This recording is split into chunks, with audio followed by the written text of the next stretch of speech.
Different speeds, same Furies. Powell, Proust, and other literary forms. Perry Anderson. Contents. Foreword. Acknowledgements. 1-2 Conjurers of Time. 2 The Longevity of Powell. 3 From Progress to Catastrophe. 4 Persian Letters. Notes. Index. Authors E.T. Alia. Critics. Characters. Foreword. Comprising 4 essays dealing in different ways with literature, this book is unlike my previous writing, concerned with historical and political questions, though these are not altogether absent here. I owe my interest in literary issues to undergraduate years in Oxford, where I studied French and Russian. There I had the great luck of being taught, I had no prior conception of either, by 2 scholars, each unusual, perhaps unique, in England at the time, Dicky Sayce and Richard Freeborn. Sayce was the author of Style in French Prose, a method of analysis, whose second impression appeared while I was studying with him, a work that introduced the continental tradition of stylistic to England, where it was largely unknown at the time, and is still little practiced today. Introducing it, he distinguished his own approach from that of Leo Spitzer, the Austrian master of this kind of study. Years later I discovered that Spitzer had responded to Sayce with a courteous but sharp rejoinder in Critique, the general review of French and foreign publications founded after the war by Baudeley, his reply ending with a bravura analysis of Baroque rhetoric in Bossuet's Sermons. 1 Freeborn 2, recently arrived in Oxford from a posting with the British Embassy in Moscow, where he had witnessed the obsequies of Stalin, had an intellectual background unfamiliar in the England of the 50s. Among his enthusiasms were white émigré scholarship on Dostoevsky, about whom he would later write, and the tradition of Russian formalism, on which he directed me to Ehrlich's classic work. 2 So I had the good fortune of early acquaintance with 2 European approaches to literary criticism, each of them exotic and stimulating, in a period where contemporaries studying English literature, in much greater number than those concerned with foreign languages, were confined to Anglo-American schools of thought. The same kind of luck held after I left university, in friendships formed with Roberto Swartz, Franco Moretti, and Frederick Jameson, in their respective generations 3 of the world's greatest thinkers about literature. Without always agreeing with them, they often disagree with each other. I have since been indebted to them in whatever I've made of cultural questions. The first essay below takes the form of a comparison between 2 novelists, Anthony Powell and Marcel Proust.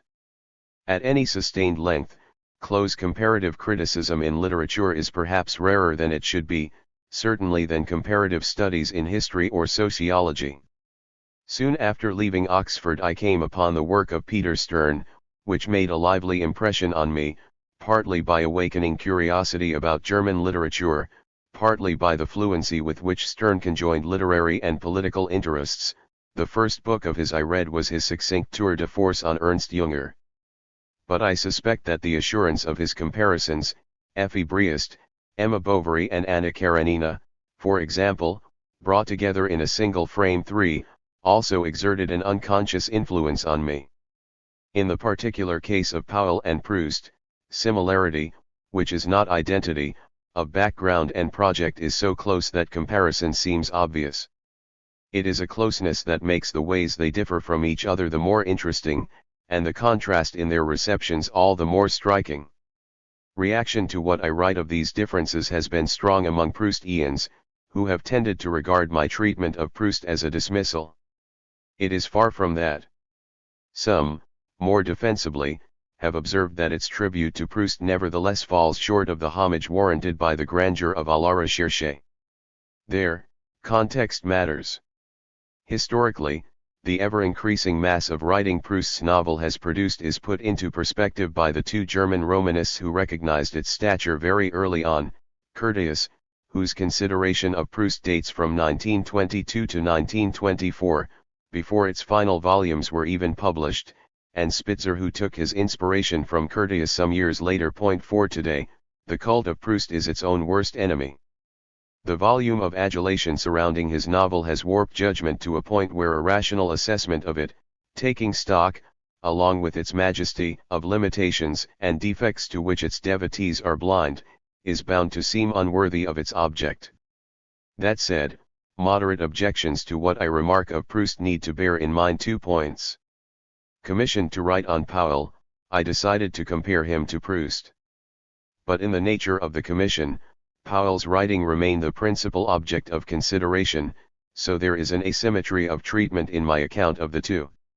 That might have troubled me, had it not been for the one great exception to the ruck of late Proustiana, Malcolm Bowie's Proust Among the Stars, a work whose scintillation, warmth and acuity married without fissure, is so outstanding that as a comprehensive view of la recherche it leaves little more to be said, other than to single out its preeminence, which I do.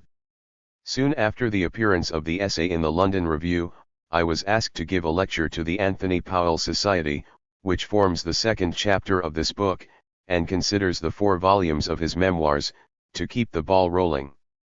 These have been much less discussed than Dance, but in the literature of recollection, as opposed to imagination, represent a distinctive achievement of their own.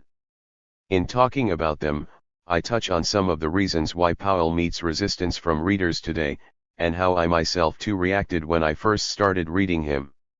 Taste in literature is a question of temperament, which is individual and untransferable. But it is also a question of background and period, to which belong some of the reasons why my initial resistance to Powell passed, that is, of historical location in place and time, conditions that are social and communicable. These change, and with them taste. Significant art, of course, outlasts such changes. As to how long, Powell and Proust were each, in their different ways, non-committal. The following chapter turns to the historical novel as a literary form. Powell's Dance, for all the length of time it covers, over half a century, is not one, being rather what German criticism terms a Zeitroman, a novel covering periods through which the author has lived, and recreated in characters and situations expressive of them. Conspicuous in the record of the historical novel as a form have been 2 features. The first is its mobility across cultural registers, from high art through mid-cult to low commerce, setting it apart from any other subgenre of the novel. The second is the paradox of its postmodern revival, explosion, even, in the upper registers of the form, after long relegation to the lower depths of popular fiction. Starting from Lukács's classic account of its rise in the early 19th century, and looking at its fluctuating fortunes thereafter, what explains its proliferating recrudescence today? Originally a response to a talk by Frederick Jameson in Los Angeles, I have added a postscript on his subsequent reflections about the historical novel, which take the story of its arc up to its latest twist in the present century. The book ends by going back in time to Montesquieu's Persian letters.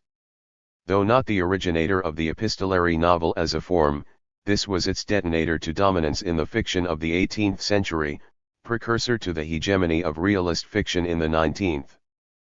Persian letters owed that role not only to the gifts of its author, but to the way it formulated key questions for the Enlightenment, which acquired its first approximation to a name soon afterwards. The epistolary novel became in due course an archaic form, yet Montesquieu's use of it, I suggest, anticipates modernity in 2 ways. It introduced Europe to the novel of ideas, whose heyday would come after an interval of another 150 years, and its ideas, of sexual liberty, gender equality, demographic decline, proto-nuclear annihilation, remain of arresting contemporary resonance. March 1, 2022. 1. 2 Conjurers of Time. Are there any appropriate dimensions to literary biography as a form? The stature of a writer, and length of life, might be expected to provide some coordinates. Yet even among modern masters there is little consistency.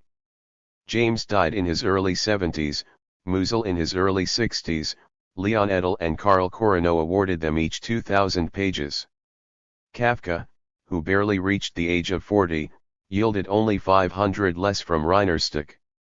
Proust, expiring at 51, got just under 1,000 apiece from Jean-Yves Tati and William Carter. Joyce, at 59, 800 from Richard Ellman. Moving down the scale to medium or lightweights, there is little reduction in size. If we confine ourselves to Britain, Martin Stannard produced 1,000 pages on Evelyn Waugh, who died when he was 62, Graham Greene, who survived him by a quarter of a century, received 2,000 from Norman Sherry. These are huge tomes. Even such a minuscule figure as Kingsley Amis has been encased in an obese 995 pages from Zachary Leader. Sperling's life. Hilary Sperling's life of Anthony Powell breaks with this pattern. 1. The longest lived of all significant novelists of the last century, his 94 years are covered in fewer than 450 pages of text. In part, that's because she confines the final quarter of his life to the briefest of postscripts. Yet his memoirs, which run to nearly double the length of her biography, stop at much the same cut-off point. Did they cover so much ground that little was to be gained by treading it again? By no means. In the 4 volumes of To Keep the Ball Rolling, riveting portraits of his contemporaries screen notable discretion about himself. Nor has Sperling's own practice as a biographer in the past been so succinct. Her double-decker lives of Compton Burnett and Matisse, each of them outstanding, are considerably longer than of Powell. Would the difference be due to her relationship with the subject, a close friend whom for many years she knew and admired, Christopher Sykes on Waugh the nearest parallel?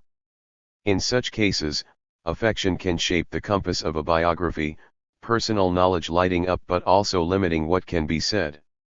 Perhaps there are traces of that here, but on the whole, in the warmth and grace of Sperling's account there is a kind of natural tact but little sign of inhibition.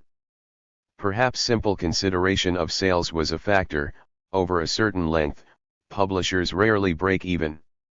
Aesthetically speaking, at all events, the economy of her study is not out of keeping with its subject. Powell, a disciplined writer with a laconic streak of his own, would have appreciated it. What does Sperling add to the story outlined in Powell's memoirs and projected in his fiction?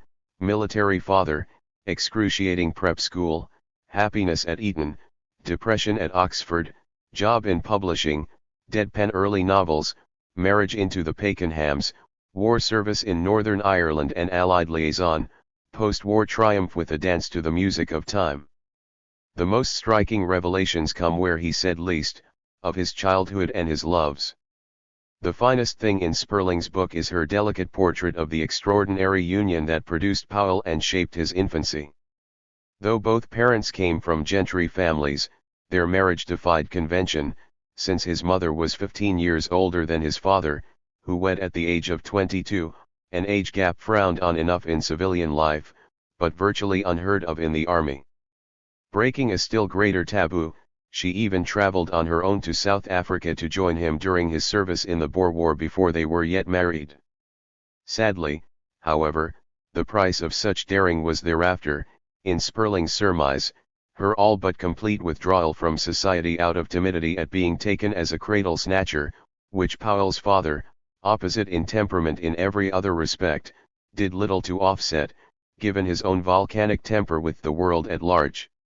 Within the nuclear cell, the marriage itself was a success, though the social isolation of the family was compounded by the uprooted, nomadic character of army life. As to its consequences for the future author, Sperling opens her book, small, inquisitive, and solitary, the only child of an only son, growing up in rented lodgings or hotel rooms, constantly on the move as a boy. Anthony Powell needed an energetic imagination to people a sadly underpopulated world from a child's point of view too. Such, at the outset, was his external environment.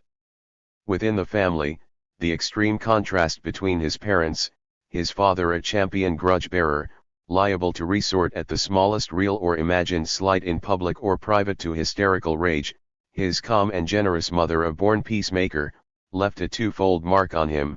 On the one hand, acquiring as a baby the rock-bottom security that came from being unconditionally loved by his mother, who bore him when she was 38, on the other, learning as a boy from the spectacle of his father the need for strategies of discipline and restraint. 3 Arrival at the age of 13 at Eton, a year after the Great War had come to an end, brought him in Sperling's view The underlying stability and continuity that came from a sense he had never known before of belonging to a community that accepted him, the nearest thing to a place where he felt at home.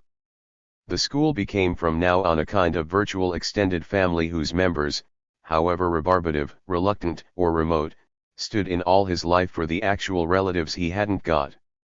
Fortunate in finding himself in an unpretentious house, with a poor reputation and no standards to keep up, presided over by an easy-going master, he flourished as a member of the school's arts society, did well academically, and emerged more polished and confident socially. Point 4.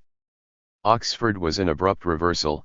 Depressed and inchoate, he got little out of the university, and left with a poor degree. Remarking that his subsequent accounts of his time at the university were both vague and characteristically harsh, Sperling conjectures that with ingenuous good looks, he may have suffered from predatory advances in a setting where homosexuality was not unusual. Certainly his main later complaint was the impossibility of any relation with girls, under vigilant bar by the authorities. There was also his lack of money for the kind of lavish living affected by smart undergraduates, and his relative modesty of background, an absence of snobbish connections Sperling takes to have left him lonely and disoriented, his social life arid, sometimes non-existent in London on going down. Point 5. Reacting against standard images of Powell as the consummate denizen of an aristocratic beau monde, more than one reviewer of Sperling has bent the stick in the opposite direction, depicting him as by her account an outsider who eventually made his way, through literary achievement and likability, from social disadvantage to exalted company. This notion is only a little more accurate than the received version. 1/3 of the boys in Powell's house at Eton came from titled families. At Oxford he was a member of the Hypocrites Club, haunt of iconoclast high rollers. In London, he was shoehorned by a former staff captain of his father, without even applying for it, into a job with a publisher with authors like James, Strindberg, Ford, Belloc historically on its list. As an earlier biographer of Powell, without access to his archives, remarked, it was a period where a little privilege went a long way. Point 6. There is no reason to doubt that at least in his first year in the capital, Powell felt at sea in London, of limited means, liable to be snubbed or dropped, as Sperling depicts him. Flexible though each may have been, there were different levels in the upper social hierarchy of the time. Still, a certain worldly success came early. Powell reached London when he was 21. At 25 he had published his first novel, Afternoon Men, well received by critics across the board, and sufficiently popular with readers for a fan letter to yield him a fashionable mistress in Chelsea, after an earlier affair with Nina Hamnet, model for Modigliani and his route into Bohemia.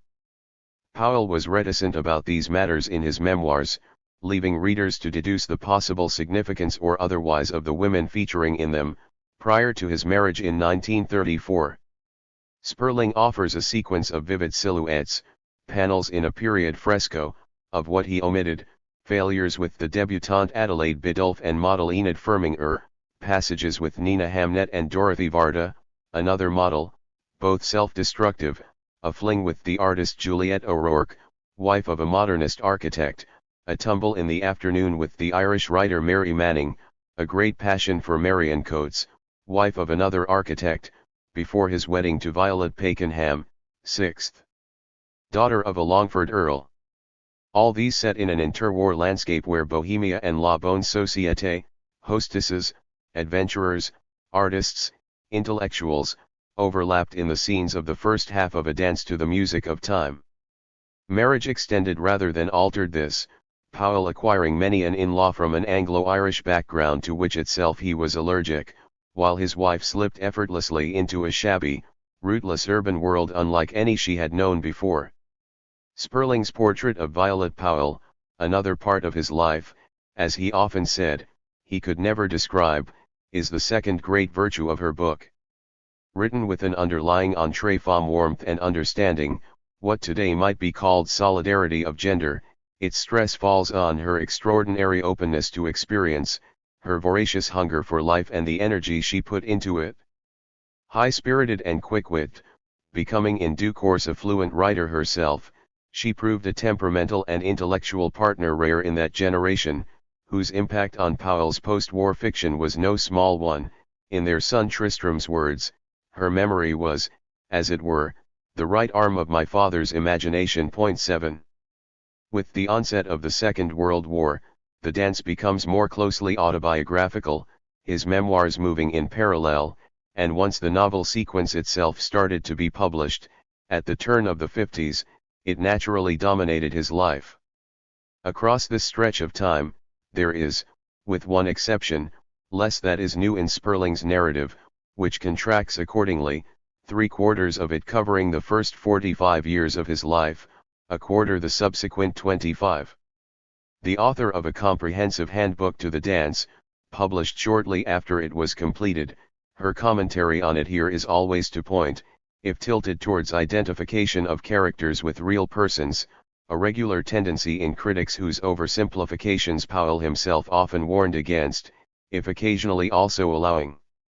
Sperling's principal trophy is pinning the original of his most celebrated creation, Whitmerpool, on the colonel who hired and fired him in the wartime cabinet office, Dennis Capildon, an undistinguished lawyer in civil life, who perished on a flight back from the founding conference of the UN in San Francisco, to no great distress on Powell's part. 8 With the completion of Hearing Secret Harmonies, the last volume of The Dance, Sperling effectively brings her biography to a close.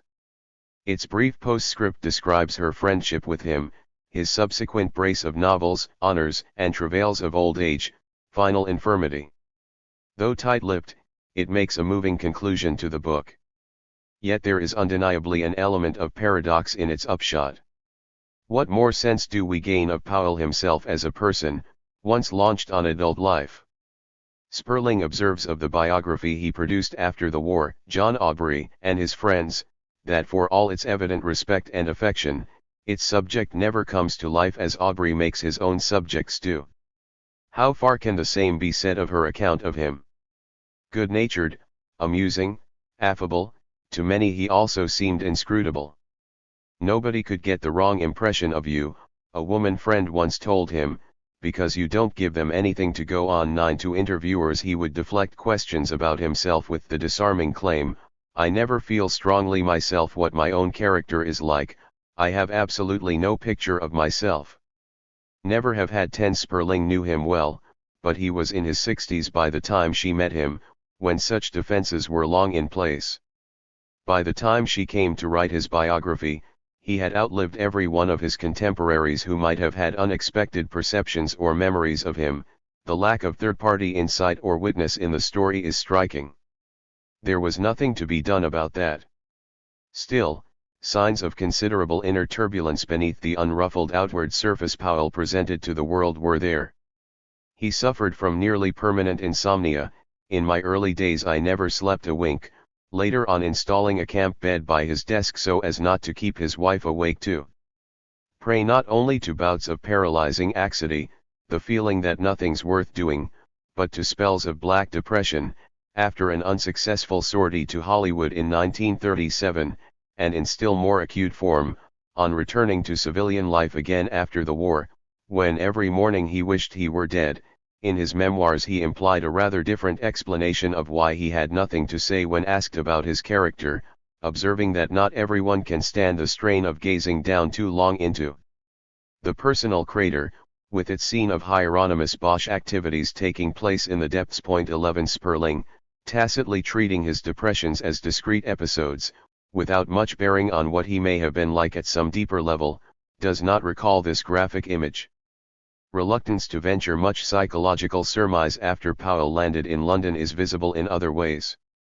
Reporting his claim never to have raised his voice again after leaving Eton, she later shows he was not so imperturbable. Rage and frustration at the tedium and inanity of life in the army drove him to the kind of explosion he had witnessed as a child from his father, white with rage at Graham Greene's obstruction of his book on Aubrey, hopelessly drunk with unguarded anger, bitterness and shock on dismissal as literary editor at Punch, severing his long-standing ties with the Daily Telegraph in grief and rage at infantile barbs from the junior walk. 12 Some of the materials for a more complex, in all probability no less sympathetic, portrait of Powell lie plain in the pages of this biography. But by choice, certainly not inability, they are denied synthesis. The one arresting novelty in the latter half of Sperling's narrative is that Violet Powell had an affair during the war that she described as the love of her life to Sonia Orwell, without identifying her lover.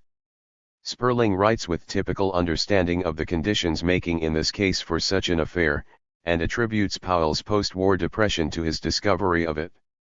In the most startling single passage of her book, she argues that the famous scene in which the dance's narrator Nick Jenkins takes Jean Templer in his arms, in the back of a car, speeding through night and snow along the Great West Road, past the neon sign where a bathing belle dives eternally through the petrol-tainted air, the opening embrace of the principal romance of the novel, mingles the lightning suddenness of Powell's courtship of Violet with the beauty and marital circumstances of her predecessor Marion Coates, on whom Jean was modeled, transferring the pain of Violet's infidelity to the successive deceptions of Jean. 13. This is an ingenious reconstruction, which seems to have the authority of Violet behind it. But if it is accurate, it only shows how the extraordinary power of a creative imagination transformed particles of experience into the universe of his fiction, since there is not the least hint of the enigmatic sexual waywardness of Jean in anything represented by Sperling of either woman in real life. This is not to say there is no mystery in Powell's affair with Marion Coates, of whose emotional and sensual straightforwardness Sperling paints an attractive picture. But it lies elsewhere. What is truly strange about the connection is the fact, which Sperling reports without any expression of surprise, perhaps of interest, is that Marion, born in China and schooled in England, gentle, self-contained and demure with a softness and sweetness of manner that hid a cool analytical brain and a streak of unexpected toughness, was a lifelong communist, whose intellectual mentor was none other than J.D. Bernal. 14. Given his own political outlook, a more unlikely figure for Powell to fall passionately in love with is difficult to imagine. Did he ever stray after marriage, as his wife once did? If so, his discretion has never been breached.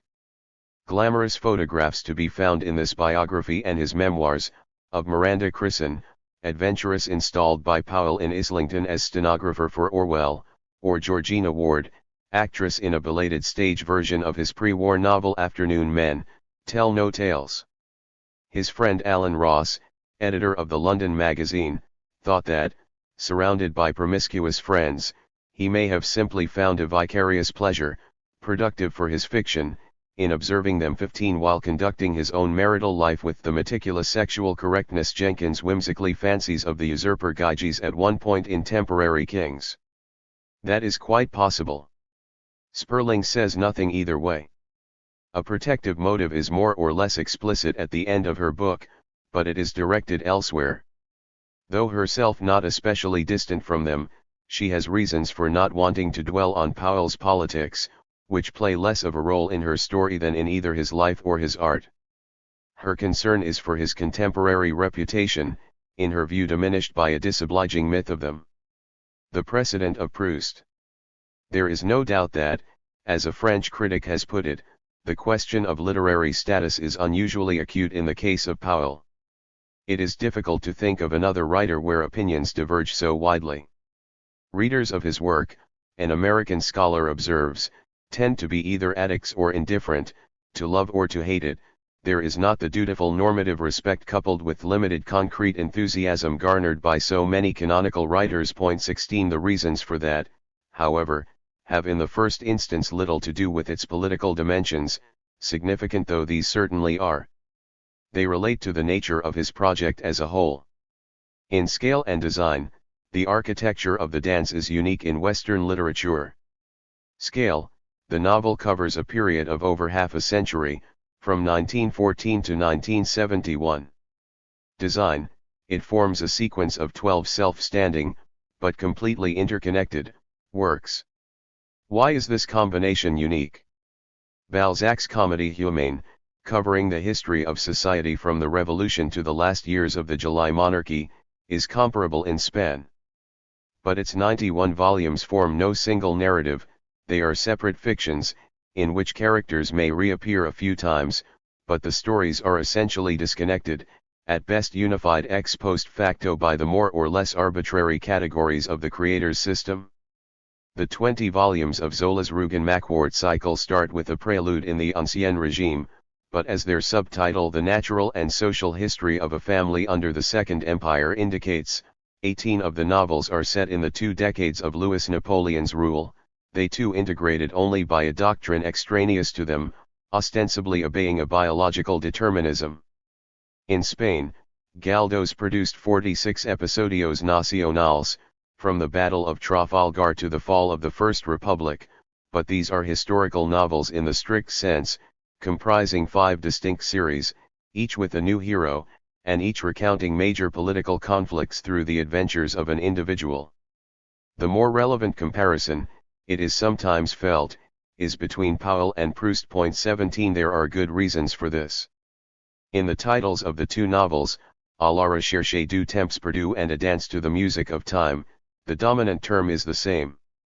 Their length is very similar, 1,240,000 words in Proust, 1,130,000 in Powell. Bearing in mind that French is syntactically more prolix than English, translations of the latter into the former typically increase in size by some 15% or the longer work, in strictly comparable terms, may actually be the dance. In both, a unitary overall narrative encompasses successive distinct volumes. The social settings and occasions of each have much in common, aristocrats and artists, dinners and parties featuring prominently in both. The predominant focus of each is on sexual relations. Both are delivered in a high style. Both are inlaid with literary, painterly, and other aesthetic references. Both are tours de force in comedy. How far in any of this was Powell, 2 generations younger, directly indebted to his predecessor? In his many considerations of other writers, 3 volumes covering English, European and American literature, none figures so frequently as Proust, a revelation to him already at Oxford. There is no question that À la recherche was one of the preconditions of the dance, which could not have been written without the formal breakthrough it represented. But Lermontov and Fitzgerald were equally, in certain respects perhaps more, important as inspirations. Powell was no one's epigone. Set beside Proust, it is not the connections between them, but the disparities in reception that are most significant. The literature on Proust is an ocean, at the latest count over 3,000 titles. 18 On Powell, less than a dozen, 7 studies from America, 1 each from France, Japan, Switzerland, and 1 from England. Figures like these have no conceivable relation to respective achievement. They call for other kinds of explanation. 2, of course, come readily to mind. Proust transformed the parameters of the novel as a genre, in a way that only Joyce has also ever done. That accords him a place of his own in its history. Then there is the fact, now a thing of the past, but central for the better part of a century, of French predominance in the world republic of letters. Neither of these tells us much, however, about the specific literary qualities of À la recherche. There is a sense, indeed, in which both have tended to obscure them. In the huge modern literature on Proust, it is noticeable how little of it is actual criticism, in any traditional meaning of the term, as distinct from documentation or devotion. That this has been a general drift across the discipline, Joseph North has argued in his recent literary criticism, A Short Political History with good reason. A fortiori in the case of such an eminence as Proust. In the Academy, criticism as once understood is, on the whole, at a discount. Comparison tends to fall with it. Not just as suspect for other reasons, de gustibus, but because it is inherent in judgment of any kind, which always implies a distinction or opposition within a commensurable set of values. Such preventions are superstitions. Without critical comparison, reading is intellectually and aesthetically blind. Where 2 writers are at once as similar and dissimilar as Proust and Powell, they invite interrelated judgments. A starting point, as good as any, is offered by background. The contiguity in the ambience of their novels, appreciable but far from complete, was not a product of common origins. Powell's family were not particularly well off, but belonged to what historically was in technical terms regarded as the nobilitas minor, rural gentry without titles, of the country. Proust came from an extremely rich bourgeois household in Paris, closely connected to the highest circles of power in the Third Republic. His maternal grandmother was a niece of Adolphe Crémieux, author of a famous decree according French citizenship to the Jews of Algeria during the Second Empire, after its fall Minister of Justice in the Republican Government of National Defense of 1871. His father was a friend of Félix IV, President of the Third Republic in the last years of the 19th century, who expired in one of its most famous scandals, in the course, his pompa funèbre, as it was widely dubbed, of fellation by his mistress. Foreign Minister Gabriel Hanotaz, champion of colonial expansion in Africa, was a guest at his dinner table. 19 This was a Republican elite of distinctly roturier origins, for had been a tanner, Hanotaz's father was a provincial lawyer. When his mother followed his father to the grave, at the age of 34 Proust inherited a fortune of about $6.5 million. He never earned a centime or had to do a day's work in his life. If Powell was in one writer's words liminal to a socially fashionable world, it was a step he would cross quite easily, without being overly impressed on the other side. Proust arrived much earlier in smart society, from the age of 17 dandled for his good looks and wit in aristocratic salons.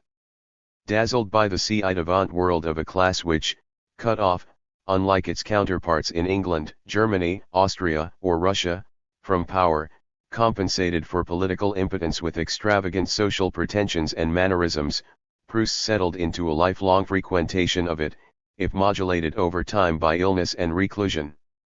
Out of his exceptional gifts and this crucible came the revolutionary achievement of À la Recherche as a novel.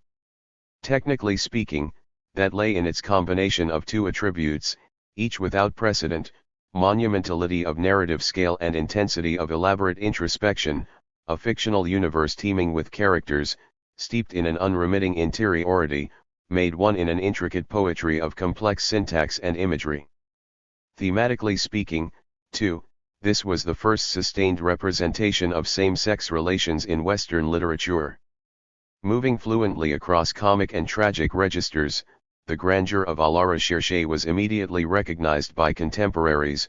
One of the great minds and imaginations of our day, wrote Edmund Wilson in the 20s, absolutely comparable to the Nietzsches, the Tolstoys, the Wagners, and the Ibsens of a previous generation. 20. All literary magnitudes are finite.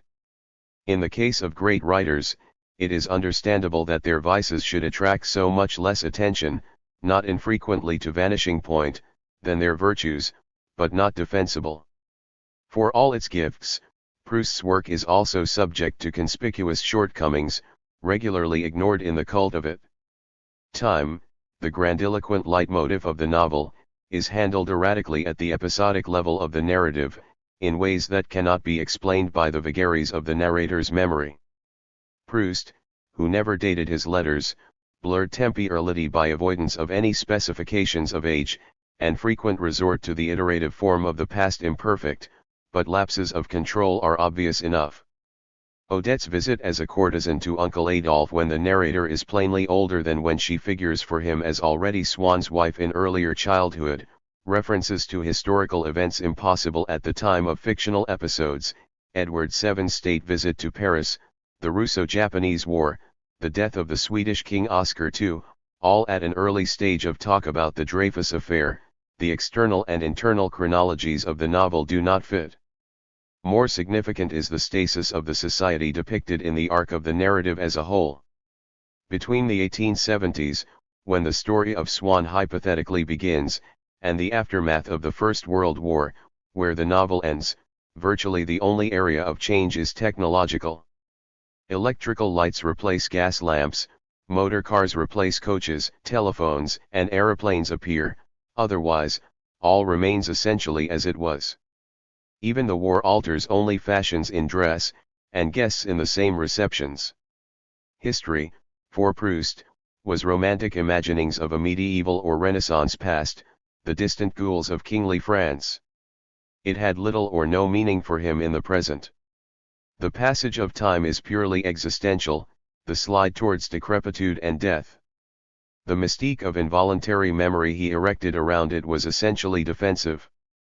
In his remarkable Proust Among the Stars, the one study of la recherche equal to its splendors, Malcolm Bowie observed with justice that while time in this mode is a big controlling theme, calling forth an impressive philosophical diction, it levitates too obligingly above the restless detail of Proust's writing in ways that can be intimidating and coercive, the strengths in his handling of it lying elsewhere. It is down among Proust's intricate propositional structures with their outrageous embeddings, suspensions and redundancies that his boldest pieces of temporal architecture are to be found. Point 21. Like capitalized time, characters are another overdone feature of standard encomia of the novel. For the most part, these have plenty of life, but lack any depth. Where they are most vivid, Proust's portraits belong to the art of caricature. They depend on repetition and exaggeration, resembling the garish dummies that are a feature of Dickens more than anything in prior French fiction. There is a range here, at the lower end, the dullards of the Verdurin salon, Cottard, Bricotte, Soniette, and the rest declaiming their tag lines, the poser Bloch with his ludicrous affectations, the hypocritical snob Legrandin, grotesques pure and simple. A notch up, the sententious diplomat Norpas and his one-time mistress Madame de Villeparisis. Beyond these, the bluff Duc de Guermantes and ineffable Verdurin couple themselves. At the heights, his most famous creation, where pathos transfigures a comic monster into something closer to, if never altogether becoming, a credible human being, the Baron de Charlis. This gallery does not, of course, exhaust the population of the novel. But characters who escape such treatment pay a penalty, they remain curiously blank. Famously so in The Vacant Mystery of Albertine, but in large measure true also of Swann and Odette, figures memorable more for their repertoires and accessories, and the stylized roles they play, than for their indistinct persons, of Gilbert, given little more than the red hair and freckles of her childhood, or even, after his initial scenes, monocle dancing in front of him like a butterfly, St. Lou. These are not caricatured, but they too lack complexity. What replaces it in Proust is mutability. In some cases, Swann, infatuation works the change, in others, more often, Odette, Bloch, Madame Verdurin, the shifting tides of snobbery or fashion. In others again, the most striking, it is an abrupt characterological capsizal, lacking any motivation at all, the odious Morel, cowardly deserter one day, gallant patriot the next, the golf Bagnini octave late magicked into a distinguished writer, the vicious lesbian lover of Mlle Vinteuil, codifiler of her father's image, transformed into the devoted posthumous savior of his compositions, St. Lou, long impassioned lover of the actress Rachel, overnight a brutish pursuer of men. Most ubiquitous of all is the pattern of which St. Lou is the type, the unstoppable revelation of such a high proportion of the dramatis personae of the novel, men and women alike, as addicts of their own sex. Inversion, as Proust calls it, sweeps through the ranks of his characters, warping all credibility before it. Though no admirer of the term realism, Proust was not a fantasist, he was committed to verisimilitude. The distortion it suffers in his work was a product of his own compulsions. At the turn of the century, the upper levels of French society were not as hypocritical or repressive as their counterparts in England. It was nevertheless a notable act of literary courage for Proust to foreground homosexuality in his novel, something no writer had ever done before. But, caring much for his standing in polite society, he feared scandal if he was identified with it. So his representations of homosexuality could never accord with his actual feelings about it. A sinister light had to fall on it, its adepts depicted as a secret society under a curse, in the biblical cadences of the exordium to its full-scale invasion of the narrative. There, Proust sought to square the circle of social stigma and personal experience, twisting rejection and explanation together in a desperate just-so story of his own, What in classical times was once culturally normal had become physically pathological, repugnant if blameless. The strain is all too obvious, the pressure of emotion denied blows its rivet in the longest single sentence, 3 unbroken pages, of the novel. Inevitably, the bad faith of the construction becomes a filter clouding its optics. Collectively, the return of the repressed breeds the overpopulation of supposedly a medical minority that swarms across the narrative.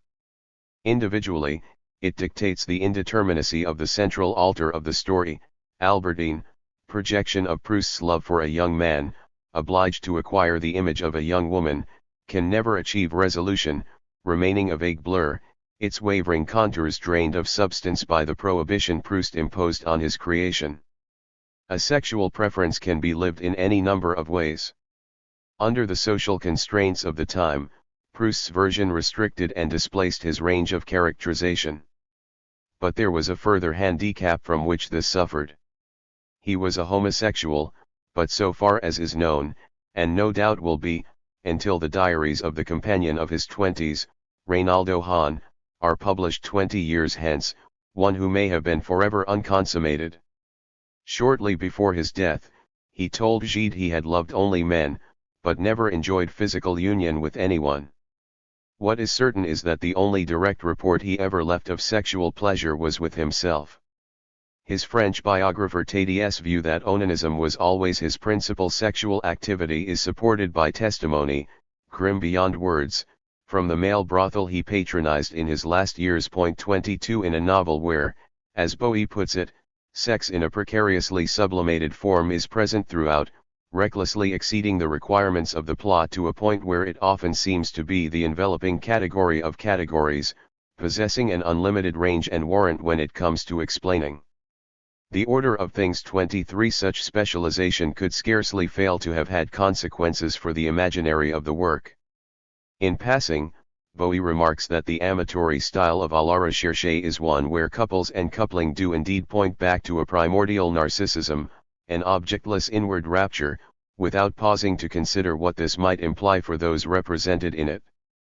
Intent on the relentless desire-drivenness of the novel, the way Proust's versatile comic intelligence dwells with relish upon an outrage, a lack of proportion and right-mindedness inherent in human sexuality, he is not concerned with its capacity for characterization. 24 But it was there that narcissism exacted its cost.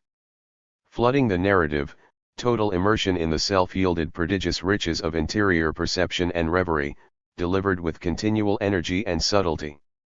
At such a pitch of creative intensity, however, the egoism of Proust's imagination permitted no more than fitful and superficial attention to others. That might have just been a limitation, of the kind to be found in any writer. Proust, however, erected it into a doctrine, the impossibility, not just in his, but in every case, of anyone ever knowing anything of others. Hence the ease with which his characters become their opposites.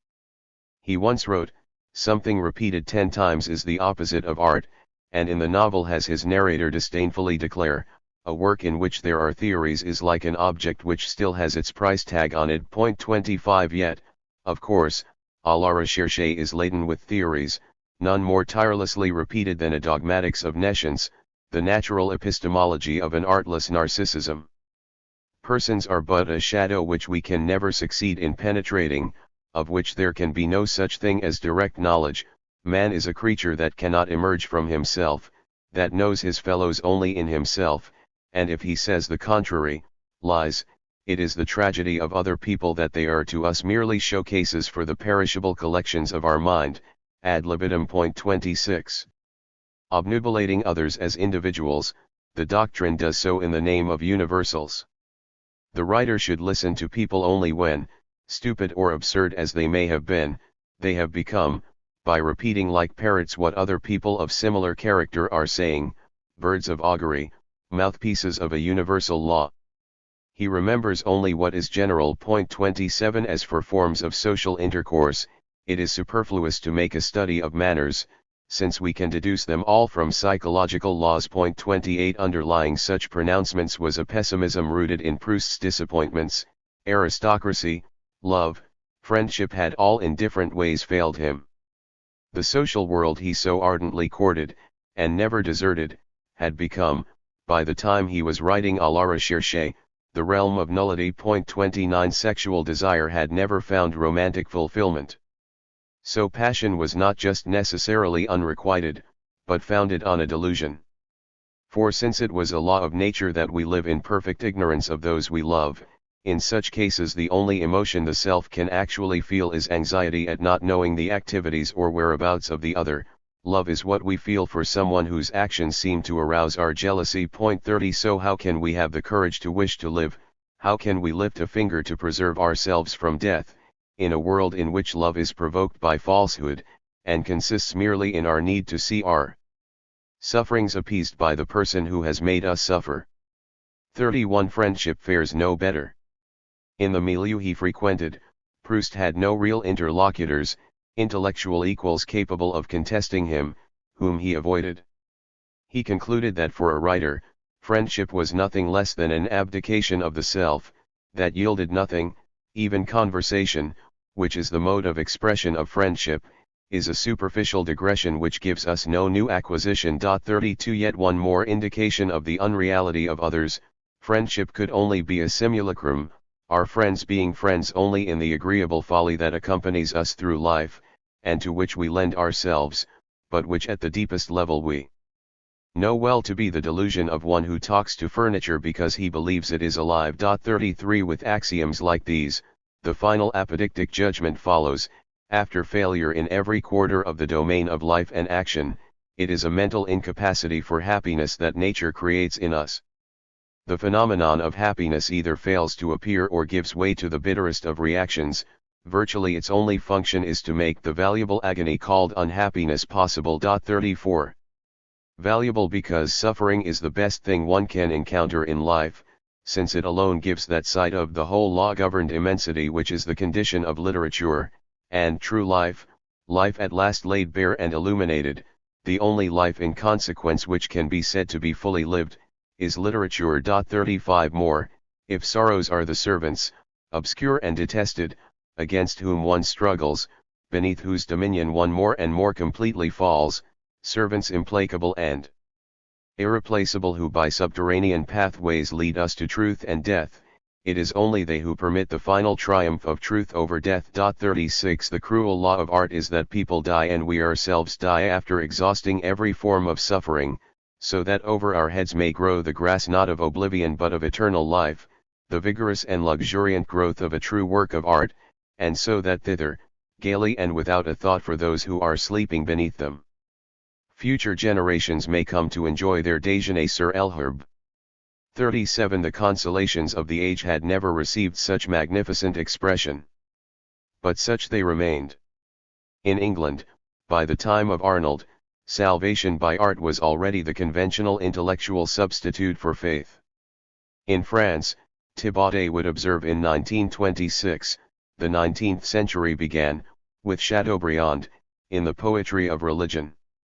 It ended, with Mallarmé and his disciples, in a religion of poetry. 38 Proust was at odds with both Mallarmé, for culpable obscurity, and Thibaudet, for daring to point out weaknesses in Flaubert, but the cap fitted. Chateaubriand and Nerval, as he often explained, were his primary literary inspirations, and the cadences of his novel famously resemble poetry, culminating in the most famous of all professions of the redemptive vocation of art. There, as Jennett would write, it parts company with the tradition of the Bildungsroman and approaches certain forms of religious literature, for the narrator does not simply know more, empirically, than the hero, he knows in the absolute sense, he understands the truth. 39 At this deepest level of his sensibility, Proust was a late romantic. That left its mark in the moral landscape of his novel, opinions and characters polarized into ways close, as Edmund Wilson noticed, to the good and evil valences of melodrama. In one register, there is Morel, a vile nature who would not shrink from any act of meanness, typically so, for in that he resembled the majority of mankind. 40 And indeed there is scarcely anyone the narrator encounters after his childhood in Comrade who is not in one fashion or another tainted or degraded: cruelty, hypocrisy, mendacity, greed, pretension, selfishness are all but universal. At its opposite, we are told, no less sweepingly, that it is not good sense that is the commonest thing in the world, but human kindness. In the most remote, most desolate ends of the earth, we marvel to see it blossom of its own accord. 41 The 4 pages that follow retail one disobliging or unattractive human characteristic after another. But Proust can readily return to the charge, kindness, a simple process of maturation which in the end sweetens characters originally more acid even than that of Bloch, is as widespread as that belief in justice which, if our cause is good, makes us no more fear a hostile than a friendly judge. 42 Fine words. In practice, actual warmth and compassion are to be found only in the narrator's family circle, above all his mother and grandmother, that race from Comrie, from which sprang human beings absolutely unspoilt, seemingly now almost extinct. 43 The shabbiness or villainy of the world beyond it is not entire. Ethically, Proust will occasionally stitch a silver lining into his persons. Verdurin is capable of an unexpected act of charity, his wife is a genuine lover of the arts, deep down Charles is naturally good, Bloch could sometimes be nice, and so on. But the mitigations are nominal, they have no narrative weight. Rather, like the transformations of Morel or Saint Leu, they come from the fictional plasticine out of which Proust peopled his world. The only real changes à la recherche records come from the rotations of fashion and the talons of aging. Powell, distinctions. The design of the dance is altogether distinct. Powell was a teenager when the First World War ended, and a student as the Wasteland, Ulysses, and Moncrief's translation of à la recherche detonated in its aftermath. The combination of moral caesura and literary revolution marked a divide that Proust, though he would contribute to it, had never known. This age gap of the 20s was a chasm to make all subsequent ones of its sort seem inconsiderable. Powell wrote in his memoirs. 44 A product of it, he was bound to be acutely conscious of the temporality that had so largely passed Proust by. Time in à la recherche has two registers, psychological and biological.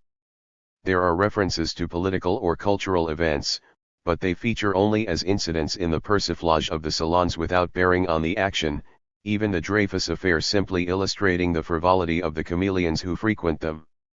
In the dance too, time is existential as Proust conceived it, memory and mortality, but it is also fully historical, recording changes in outlooks, customs, institutions, alternating periods of war and peace, across half a century. 20s, 30s, 40s, 50s, and 60s, each decade is sharply delineated.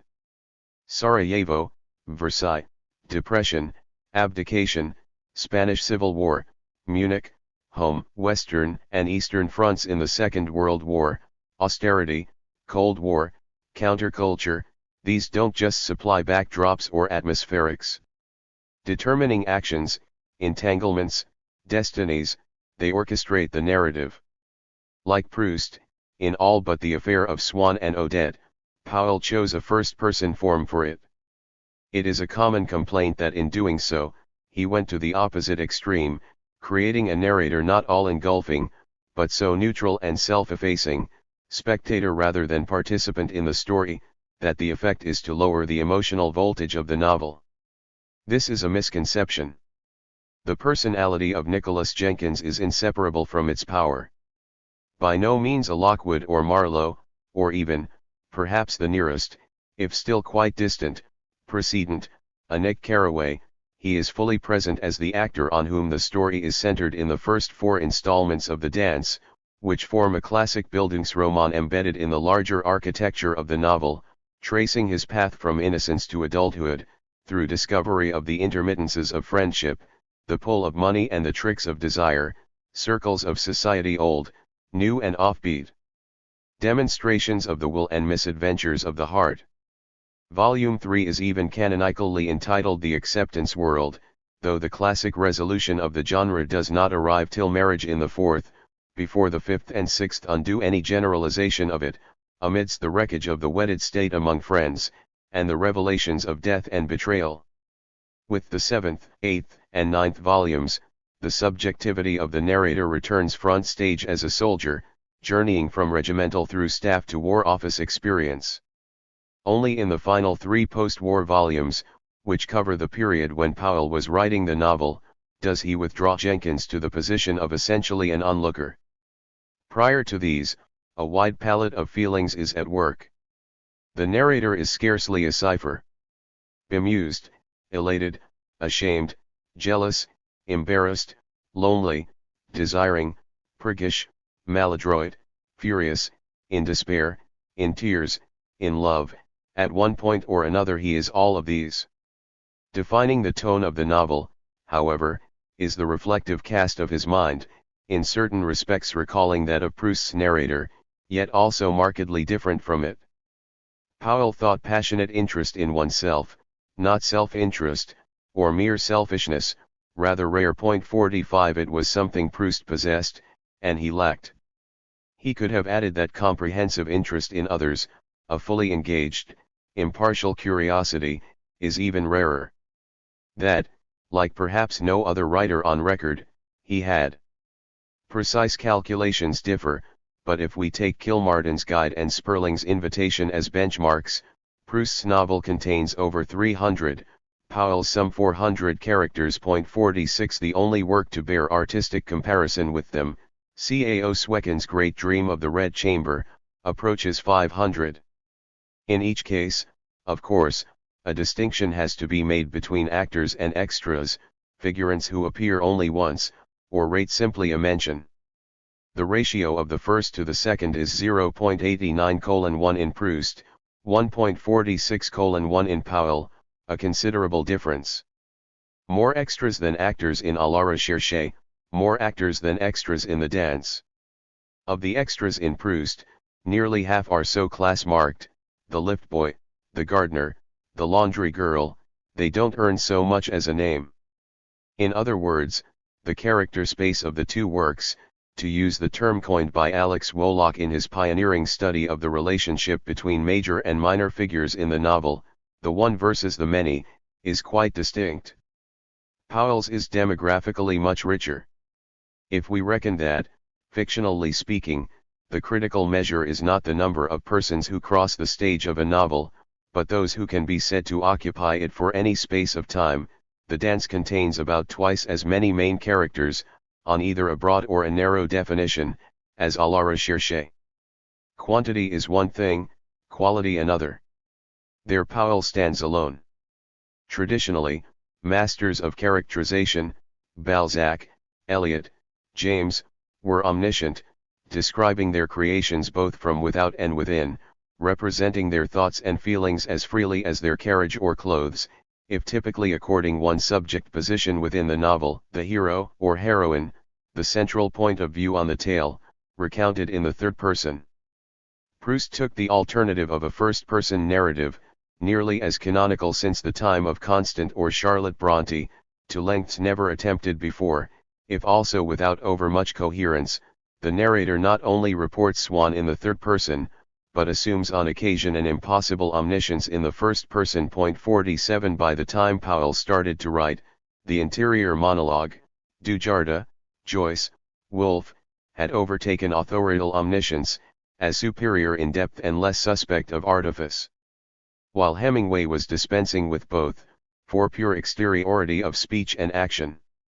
The early, pre-war Powell modeled himself on the latter, producing terse third-person narratives with deliberately flat characters. The enormous change he made in writing The Dance was to switch to a first-person narrative that retained most of the restraints of this mode, that is, no direct psychological access to the inner life of the other characters, while giving them, with unique economy, the presence and depth of figures from the expansive tradition of old, that allowed itself every facility of purchase in its portraiture. Powell employed four principal means in bringing his characters to life, each offering an instructive contrast with Proust's. The first was his gift of physical depiction, the classic introduction to them. Here is the way the best friends, in early days, of the two narrators are described. St. Lou. Along the central gangway leading inland from the beach to the high road I saw tall, slender, his neck uncovered, his proud head held high, a young man go past with searching eyes, whose skin was as fair and his hair as golden as if they had absorbed all the rays of the sun. Dressed in a loose, almost white apparel such as I could never have believed any man could wear. His eyes, from which a monocle kept dropping, were the color of the sea. Everyone looked at him with interest. 48. Stringham. He was tall and dark, and looked a little like one of those stiff, sad young men in ruffs, whose long legs take up so much room in 16th-century portraits, or perhaps a younger, and far slighter, version of Veronese's Alexander receiving the children of Darius after the Battle of Issus, with the same high forehead and suggestion of hair thinning a bit at the temples. His features certainly seemed to belong to that epoch of painting, the faces in Elizabethan miniatures, lively, obstinate, generous, not very happy, and quite relentless. 49. Proust's vision is little more than romantic schmaltz of the period, golden, applied in due course interminably to features of the Guermantes clan as a whole, is merely a vacant signifier for glamour. The color of the sea is meaningless, it can be grey, blue, brown, green. Powell delivers an image of indelible precision and detail. Conversation typically comes next as a marker. A quarter of à la recherche is made up of dialogue, a half of the music of time. Speech in Proust is generally entertaining, it is where his comic gifts are concentrated, but it is a crude instrument of individuation, since it relies so much on parody. Bloch, Legrandin, or Sonniet speak distinctively enough, but as objects of the stylized ridicule of cartoons. Talk in the Guermantes or other aristocratic salons, unlike the Verdurin household, is not guyed in the same way, but it is uninflected, the company maintaining much the same worldly tone, with at best some sidelong sparring between the ducal pair. Charles alone is accorded some wonderful harangues, courting without collapsing into burlesque. Perhaps most conspicuous is the absence of exchange where the narrator is concerned. As a critic noted in the Nouvelle Revue Française early on, no one is truly allowed to answer him. Albertine may protest, but no real argument ensues. Françoise, essentially a stock figure of the faithful servant given to grumbling, with a strong sense of proper hierarchies, can issue a rebuke to her employer, moved by dislike for Albertine. But when she does so, an illiterate countrywoman, Proust cannot resist the parodic impulse, and has her addressing him, grotesquely, in a sentence of high-flown Marcellese length and rotundity. To be sure, you yourself are kind, and I shall never forget the debt of gratitude I owe you, but the house has become a plague spot now that kindness has installed trickery within it, now that intelligence protects the stupidest creature ever seen, now that refinement, good manners, wit, dignity in everything, a real and visible prince, lets vice, everything that is vulgar and low, lay down the law, hatch its plots, and humiliate me, I who have been in the service of this family for 40 years. 50. Powell was immune to this kind of ineptness. With an extraordinary ear for spoken language, he created defining ways of talking for character after character, across a wide gamut of diction, without any need to resort to verbal tags or inflation. Templar and Duport, Mona and Quiggin, Mrs. Erdly and Mr. Deacon, General Conyers and Lady Molly, not to speak of Widmerple or Stringham, speak in expressive voices that, even at the more exotic end of the spectrum, never strain belief. In more vernacular idiom, the exchanges between Albert, Bilson, and Bracy in Stonehurst have little in common with the mannerisms of service at Comray. Dialogue here is not just illustrative, as conversation so often is in Proust, it is concomitant with action. Of that, there is very little in à la recherche, whose narrative proceeds for long stretches without it. Acts indicative of characters are few and far between, sometimes just minimal gestures like the careless abandon of Albertine's opening jump over a beachcomber at Balbec, or the chivalry of St. Luce's acrobatic navigation of banquettes to confer his coat on the narrator in a restaurant in Paris. For more significant scenes, we are left with incidents of a willful childhood and episodes towards the end of the novel, Swann ditched by the Guermantes, Charles humiliated by Morel at the instigation of the Verdurins, Albertine's decision to decamp.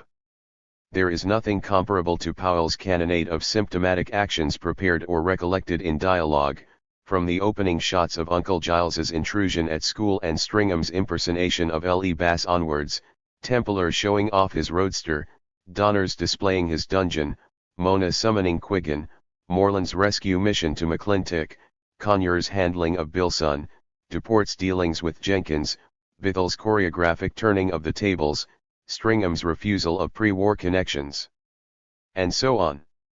In a typical passage of Powell's high comedy, far from his only register, here is Widmerpool, newly engaged, explaining what is on his mind, and Jenkins's reactions, in a conversation preparing the denouement of At Lady Molly's.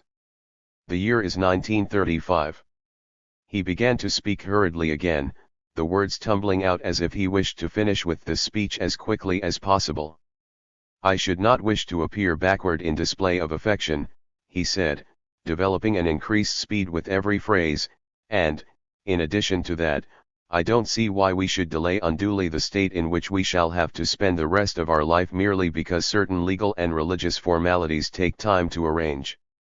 In short, Nicholas, you will, I am sure, agree, more especially as you seem to spend a good deal of your time with artists and film makers and people of that sort, whose morals are proverbial, that it would be permissible on my part to suppose, once the day of the wedding has been fixed, that we might, occasionally enjoy each other's company, say over a weekend." He came to a sudden stop, looking at me rather wildly. I don't see why not. It was impossible to guess what he was going to say next. This was all far from anything for which I had been prepared. In fact, my fiancée, Mildred, that is, might even expect such a suggestion. Well, yes, from what you say. Might even regard it as usage du monde. Quite possible. Then Widmerpool sniggered. For some reason, I was conscious of embarrassment, even of annoyance. The problem could be treated, as it were, clinically, or humorously, a combination of the two approaches was distasteful. I had the impression that the question of how he should behave worried him more on account of the figure he cut in the eyes of Mrs. Haycock than because his passion could not be curbed. 51. In evoking personality, to physiognomies, declarations and actions, Powell added one of his trademarks, succinct encapsulations. Here is Sunny Fairbrother, at first, and then subsequent, sight. 1922, there was a suggestion of boyishness, the word sunny would certainly be applicable, about his frank manner, but, in spite of this manifest desire to get along with everyone on their own terms, there was also something lonely and inaccessible about him. 1943, he bestowed around him a sense of smoothness, ineffable, unstemmable smoothness, like oil flowing ever so gently from the spout of a vessel perfectly regulated by its pourer, soft lubricating fluid, gradually, but irresistibly, spreading, and spreading, let it be said, over an unexpectedly wide, even a vast area. 52. Dickie Umfreville. 1936, trim, horsey, perfectly at ease with himself, and everyone around him, he managed at the same time to suggest the proximity of an abyss of scandal and bankruptcy threatening at any moment to engulf himself, and anyone else unfortunate enough to be in his vicinity when the crash came. The charm he exercised over people was perhaps largely due to this ability to juggle two, contrasting, apparently contradictory attributes, the one, an underlying implication of sinister, disturbing undercurrents, the other, a soothing power to reassure and entertain. These incompatible elements were always felt to be warring with each other whenever he was present. He was like an actor who suddenly appears on stage to the accompaniment of a roll of thunder, yet who utterly captivates his audience a second later, while their nerves are still on edge, by crooning a sentimental song. 53. Pamela Flitton. 1943, iciness of manner remained complete. She was perhaps not altogether normal, what Borrett called a bit off the beam. There was no denying she was a striking girl to look at. Many men would find this cosmic rage with life, as it seemed to be, an added attraction. 1953, the violent antithesis presented by their contrasted forms of existence, unique specimens as it were brought into collision, promised anarchic extremities of feeling of the kind at which she aimed, in which she was principally at home. She liked, to borrow a phrase from St. John Clarke, to try conclusions with the maelstrom. 54. There are echoes of Proust in certain characters in Powell. Uncle Giles's description of himself as a bit of a radical is a repetition of the claim Legrandin awards himself. Sir Gavin Walpole Wilson's letter to the Times invokes the adage beloved of M. de Norpas, the dogs bark, the caravan moves on. 55. The first pair are both poseurs with a grudge, the second both sententious diplomats. But as to portraits, there is no comparison. Powell's are much subtler, more complex. The contrast becomes still sharper in characters more central to the narrative. It is enough to match Stringham against St. Lou, not just at first sight, but across their respective unfolding, the enigmatic plenitude of Jean against the empty riddles of Albertine, Widmerpool against Charles as comic monsters. Characterization here is never static, but Powell handles change in a way quite unlike Proust, not as precipitous moral volte-faces, or mere physical deliquescence, but as gradual evolution or revelation, across a carefully calibrated sequence of situations and actions. Widmerpool's mutation as he alters from ridiculed schoolboy to humiliated suitor, capable but still absurd Streiber in business and the city, ruthless wartime colonel and high-level military intriguer, Labour MP and ennobled fellow traveller, to his downfall in the Cold War and descent into an occult netherworld, is an organic process, from the laughable to the malignant to the abject. Charles simply shrinks into himself, tel tu en lui-même la senilite le change. Range, narrative, dicta. Powell's social range is, of course, much wider too. The aristocracy certainly provides its quota to the dance, either by repute or in person, Brenorth, Huntercombe, Warminster, Aberavon, Sleaford, and assorted offspring, especially the Stepneys and Tollans. Not invested with any special aura, they are no cause for any particular disappointment. As in Proust, there are painters, writers, and musicians, actors, scholars, and critics, though these inhabit purlieus bohemian or academic, not to be found in à la recherche, servants, more disturbed, truculent, melancholic in Powell, but, the critical difference, also businessmen, politicians, soldiers, publishers, journalists, bureaucrats, adventurers, mages, and misfits, a company beyond Proustian ken. The spirit in which this landscape is treated finds famous expression in Powell's maxim, all human beings, driven as they are at different speeds by the same Furies, are at close range equally extraordinary. Dwelling on the even play of curiosity that followed from it, Ferdinand Mount, who has written notably well about his uncle, remarks that so far from being snobbish, as often charged, his fiction is extraordinarily democratic in a way few other writers of his time could claim. 56. The judgment is carefully formulated and can be upheld, with two provisos. Powell's world is certainly larger than that of any of his contemporaries. But it has a frontier, other than miners conscripted as soldiers, represented as soldiers rather than miners, likewise bank clerks. It doesn't contain workers or figures from the lower middle class, the majority of the population in most of the period covered by the narrative. His class background didn't in itself preclude this. Henry Green, a close friend at Eton and Oxford, built novels around them, but his personal trajectory, with the exception of regimental service, did. No writer has ever produced a successful encyclopedia of the society in which they lived, Zola coming nearest, all experiences of life limiting imagination in one way or another. What holds good is the variety of Powell's world, and the equity in his inventory of it, both indeed unequaled in his time, or since. The equity is not absolute. If only by implication, Mount overstates it in one significant respect. Women, who lend as much color to the story as men, are handled differently. Throughout, the narrator refers to all men, even close friends, by their surnames, all women of his own generation, the majority, by their first names, those of an older generation, much fewer, by surnames distanced with honorifics, only as servant features, First World War style, with a surname alone, Bilson. The contrast in Jenkins's own cohort does not denominate greater intimacy with the opposite sex, but the reverse. Its visual equivalent is the asymmetry with which the appearances of men and women are described. Jenkins, like most of the male characters, certainly appreciates looks in women, on which they all comment freely. But compared to the precision with which men are depicted, these remain on the whole curiously undefined, reduced to vague or generic categories: willowy, fierce, striking, tolerable, a beauty, and so forth. Here is a married couple encountered early on in Jenkins's cursus, Amy and Buster Fox, mother and stepfather of Stringham. Buster was standing beside this urn, cleaning a cigarette holder with the end of a matchstick.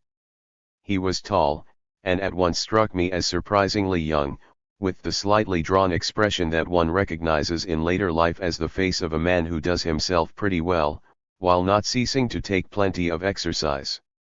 His turnout was emphatically excellent, and he diffused waves of personality, strong, chilling gusts of icy air, a protective element that threatened to freeze into rigidity all who came through the door, before they could approach him nearer. "Hello, you fellows," he said, without looking up from his cigarette holder, at which he appeared to be sneering, as if this object was not nearly valuable enough to presume to belong to him. "Amy." A moment or two later his mother appeared. I thought her tremendously beautiful, though smaller than the photograph in Stringham's room had suggested. Still wearing a hat, she had just come into the house. 57. The disproportion is in no way a reflection of the respective importance of the two in the narrative, rather the opposite. Amy effortlessly controls her husband and is of significantly more moment to the story. Even where Powell's gifts are most engaged, characteristically mobilizing the arts to his effects, when Jenkins falls in and eventually out of love with Jean Templar, the result is blurred. First sighting, 1923, like her legs, her face was thin and attenuated, the whole appearance given the effect of a much simplified, and somewhat self-conscious, arrangement of lines and planes, such as might be found in an old master drawing, Flemish or German perhaps, depicting some young and virginal saint, the racket, held awkwardly at an angle to her body, suggesting at the same time an obscure implement associated with martyrdom. The expression of her face, though sad and a trifle ironical, was not altogether in keeping with this air of belonging to another and better world. Second meeting, 1928, she still seemed slim, attenuated, perhaps not exactly a beauty, but, all the same, still in some way mysterious and absorbing to me, just as she seemed when I visited the Templars after leaving school. There was perhaps a touch of the trim secretary of musical comedy. 2 or 3 hours later, she reminded me of some picture. Was it Rubens and Le Chapeau de Pale, his second wife, or her sister?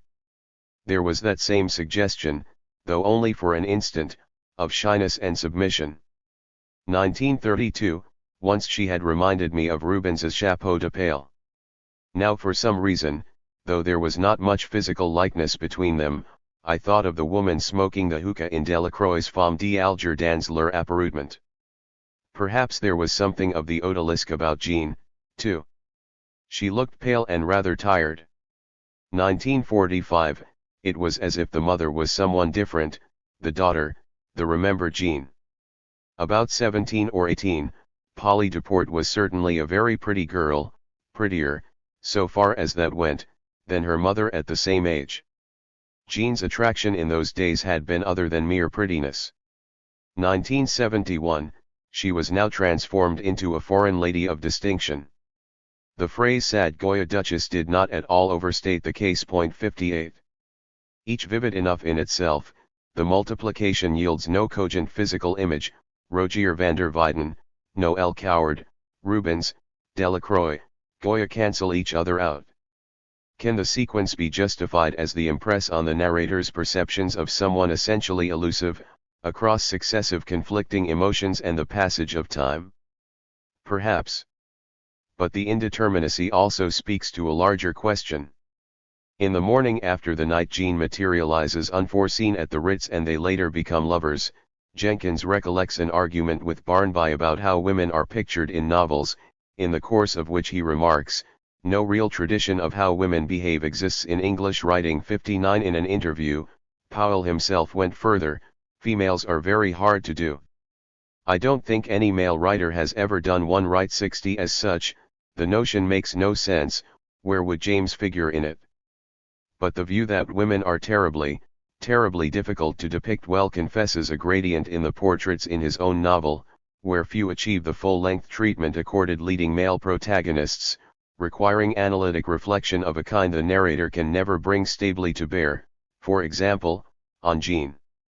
The principal exception is Pamela Flitton, whose sexual nihilism is examined with a somber power transcending the conventions of the femme fatale, a type that was anyway a historical anachronism by the time of the narrative. That she is in this respect Orseria has led some to tax Powell with an underlying misogyny. Nothing in the novel speaks to this. Both of the women who figure as the worst news for men, Audrey and Pamela, Xantippe and Circe, achieve a kind of atonement, in unexpected turns to care or sacrifice. On the other side of the gender divide, no such alleviation attaches to Widmerple or other brutish male specimens. In 20th century literature, prejudicial treatment of women can take two forms, which of course may be combined. Are they disliked? Are they slighted? The first, misogyny strictly speaking, is rarer than the second, male chauvinism, and where it exists typically generates much cruder kinds of disparagement. The asymmetry in Powell's handling of the sexes is free of any hostility to women. It is not their presence, but their absence that arouses vehemence of feeling, the excruciating boredom of exclusively male society of which the narrator complains in The Army. 61. Arguably the warmest single portrait of anyone in the music of time is of Molly Jevons, in the disorderly kindness and disregard of convention in her cross-class household. Marriage, understandably of no interest to Proust, who vouchsafes scarcely a thought about it, but still in Powell's time central to relations between the sexes, forms one of the leading topics of the dance. Few avoid misfortune there, scenes of conjugal discord among the most wrenching pages in the novel. Significantly, it is not a man, but a woman, Morland's wife, Matilda, one of Powell's most sympathetic characters, who gives most eloquent expression to what marriage is likely to mean for either sex, in an outburst rare for use of italics. "Is it fun to be married to anyone?" she asks, and continues passionately, "I mean married to someone. Not to sleep with them, or talk to them, or go about with them. To be married to them." 62. Women can be liked but all the same belittled, tacitly if not explicitly. Impossible with such variously commanding figures as Madame Leroy, Miss Wheaton, and Mrs. Erdly. Could that be said of the narrator's contemporaries? For Isabelle Joyaux, French student of Powell, most of his female characters, besides such older ones, she instances 6 of his own generation, are startlingly tough. 63. That may be, critics can reply, but as his best English reader, James Tucker, remarked, none are shown discussing, joking, intriguing, or speaking about art, politics, literature or money in the style of men. 64. Morally and practically speaking, giving as good as they get, if not better, but professionally or intellectually. The only jobs ascribed to the pre-war lot are model and actress. Post-war this alters. In the final trilogy, Ada Lindtwerden, successful novelist, is capable of trumping or outmaneuvering any of the literary figures around her. No one else in the novel comes near the erudite firepower of Emily Brightman, sprightly historian of late antiquity. Powell was a product of his class and period, with the blind spots these imply, but changes in gender roles were not lost on him. The notion of any particular sexism doesn't stick. Sperling's love of his work is scarcely an eccentricity, women have been among its greatest admirers.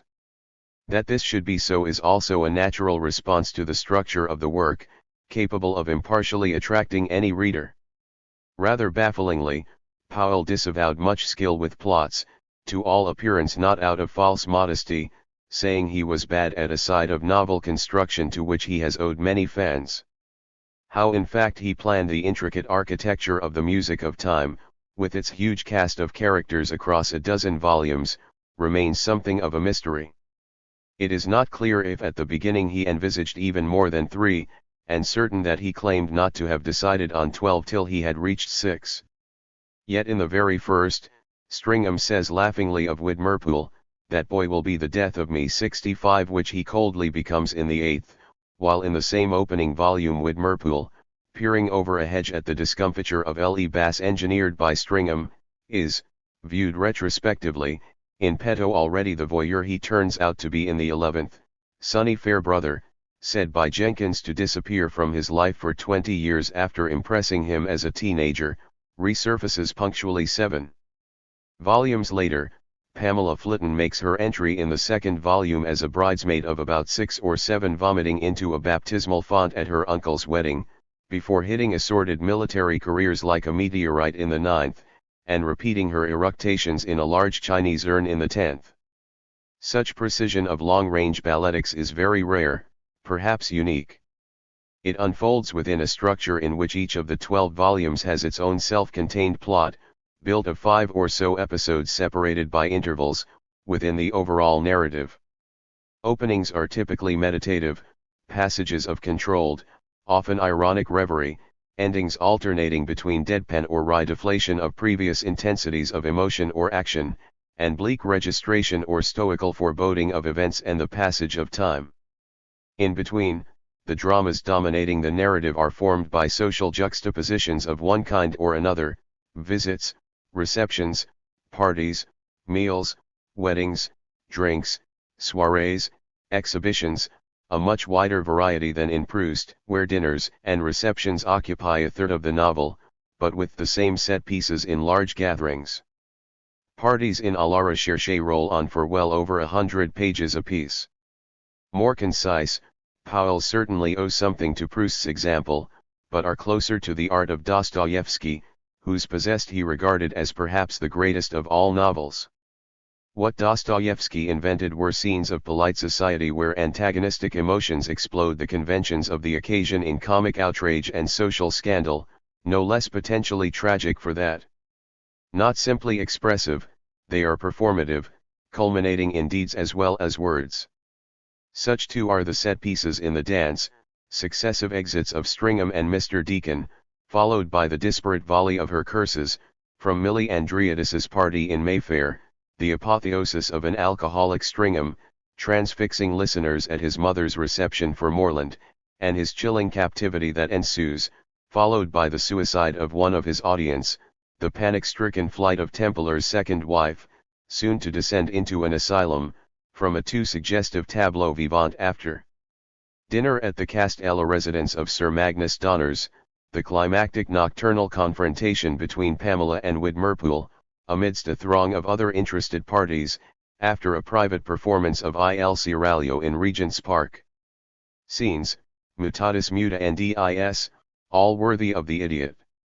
A recurrent motif at these and other key moments of the novel is the role of the physical mishap as precipitant of events, one of the most distinctive features of Powell's imagination, figuring the casual emblems of contingency in life.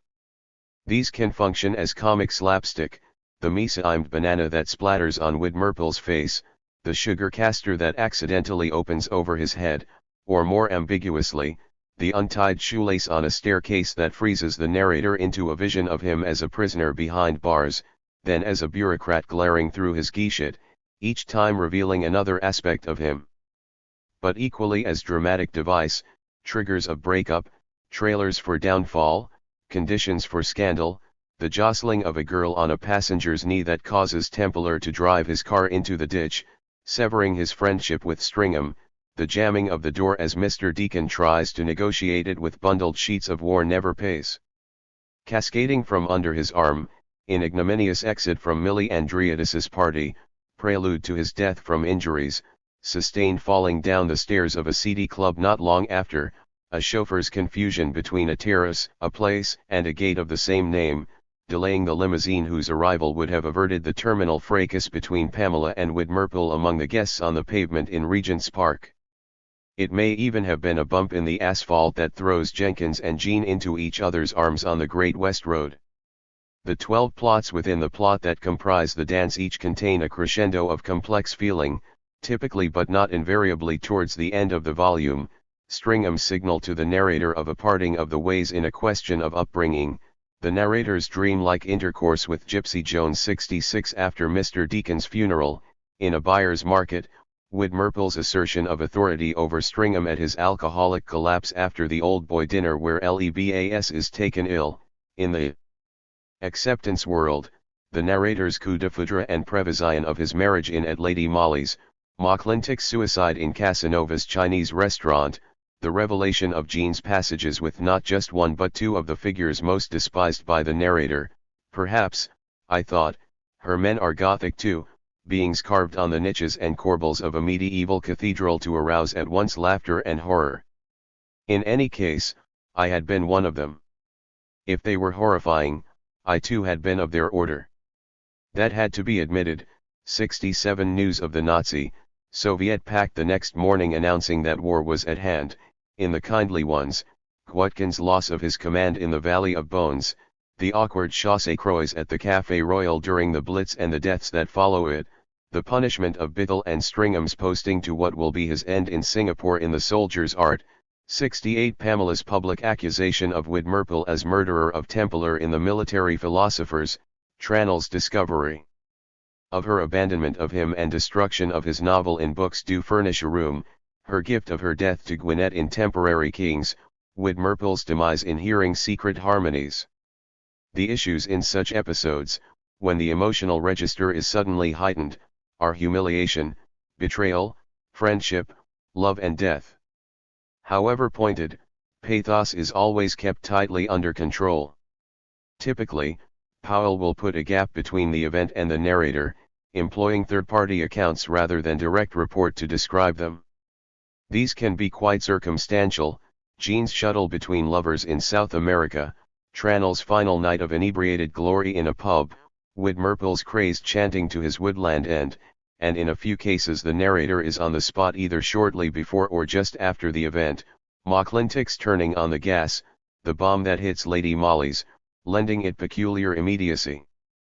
But often events tragic or lurid, the killing of Templar by partisans in the Balkans, of Stringham in captivity in Malaya, the sacrifice of Pamela in a sordid hostelry, occur offstage, particulars withheld. The distancing devices increase in number and effect as the narrative lengthens. In part, this is a natural consequence of the way the narrator is decentered once past the threshold of marriage. But it also corresponds to the tonal parabola of the novel. Association of its curve with spring, summer, autumn, and winter is contested by some, though its last words certainly allude to the seasons. What is undeniable, however, and insufficiently emphasized is the buoyant, if certainly also often ironic, sense of adventure and high spirits of the first 4 volumes of the sequence, in the comedy of youthful discovery of life, touches of darkening as the war approaches, with it, the coming of austerity and tragedy, final descent into the realms of the macabre. As a turn to ever more extreme actions and situations unfolds, in a shift resembling that in Proust, whose example may have licensed Powell's imagination for it, the requirement for buffering procedures steadily mounts, till by the end nearly all is elaborate, often even, with a further twist, speculative or dubitative, oratio obliqua. Stylistically speaking, Powell is the very unusual case of a writer who radically changed his way of writing midway through life. He himself made light of the difference between his quartet of pre-war novels and the post-war music of time, preferring to present his work as a more or less continuous development, and on the whole his admirers have followed him in this. In reality, it is hard to think of any other novelist where the formal contrast is so marked. Hemingway was the principal influence on Powell's pre-war writing, along with E. E. Cummings and Wyndham Lewis, clipped sentences, terse dialogue, deadpan affect. Late in life he would dismiss Hemingway's prose with a telling epithet, muscle-bound, and find much of Farewell to Arms terrible stuff. 69 But at the time, he sought to repurpose its techniques for interwar English comedy. The results were not particularly high wattage. The verdicts of a Japanese scholar, comparing them with Waugh's output in the same period, are brisk. Similarities abound: Decline and Fall, Afternoon Men, Black Mischief, Venusberg, Vile Bodies, Agents and Patients, A Handful of Dust, From a View to a Death, Scoop, What's Become of Waring. But lacking the gusto of Waugh's wild, grotesque flights of the imagination, Powell's energy-saving variants yield no more than a light, prosperous disdain for the sordid affairs of the world. 70 That could be thought too harsh. But Koyama is perfectly correct in pointing out the most striking feature of the early novels. They contain, virtually without exception, only flat characters. The First World War, although it impinged on him directly very little, altered Proust's enterprise decisively. Suspension of publication after the first volume in 1913, extending what would have been a trilogy into 6 more volumes when it was resumed in 1919. The effect of the Second World War on Powell was more drastically transformative. He emerged from it, he said, a different person. Unable to compose any fiction in the army, he immersed himself in writings familiar and obscure of the 17th century, with a view to producing the biography of Aubrey that became his first book after the war. The impact of what he would term Aubrey's new sort of sensibility proved critical, taking from it both his appreciation of the oddness of the individual human being and mastery of the ideal phrase for describing people. 71 The lapidary side of the music of time owes quite a bit to this. At the same time, a more general steeping in 17th century prose that, especially in generations formed before the Civil War, for Powell, conspicuously Burton, was modally Baroque, left its mark too. Out of this frequentation with forms of writing prior to Augustan normalization, and a much wider range of wartime and post-war reading, not just in English literature, Powell developed a style as unlike his pre-war fiction as the characters of the acceptance world are from the matchstick figures of Afternoon Men, combining formal elegance with colloquial energy, brilliant descriptive passages with abrupt analytic reflections, elastic clauses and sparing connectives, a prose uniquely at once alembicated and taut. Powell's sentences are nowhere near the length or complication of Proust's, which average 35 words apiece, and his imagery, vivid enough in its own right, does not compare with the poetic and scientific range or density of Proust's. His art is more laconic.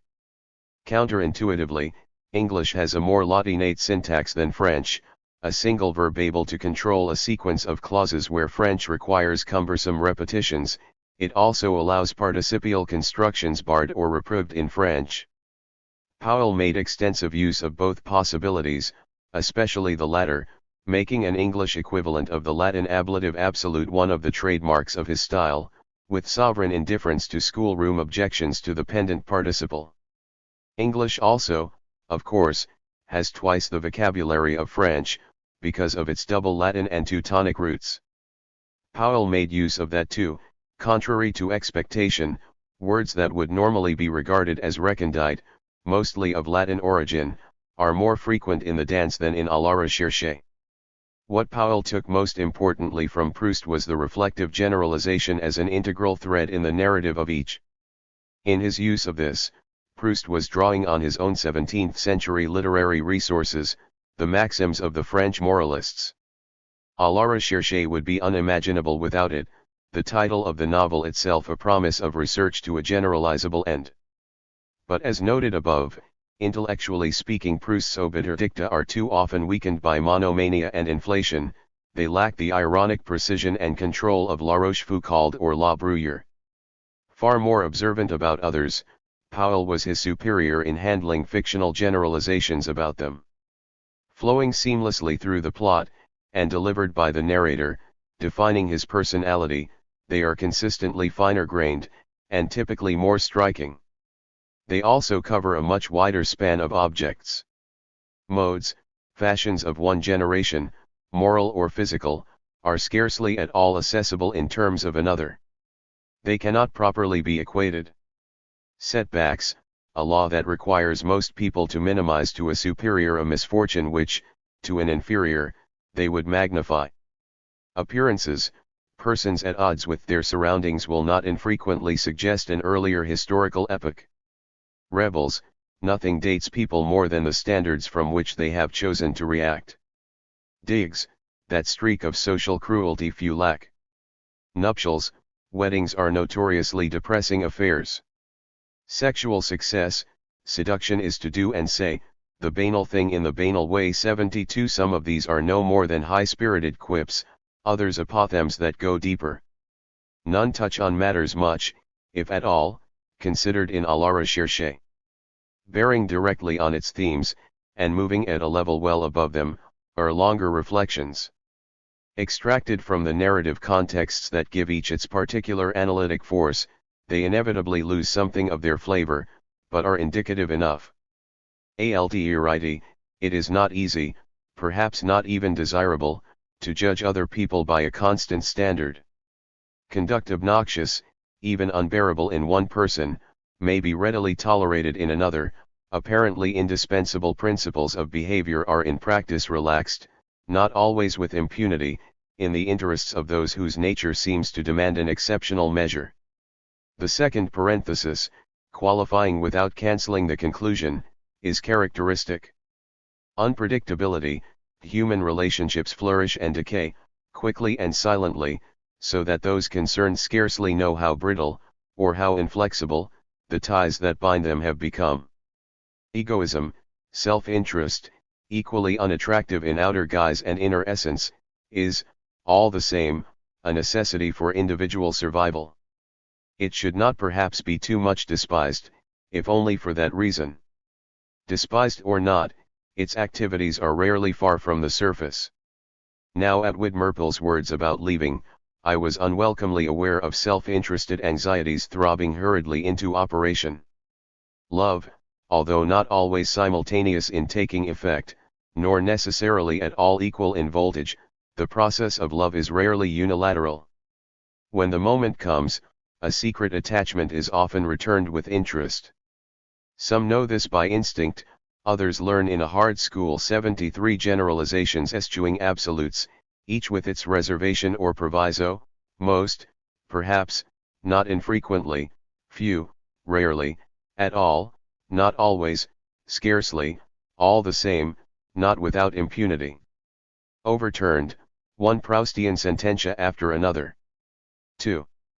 Comparisons between works of art, Adorno maintained in Minima Moralia, are inevitably at once refused and demanded by them. 74 That they may simply be incongruous he disregarded. Cases where parallels are as close as those between Proust and Powell are on the other hand rare, but lending the compulsion to evaluate he thought so generally inescapable a particular force, requiring especial care. We are dealing with two great writers, one universally, the other marginally, acknowledged as such. Yet in at least a couple of respects that have traditionally been held central to the art of the novel, construction of plot and depiction of character, Powell unquestionably ranks far above Proust. How much does such an advantage matter? Leading novels that scant or defy plot have a long and distinguished history, Stern already in the 18th century, Goncharov in the 19th, Rilke in the early 20th, dozens thereafter. Starting later, effectively in the interwar period, major work dispensing with characters became a regular feature of the literary landscape, from The Trial to La Nausée onwards, Beckett, Borges, Gracq, Calvino, and others. Proust, however, disavowed neither, innovating rather than abolishing them, as he saw it. As a claimant to both, he is subject to comparative judgment of what he made of them. There his aura has been protected by the differing fortunes of plot and character in the history of modern criticism. For Russian formalism, the most original school of literary theory of the past century, whose influence has also lasted longest, the action of any novel combined a story, fabula, and a plot, sujet, study of whose variant relations in due course produced a technical discipline, narratology, that has flourished ever since. Where did character fit into this structure? It was reduced to a set of functions supporting the narrative, on the model of Propp's taxonomy of folk tales, precursor of Levi Strauss's treatment of myths. Much intellectual water has flowed under the bridge since the time of the formalists, but the theoretical hierarchy they introduced has remained, its most popular current device, Griames's semiotic square, in which characters become so many actants occupying 6 invariant positions in any given tale. For a long time now, writes Woloch, characterization has been the bête noire of narratology, provoking either cursory dismissal, lingering uncertainty, or vociferous argument. 75. Continuing post-structuralist and ongoing scientistic trends in literary theory, sworn foes otherwise, are both averse to it, for the first, tainted with the delusion of identity, for the second, recalcitrant to the progress of computability. Since Proust's handling of narrative, where he was a pioneer in the creative loosening of previous corsets, whatever the shortcomings of his execution of it, was superior to that of character, where on the contrary the rigidity of his preconceptions undermined what he took to be his discoveries of it, it is not illogical he should have in general enjoyed a critical free pass where he was weakest. Reception and its reasons. Scholarship is one thing, readership another. Contrast in the reception of the two writers is not confined to the volume of academic literature about them, where the legendary overproduction of writing by the French about their national icons, there are 3,000 books on de Gaulle, 5 times as many as on Churchill, needs to be taken into account. A more significant index is translation. On the centenary of Du Côté de Chez Swann, a colloquium could discuss translations of Proust into English, Spanish, Italian, German, Greek, Croat, Norwegian, Russian, Polish, Turkish, Arabic, Korean and Chinese. 76 To date, the 12 volumes of the dance have appeared only in French, Spanish and German, Italian and Finnish petering out after the fourth, Swedish after the second, Portuguese the first. Rendering works the size and complexity of à la recherche and dance into another language is an expensive business, incurring costs requiring commensurate sales. Literary laurels and commercial success, though today ever less independent of each other, remain distinct. The thumbs up of the market is clear, Proust's popularity is much greater. At first sight, this might seem a strange way of describing a writer in so many respects the less accessible of the two. But there is a sense in which the scale of the audience for Proust derives from the ambiguity of his achievement. For some of what, viewed intellectually or aesthetically, are limitations of his art are also, looked at sociologically, among the attractions of it. Though set in a highly specialized and now distant milieu, his novel offers scenes of it reducible to readily available registers, satire of manners and ontology of passions, the one figuring as mask of the other. The satire requires no great depth of sophistication to grasp, answering to standard expectations of what an aristocracy past its prime would be like: pretension, snobbery, egoism, hypocrisy. Behind this local diorama of frivolity and falsehood, however, lie truths of universal scope, laws of the heart and mind operative everywhere, abstract and absolute, secrets brought at last to light by art, unmediated access to which readers anywhere on earth can gain. Proust was not, of course, the first novelist to issue existential edicts, even if no one before had ever done so at such length. What sets his apart is a more general feature of his writing, which accounts for much of its appeal: modal reliance on hyperbole. The rule of his imaginary is exaggeration. Characters balloon into caricatures, psychological insight escalates to ontological lemma, metaphor, more typically simile, lifts the banalities of everyday sense data into a stratospheric poetry of color and light. Detesting what he called realism, Proust wanted to outbid it, and in doing so won part of his acclaim. Larger than life is, after all, a term of praise. Hyperbole, the briefest glance around the society of the spectacle, is a sufficient reminder, pays. So too, sex. Bowie's enveloping category of categories, recklessly exceeding the requirements of the plot, is another reason for the allure of à la recherche. Novels governed by the dynamics of desire, naturally, pre-existed Proust. Laclos and Balzac had each written a masterpiece. But no one had ever produced such saturated sexualization of an entire fictional world, sensational not only in degree but in kind, as the most forbidden forms of desire, between men, between women, pleasure in inflicting cruelty, pleasure in receiving it, become as it were the ground base of all conventional forms. Much has been normalized since, but the frisones of that erotic expansion have not lost their zing at the till. Finally, there is Proust's Romanticism. Formed in the 19th century, drawing inspiration in different ways from Chateaubriand and Nerval, he had no prevention against the dramatic afflatus of the high romantic tradition, or its characteristic tropes, enchanted childhoods, nature dazes, unhappy loves, tormented souls, vanities of the world, consolations of art, of which so many would become, in degraded form, staples of the culture industry in the next century.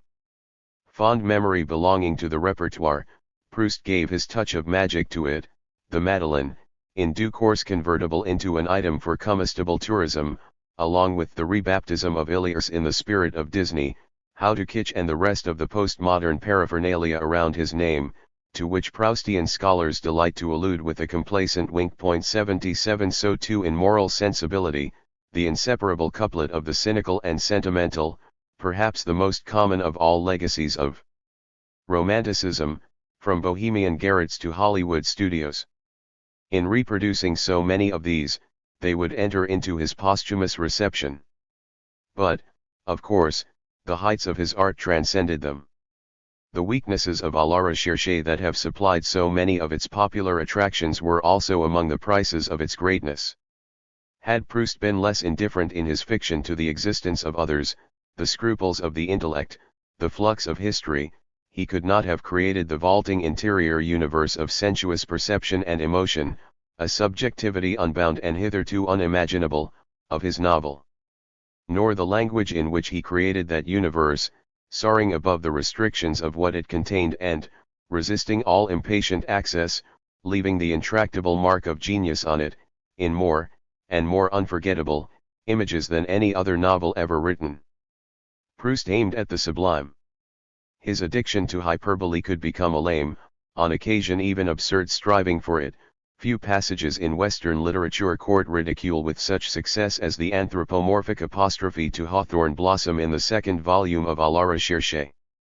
But that at his finest, depicting and confronting death, he achieved the sublime, no reader of the last days of his grandmother, or the final pages of his novel, could doubt.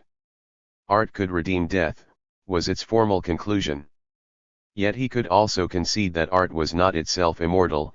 It might survive a century or two, but along with the human race, it would perish in the end, with the cooling of the earth.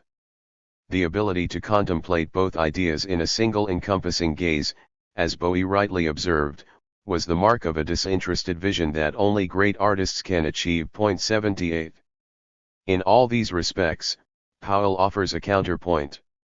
His world is not so immediately available across languages, because it is so much less abstract, not a set of universal propositions with a light topping of satire, but the representation of a particular society over time through a large number of carefully delineated individuals. He was very conscious of just how distinctive was the class structure and culture of the England he portrayed, and the specific problems these presented the novelist. While in the Ritz, the narrator of the Dance Muses, waiting for someone in a public place develops a sense of individual loneliness, so amongst all this pale pink and sage green furniture, under decorations of rich cream and dull gold, I felt myself cut off from the rest of the world.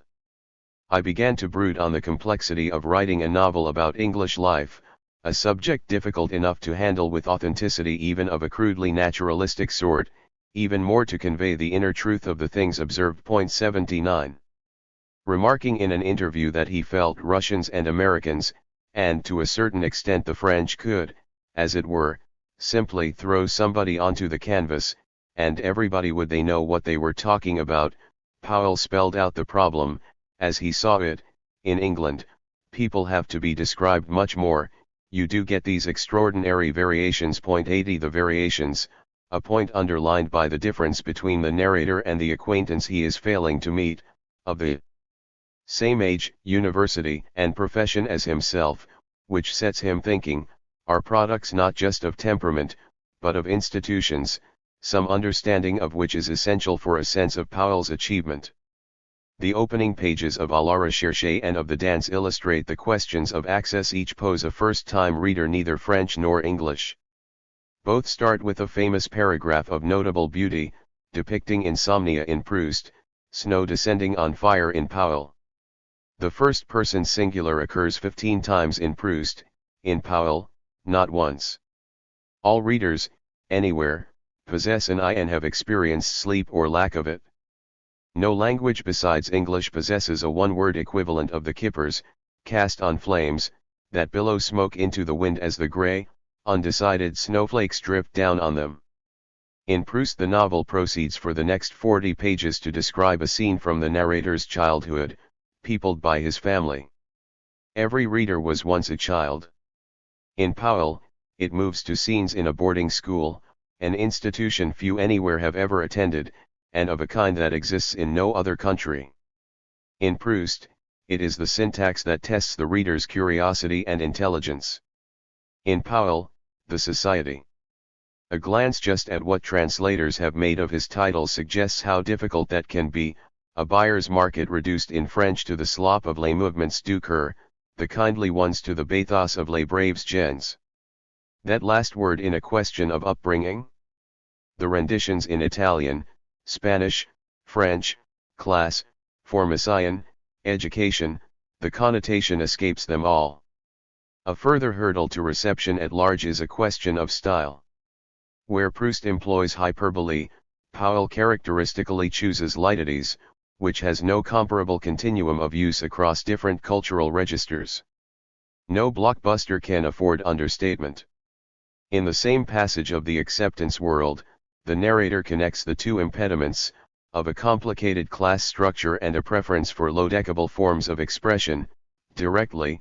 Intricacies of social life make English habits unyielding to simplification, while understatement and irony, in which all classes of this island converse, upset the normal emphasis of reported speech. Though lightides is as distinctive of Powell's own writing, if not as pervasive, as hyperbole is of Proust's, he was aware of its dangers. After further thoughts on the question, the narrator's meditation ends. Understatement, too, had its own banality, for, skirting cheap romanticism, it could also encourage evasion of unpalatable facts. 81 No sense of the risks of overstatement is to be found in Proust. Sex. The music of time gives full measure to the place of desire in human life. Powell credited James with forcing, almost single-handed, the English novel into the status of a work of art, but remarked that there he fell short. Even the Golden Bowl was limited by a chronically inadequate understanding of sexual passion as an element in human motive. 82 No reader is likely to tax Powell's dance with that limitation. Reversing national stereotypes, its French critic indeed, notwithstanding her admiration for the novel, purses her lips at what she terms the abyss of carnality portrayed in the sexual shuttles of its characters. 83 Such a view conspicuously misses its mark, relationships in the novel ranging far beyond mere physical coupling. The erotic is an element in human motive, not its invariable dominant. There is none of the overdrive of à la recherche. Nor can it be understood simply as concupiscence.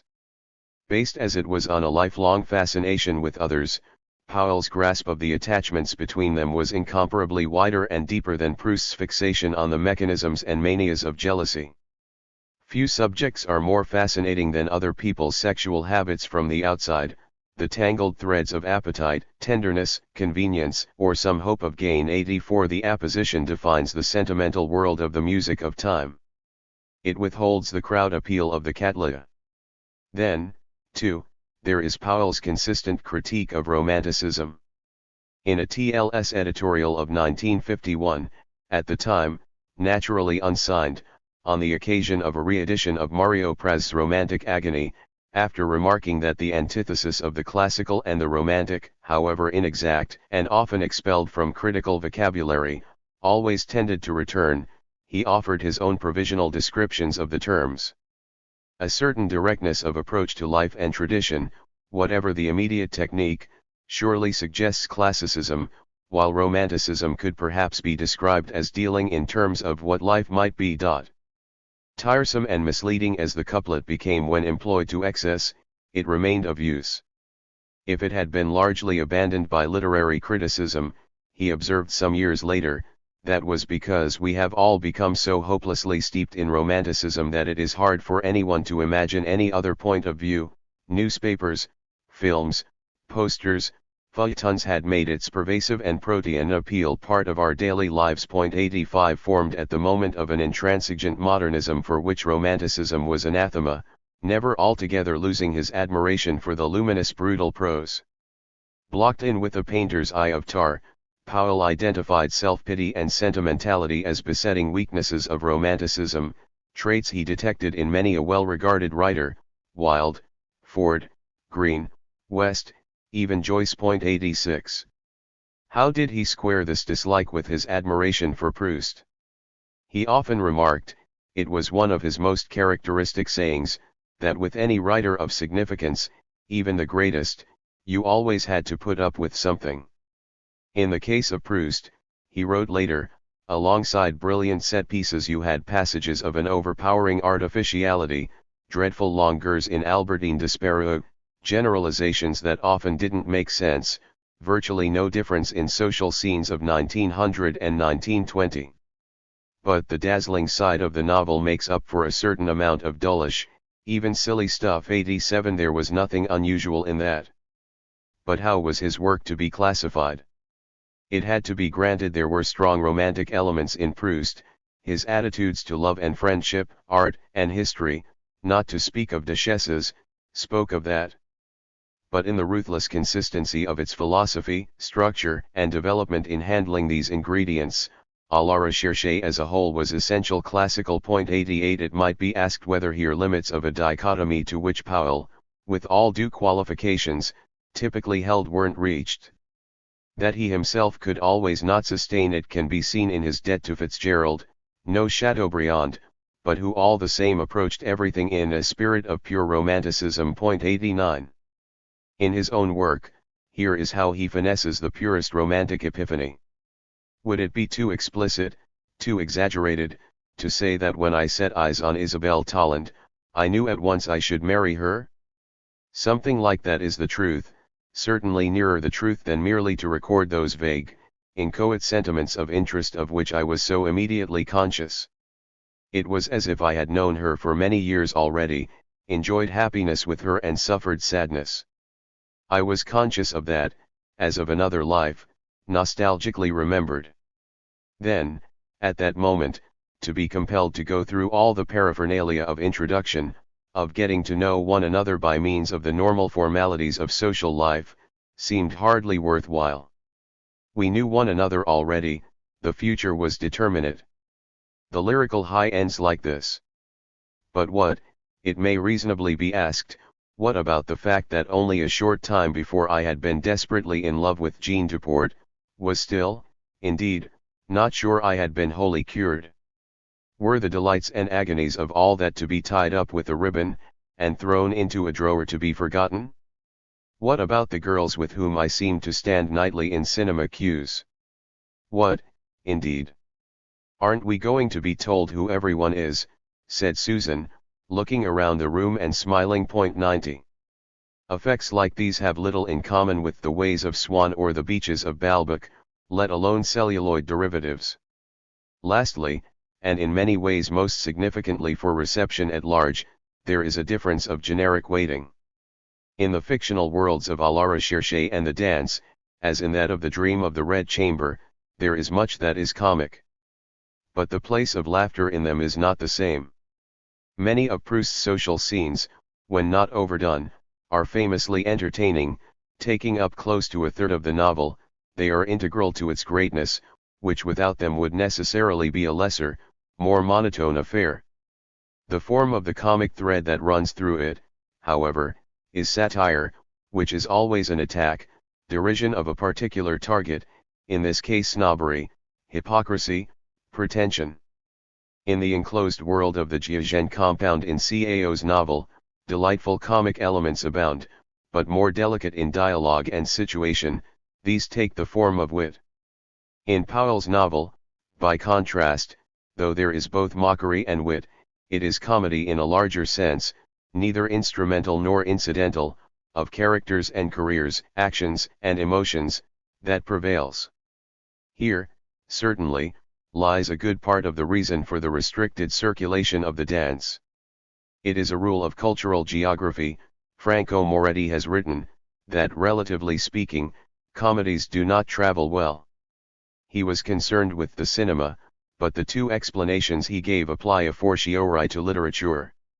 One was what he termed the inertia of language, jokes in one predictably weakened, at the limit, puns, disabled, by translation into another. The other was the fact that laughter arises out of unspoken assumptions that are buried very deep in a culture's history, and if these are not your assumptions, the automatic component so essential to laughter disappears. Remarking that while we usually associate the national spirit with the sublime, unknown soldiers, torn flags and the rest, he observes that what makes a nation laugh is more distinctive than what makes it cry, where the same sublime objects reappear relentlessly from one culture to another. Comedy differentiates. All sublime nations resemble each other, we might paraphrase Anna Karenina, but when they start laughing, they all do so in their own unique way. 91. The general truth of this contrast requires some qualification and unpacking. Though they can of course overlap, satire and wit are to be distinguished from comedy, tragedy from the sublime, while all these can mingle in differing measures in a single work. With this proviso, à la recherche, Dream of the Red Chamber and Dance offer variations on the argument. Proust's novel, constructed in the register of the sublime, suffers little in universal appeal from its satirical side, since the target is so standard and generic. What hierarchical society has ever lacked snobbery or hypocrisy? Cao's work is ultimately a tragedy, as his first modern critic Wan Kuo-ei understood, even if we don't possess the exact version Cao made of its ending. 92 But the place of wit within it is not at all like the pockets of comic relief in Shakespearean tragedy. It is far larger and more defining.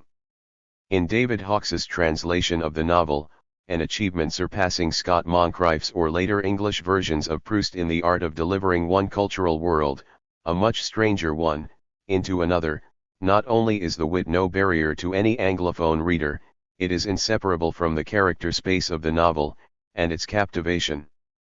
There, as its bearers, young women occupy a position in the narrative with which dance cannot compete, let alone à la recherche.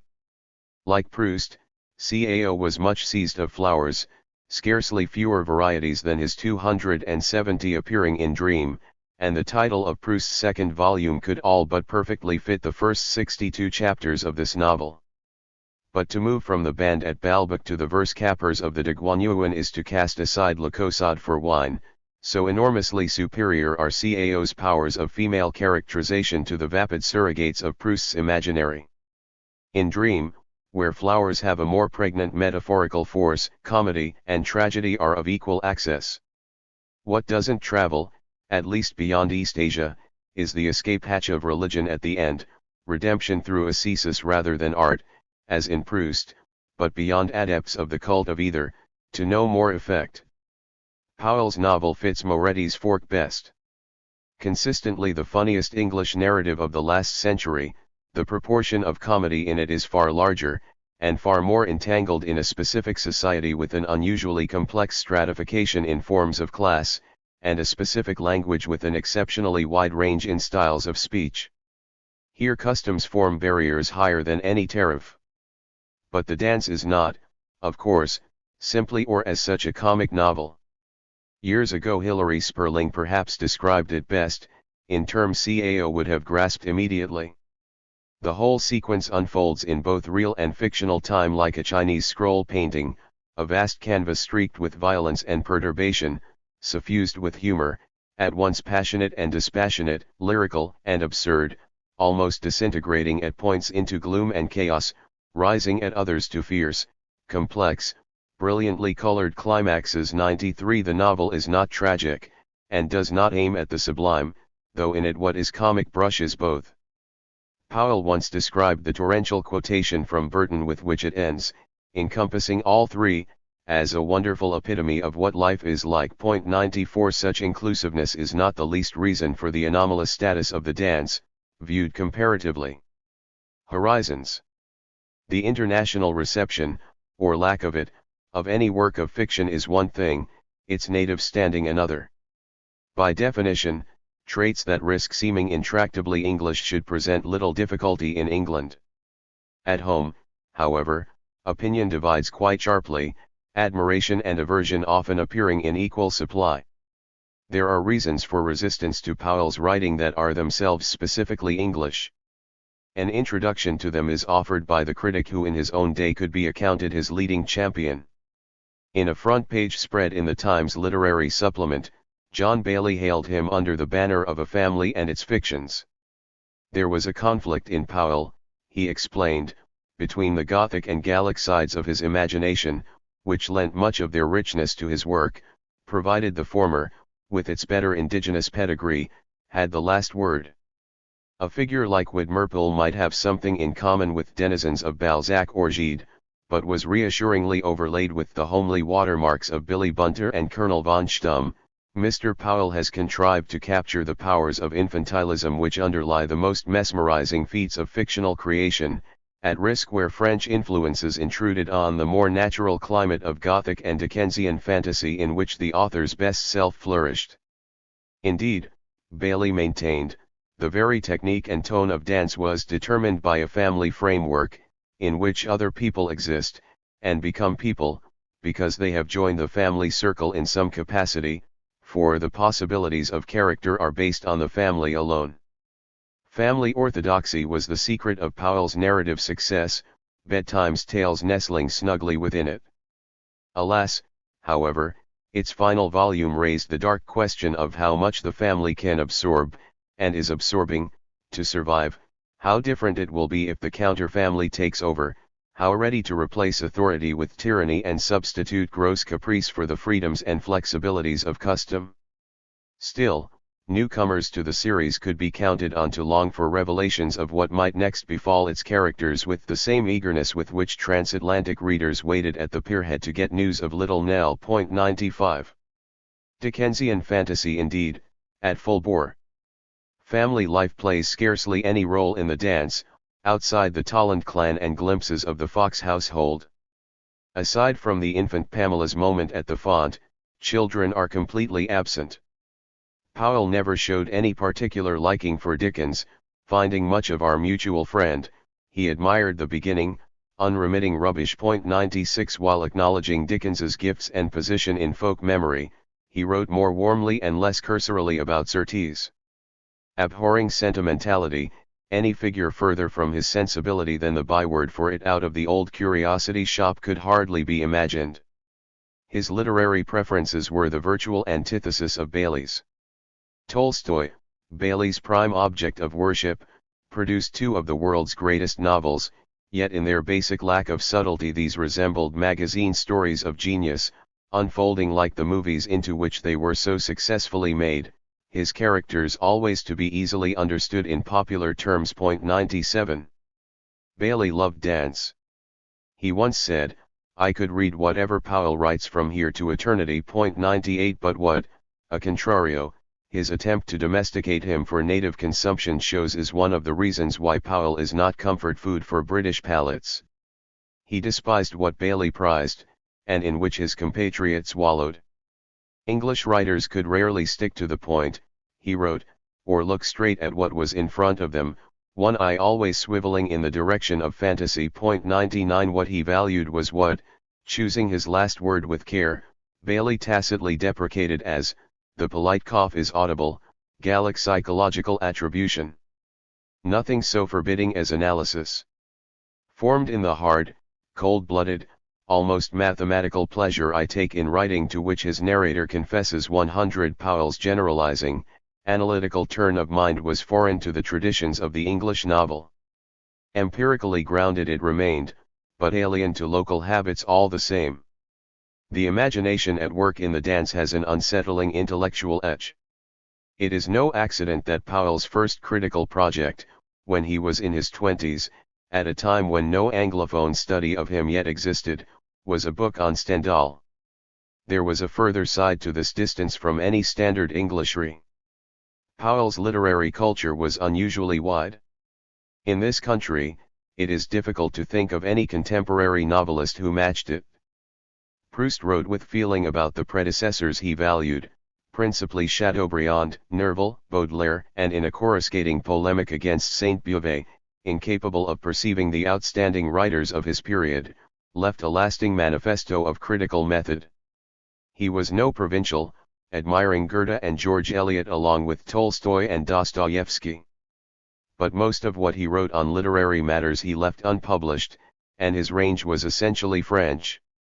As a critic, he is remembered today principally for his dismissal of Sainte-Beuve's aberration in talking about the life of a writer as if it bore on his work, the occasion of his famous pronouncement, "A book is the product of a different self from the self we manifest in our habits, in our social life, in our vices." 101. No doubt in part moved by an understandable fear of exposure of his own life to any too inquisitive gaze, Proust was himself quite unable to live up to his dictum, proceeding immediately to treat Balzac in much the fashion for which he reproached Sainte-Beuve, plunging right away into the mercenary vulgarity of Balzac's correspondence, where there is no call to differentiate between his letters and his novels. 102. In effect, the distinction on which he legitimately insisted could never be a size sign such as the mystique of the author to which he aspired would make of it.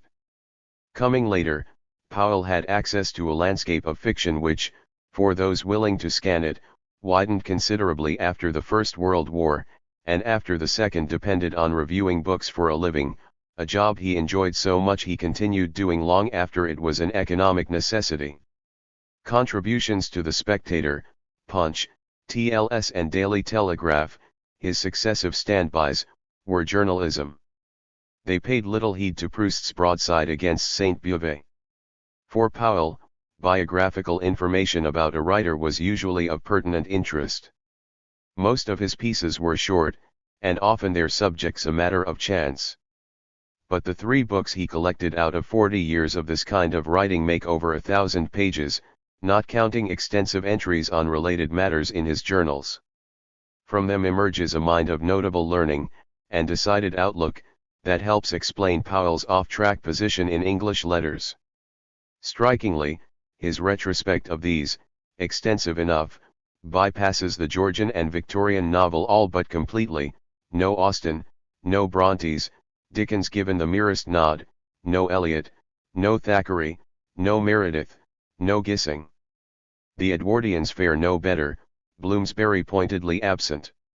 To all intents and purposes, coverage of fiction starts with James and Conrad, Hardy and Kipling as proximate backdrop to his own generation, the first and last most important for Powell, an admirer of both, though in no sense a pupil. James he found in the end too niggling and inhibited, Kipling too knowing and unctuous. Joyce was a master of words and phrases, but not, in forsaking the initial naturalism of Ulysses for a surfeit of pastiche and pedantry, of form, though he revolutionized it. 103. Lewis was to be respected for his lifelong crusade against Romanticism, if not himself immune to it, but lacking in warmth was undone by his venomous obsessions. Gerhardt, the last English novelist Powell wrote seriously about, provided a critical link to Russian literature. 104. Polite about contemporaries like Waugh and Green in public, he was less so in private. Significantly, Powell's coverage of the European novel starts much earlier, tributes to the delicacy and economy of Constant, the irony and generosity of Stendhal, the colossal vitality of Balzac, the comic wildness of Gogol, the inextinguishable energy of Dostoevsky. Alert to less familiar writers of the 19th century, he found Galdós a startling discovery, superior in wit and psychological subtlety to either Balzac or Dickens, saw in Nievois a portrait of Italy at the time of Napoleon to counter Stendhal's. Along the way, he could be as astringent about such a venerated totem as Flaubert as Jenkins is about Trollope, monotonous predictability of plot and characterization, Bellamy vastly superior to L'Education sentimental, a touch of the mountebank. 105 in the 20th century, he pioneered admiration for Svevo in England, and was first off the mark in hailing Musil, whose appearance he greeted with delight. Among post-war writers, he commended Moravia and Malaparte, and was respectful of Aldenove and Malraux. Critical of Sartre and Mann, cool about Camus and Pasternak, he warmed to Queneau. 106. These were novels of others. It is in his own that the effect of Powell's personal culture becomes salient. More real persons are referred to in A la Recherche than there are characters, about double the number, close to 700. Proust was the first writer to multiply references on such a scale. This was his most direct legacy to the dance, where they become a leading feature too. Powell's handling of them, however, differs. The ratio of the real to the fictive is less, characters outnumber references, if not by much, just over, to just under, 400. Their distribution is also distinct. In Proust, artists of one kind or another, principally writers, painters, and sculptors, musicians, in that order, comprise about half the roll call, the rest made of rulers, prince-sealings, politicians, generals, diplomats, and the like, in Powell, 2/3. Within these, Proust was more parochial, 90% of his writers, 2/3 of his painters were French, in Powell, close to half his writers, and 3/4 of his painters aren't English. Allusions are the light infantry of reference, quotations the cavalry. Proust cites some 30 authors, 90% are French, Powell around 45, of whom 3/4 are English. Within his national literature, Proust draws on a limited number of sources, 8 writers, headed by Hugo, Racine, and Saint-Simon, supply nearly half of his quotations, and no one figures whose name is at all out of the way, most, standard classroom material. Within his, Powell quotes much more evenly across a far wider range, stretching to some writers even the best equipped might be tested by, Preston, Peele, Ingelow, de Table. The part played by quotation in the two novels is also, this is the really critical difference, quite distinct. In Proust, they have two main functions, satirical, in which they figure as the small change of fashionable causerie, where regular misattributions, by Bloch, Madame de Cambremer, the Duc et Duchesse de Guermantes etc., show up the ignorance of the smart, or would-be smart, world, or self-corroboratory, as when the narrator invokes Baudelaire to touch up his already lyrical description of the sea, or Chateaubriand to back up his theory of involuntary memory. 107. In the dance, quotation is not an instrument of satire. 108 It is either a playful note in high-spirited intellectual dialogue, of a kind that Proust's narcissism does not permit, or a poignant signal of what is to come, or has just come, in other words, not mere decor or self-justification, but inseparable from the action of the novel. In both registers, Powell makes much more intensive use than Proust of poetry, and in doing so, unlike his own writing on the novel, draws extensively on Victorian, Elizabethan, Jacobean, and Caroline writers, and French lines whose spirit is not to be found in A la Recherche. Not long before being brigaded, rather rebelliously, to the last great set-piece social occasion on the eve of war, which will be a watershed for the narrator and his friends, Morland is recalled reciting Rimbaud. Ois of jeunesse. A tout a servi. Par délicatesse. Jai perdu ma vie. On emerging from the dinner at Stirwater, and the disastrous tableau vivant that follows it, Baudelaire. Eldorado banal de tous les vieux garçons, said Morland. But that was Cythera, said Isabel, the island of love. Do you think love flourishes at Stirwater? I don't know, said Morland, love means such different things to different people. 109. The atmospheric air pocket is characteristic, a diminuendo not cancelling but intensifying, by contrast, what precedes it.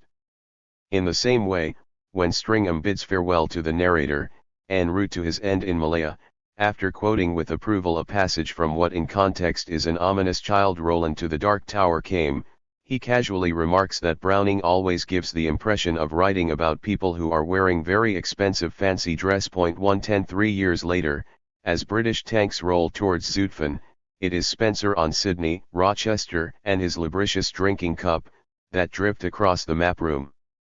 Between Potsdam and Hiroshima, on encountering Widmerpool, fresh from intriguing in the bunker of the Cabinet Office and now engaged to Pamela Flitton, the narrator's reaction is to recall a Scottish poet, not exactly a household name.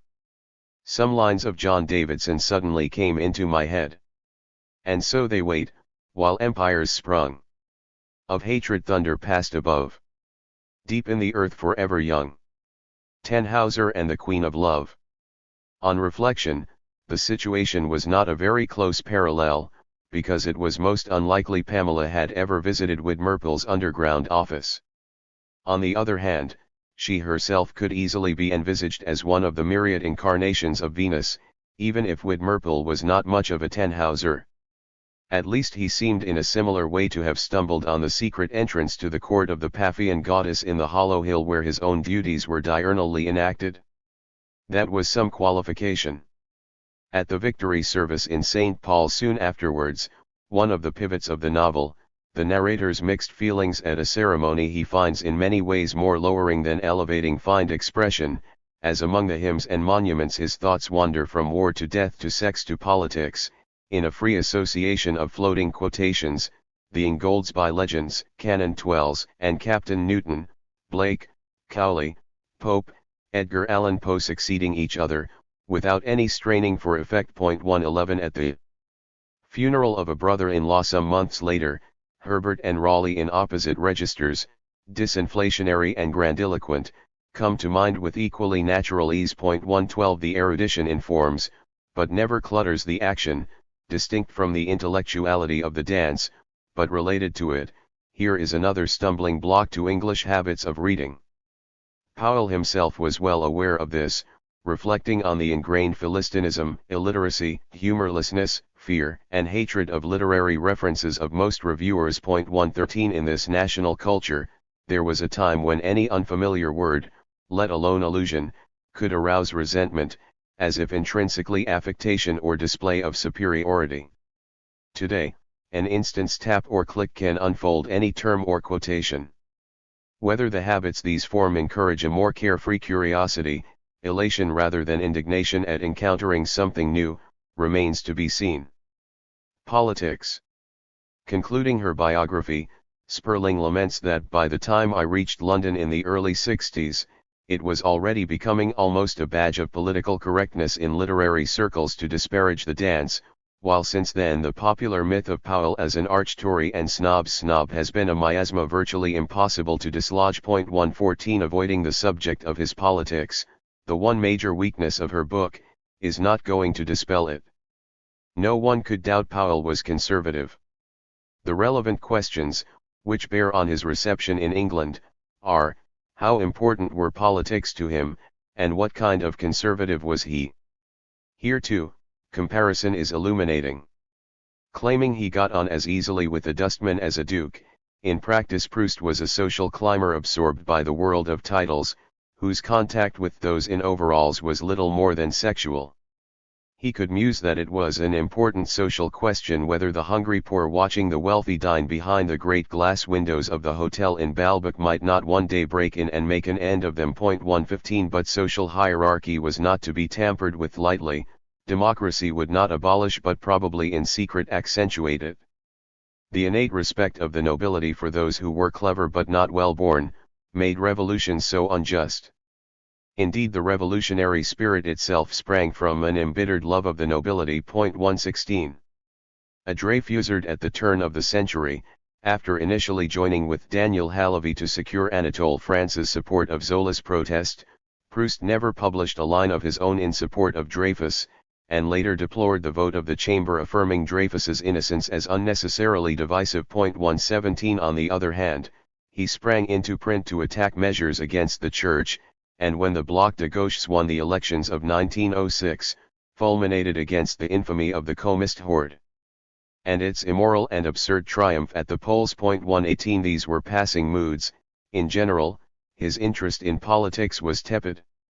Save on one score, indignant that Tolstoy should have criticized the celebrations of the Franco-Russian alliance, a fatal slipway to 1914, Proust explained that while socialism might be altruistic among those of the rich willing to advocate the idea, it was egotistic for the poor to do so, whereas patriotism subordinated egoism to altruism in both classes, uniting them when necessary for the moral duty of war. 119 Like most of his contemporaries across Europe, he never doubted the justice of the cause of his own nation in the First World War, bringing down on him savage words from a youthful Beckett, in every other respect a boundless admirer. 120 But though a reflex patriot, by the standards of the time he was a humane one, who criticized indiscriminate denunciations of German culture during the war, and opposed triumphalist bids to proclaim the hegemony of French letters after it.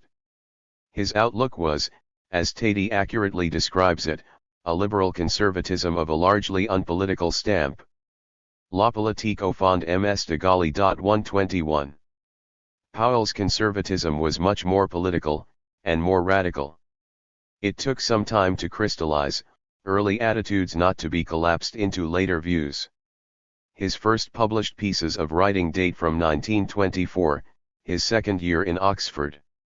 Among them was a review of a biography of the pre-revolutionary Marat, in which after remarking that the leaders of revolutions could all but universally be classified as unqualified scoundrels or tiresome and ill-informed pedants, he went on to observe that a hereditary monarchy by the law of averages produces a certain number of good rulers, but a democratic upheaval ensures only that the reins of government are given over to the hands of the morally and intellectually deficient. 122 Not that unusual a flourish for English undergraduates at the time. A decade later, looking back on his days at Eton, he could write of his house there had been a period in the immediate past, happily drawing to a close at the time of my arrival, when the non-Aryan proportion in its membership had seemed to many unnecessarily high. 123 Michael Barber, Powell's earlier biographer, who first pointed out these passages, sensibly did not make too much of them. Like offhand dismissals of democracy, casual expressions of anti-Semitism were comme il faut in the upper classes of the period, a lightly worn prejudice raising few eyebrows. Graham Greene, who conceived and edited the volume of Reminiscences, The Old School, in which this appeared, no exception. Orwell could give voice to much the same as an informant for British security in the Cold War. Sharing the typical outlook of his cohort, there is little sign that in these years Powell was any more seriously interested in politics than Proust had been. As the 30s set in, and a new literary generation made itself felt, this altered. He was totally out of step with the new mood, he told Barber 40 years later. It was a moment when committed writing really completely took over, and it felt quite extraordinary if you were another sort of person. 124 Aversion to Auden and his fellows certainly reinforced his instinctive attachment to the social order against which they railed. Not, however, to the point of picking up any opposite banner. One of his closest friends, John Haygate, became a fan of the Nazis, but leanings like this never rubbed off on him.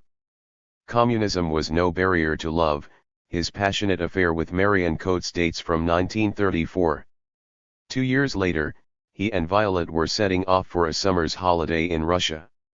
When the Spanish Civil War broke out and Greene organized another anthology about it, Writers Take Sides, Powell declined to do so, making mild fun of the camps arrayed against each other. Amidst so many distinguished names, how could such eminences as Beverly Nichols or Godfrey Wynne have been overlooked? 125. It was the Second World War that changed all this, permanently. Powell was caught up in a tidal swell of patriotic feeling, Sperling writes, losing his temper with friends who weren't rising to the occasion. 126 The fate of the country was at stake. After the continent had fallen to Hitler, when British isolation was broken by the German invasion of Russia, his narrator's reaction is the opposite of Waugh's hero Guy Crouchback, who sees only dishonor in the alliance that lies ahead. An immediate, overpowering, almost mystic sense of relief took shape within me. I felt suddenly sure everything was going to be all right. 127 Subsequent transfer to political duties in the War Office, involving liaison with the Polish forces in exile, brought Powell face to face with disputes over how to react to Katyn. Sperling implies, though her wording is careful not to say so explicitly, Powell's memoirs don't make the claim, that it was his opposition to the wish of officialdom to cover up the massacre in the interests of the Soviet alliance which led to his dismissal from the cabinet office. But there is no doubting the strength of his feeling about the killings, and the regime responsible for them. As the war neared its end, he pulled off what he regarded as his major contribution to its successful conclusion, a scheme to ensure that the communist resistance in Belgium, the principal force of underground struggle against the German occupation, was neutralized before it could make a bid for power. 128. Out of all this, Powell emerged from the war highly politicized, as many hitherto rather unpolitical writers were on the continent, Sartre an example from the opposite end of the spectrum, fewer in England. His first substantial piece of writing, a long essay on the diaries of the Swiss man of letters Amiel, picked out the bleak warnings in them of the polar night of despotism that Russia already represented in the 19th century, and the threat it posed to Europe should it ever become master of the continent, tyranny such as the world has never known, silent as darkness, rigid as ice, insensible as bronze, decked with an outer amiability and glittering with the cold brilliancy of snow. Slavery without compensation or relief. Atlee quoting this strophe in a speech soon afterwards, Powell prided himself for having prompted it. 129 Whether he was right to do so or not, the passage quickly became a Cold War staple, popularized by the Reader's Digest. But other than the defeat of Germany and Japan, peace gave him little reason for satisfaction. The mood of his narrator in St. Paul's could only be subdued, in the presence of a Yugoslav partisan and other incongruous figures from Eastern Europe in the pews nearby, not to speak of the levelling imprint of labor on the arrangements of the ceremony itself. The deep depression into which Powell fell after demobilization may also have had something to do with the state of the world in his eyes, once the conservatives were unsaddled, a possibility Sperling doesn't consider. Recovered, he fought the good fight against CPGB infiltration of the National Union of Journalists, shoulder to shoulder with his best friend at the time, Malcolm Muggeridge, seeking to convince him of the importance of ousting Labour, whose boast of a popular majority in 1945 was bogus, from control of the LCC. 130 Talking about the Spanish Civil War, he and Orwell agreed that if the Republic had won, the Reds would have joined the Nazi, Soviet pact and invaded France when Hitler attacked it, as Stalin had done in Poland. Of the alternatives, little as he liked Franco, the victory of the nationalists was preferable. If forced to choose, he would have supported them. 131 Fascism proper, he would later decide, was essentially a movement of the left. 132 So it is logical that in the music of time Widmerpel should first be an apologist for Hitler, and later an asset for Stalin. Congratulating Powell on not only what we might call good political taste, but true nobility of spirit, his leading American admirer has termed Temporary Kings, in which Widmerpel's treason is portrayed, a major contribution to the literature of anti-communism. 133. Such solemn tribute is misplaced. Powell's fiction does not belong with 1984 or Darkness at Noon. It is of another sort altogether. Anti-communist, of course, he was. But that was a conviction, not a passion. What defined his outlook was something else, his own brand of patriotism. This was no common or garden affair. Anchored in his family background, it was highly distinctive. Though he found his father personally impossible, the institution he represented commanded his unswerving respect. From earliest childhood on, at the age of 8 or 9, Jenkins can already rattle off regiments and their colors to General Conyers. Though himself far from enjoying life in it, at any rate service in the field, The army was in Powell's genes, as his nephew has written. 134 This meant that for him, patriotism was inseparable from the military record of the country, whose defining experience as he grew up was the First World War, in which his father was a decorated officer, at a time when Britain still headed the largest empire the world had ever seen. Imperial connections are everywhere in the first 9 volumes of the Dance, Egypt and South Africa, where Uncle Giles suffered disgrace, Kenya, where Umfraville disport himself and Stringham begins his fall, the Gold Coast, where Borat worked in intelligence, Persia, where Cutts falls for a cipher clerk, Afghanistan and Burma, where Conyers served as a subaltern, India, where Bagshaw and Tranel serve in PR, Malaya, where Stringham is killed, China, where treaty revisions form the subject. When Widmerpool first holds forth in company, even the informal empire in South America, where Brent and Duport are in oil. Powell does not insist on any of these, they are background. Nor does he include any treatment of the First World War itself. Remembrance that begins with Sarajevo then jumps to Versailles, Javan's wounds the only real marker of what happened between. But that the Great War formed the touchstone of Powell's own politics is clear. Again and again, in his journals and reviews, he attacked those who either at the time or later questioned its necessity, people who waffle about war being avoidable in 1914. 135 Such anathema to him was any reservation about the war that his literary judgments were inflected by it. The antics of Bloomsbury during the fighting were despicable, but even the war poets did not escape his censure. It was not enough that Apollinaire was legitimately an aesthetic favorite. Heavily wounded at the front and eventually killed by Spanish flu, he had also to be contrasted with the strong admixture of self-pity and even a kind of defeatism of Owen and Sassoon. 136 In the country's epilogue to the war, his father served in the British campaign to crush Irish independence. 60 years later, while diplomatically conceding it was a quirk, Powell told an interviewer, "I have the strongest possible dislike of Ireland. That awful national egotism." 137. Vindication of the cause of the Entente remains, of course, the standard reflex of official Anglo-Saxon historiography to this day. Less common are Powell's projections of it backward to earlier conflicts. The Boer War? Even now, he complained of David Garnett's autobiography, he can produce a paean of praise for the pro-Boers. 138 The Crimean War? We don't want to fight, but, by jingo, if we do, has managed to get a bad name but was a perfectly healthy instinct, especially in insisting that the Russians shall not have Constantinople. 139 The Napoleonic Wars? Whigs who opposed Pitt were near Quisling's. 140 Or forwards, conjecturing the future fate of the Second World War. In St. Paul's.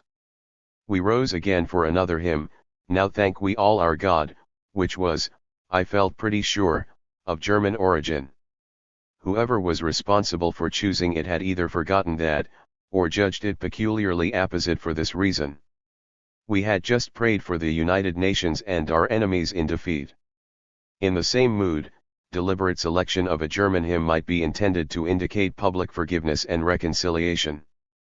Quite soon, of course, people would, in any case, begin to say the war was pointless, particularly those, and their associates, moral and actual, who had chalked on walls, strike now in the West or bomb Rome. 141. Politically speaking, Powell had, of course, no time for socialism in any shape or form. Hayek had demolished its pretensions in 1944. But he was more consistently exercised by liberalism, to which his hostility never wavered. Personified in the dance in the voluble posturing of the Oxford Doncillery, he regarded it as a danger to any stable social order. Liberalism is a force unconsciously seeking anarchy, he said. 142 The English were all too prone to it. Looking back, a case like Shelley's illustrated Dostoevsky's dictum that liberalism in one generation bred nihilism in the next. 143 If the description seems atypically extreme, the reason for it is clear. Liberals were found wanting whenever Britain was at war. Who could forget Forster's credo that he would rather betray his country than a friend? Behind Wolfe or Strachey lay such as Hobson, Cobden, Hazlitt, Shelley. Campbell Bannerman had wanted to scuttle in South Africa, Asquith had failed to prepare for the Great War and bungled conduct of it. That historically for every British liberal who opposed an imperial war, 100 had usually supported it, only underlines how much a tiny scattering of literary dissent in August 1914 affected Powell's angle of vision. If liberalism was the formula for a rootless anarchy, what were the bulwarks against it? There he held fast to the institution to which he had paid homage in his first political pronouncement at Oxford. In the dance, the monarchy enters the narrative with the abdication crisis, when Whitmerpool, hinting at a newly gained standing in exalted circles, banks on the marriage of the king to Mrs. Simpson, a sure sign this would be a bad thing. Powell had strong views about royal duty, as his opinion of dramatis personae 60 years later would show. En route to Los Angeles in 1937, he celebrated the coronation of George VI on board ship in the Caribbean with such exuberance that he woke up with the worst hangover of his life. In later years, he and his wife were faithful viewers of Trooping the Colour and the cenotaph ceremony on television. When he was made a companion of honor, unaware that the likes of Eric Hobsbawm, whose presence on a George Orwell fund sufficed for him to refuse to join it, would in due course receive the same bauble, he was so overcome that he listed the congratulations he received across 20 pages of his normally sharp-wit and vivid journal, the one occasion on which he truly became the caricature Sperling deplores. 144.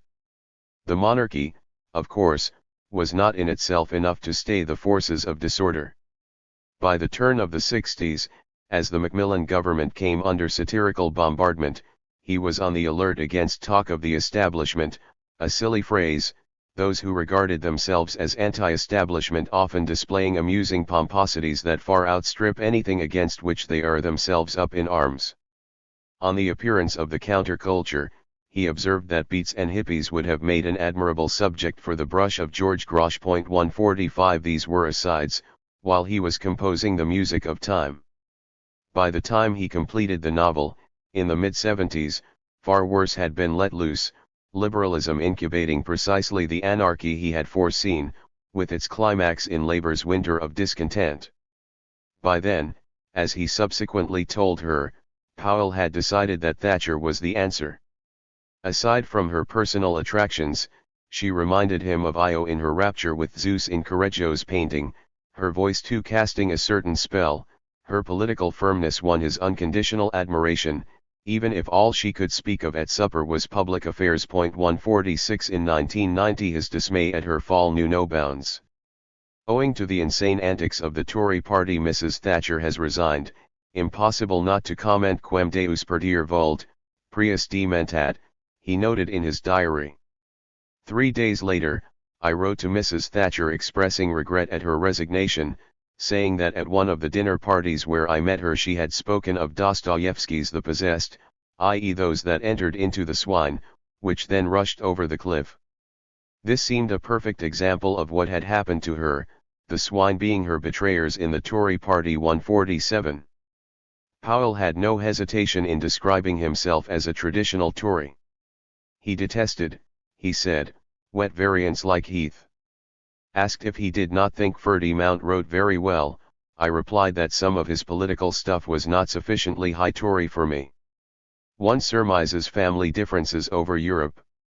The Danish referendum of 1992 is unlikely to have pleased his nephew. Powell's reaction could not have more cheerful. I am absolutely delighted by the Danes buggering up the EC. 148. Uninhibited opinions like these typified the vigor of his private outlook. They pose the question of its relation to the public art of his novel. There, certainly, Tucker was right to be troubled by an aspect of Powell's depiction of Whitmerpool, otherwise deemed superb, in his progress from schoolboy unpopularity to adult careerism, callousness, treachery, voyeurism, and ultimate dementia. It is a worrying equation which makes social ineptitude and lowish family signify latent delinquency. 149. That said, it is characteristic of the novel that there are also occasions when the narrator feels sympathy, even a kind of solidarity with Whitmerpool, quite credibly. Allowing characters an author dislikes no marks at all is a self-defeating practice. If only too easy to fall into, Powell noted in his journal. 150 was an example. In the dance, he avoided it. His feelings about the literary left of the 30s were savage, and who can say he was wrong about a world-class inanity like We Must Love One Another or Die? But in his novel, he took care to represent it in the entertaining, in neither case entirely negative, figures of Quiggin and members, critics rather than poets, in whom traces of Connolly and Quesnel are discernible, rather than Auden or Spender, whom he cordially despised.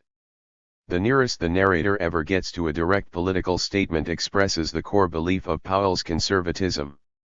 It is characteristically low-key. At the funeral of one brother-in-law, a high-minded, eccentric pacifist of the left, soon after the death from war wounds of another, a dull if good-natured, not very successful businessman, Jenkins compares the two. The former had been in a fervent anxiety to set the world right, the latter had never shown much concern with righting the world, except that in a sense his death might be regarded as stemming from an effort to prevent the place from getting worse. 151. History, Perenity. Powell said he couldn't stand people who wanted to put the world to rights. In the long retrospect of the novel, had it got significantly worse? Many critics have thought so.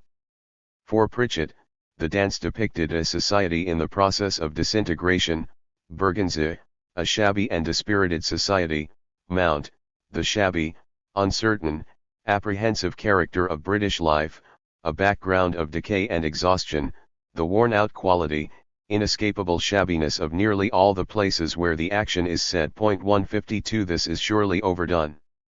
Belgravia, Berkeley Square, Hill Street, Regent's Park were and are not exactly down at heel, nor are leading characters lacking in energy or vitality, not a few at different points brimming with them.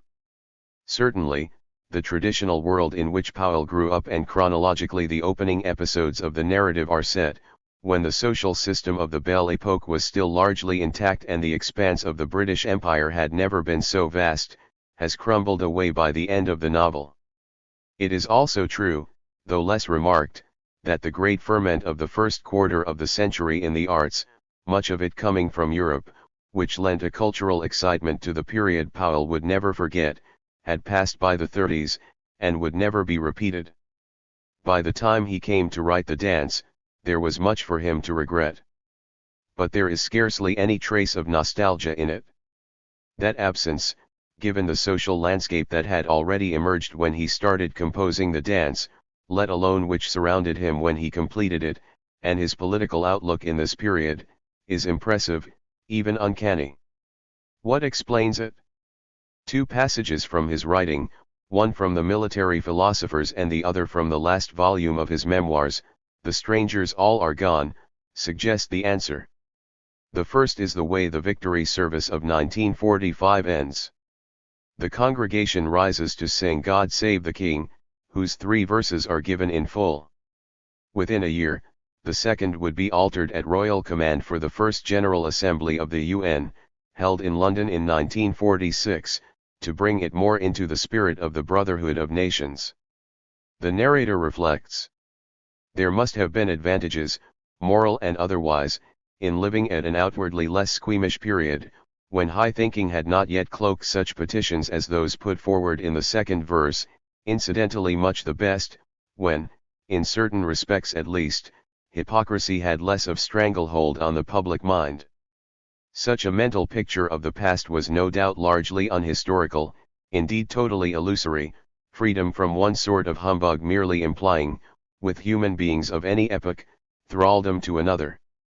The past, just as the present, had to be accepted for what it thought and what it was. 153.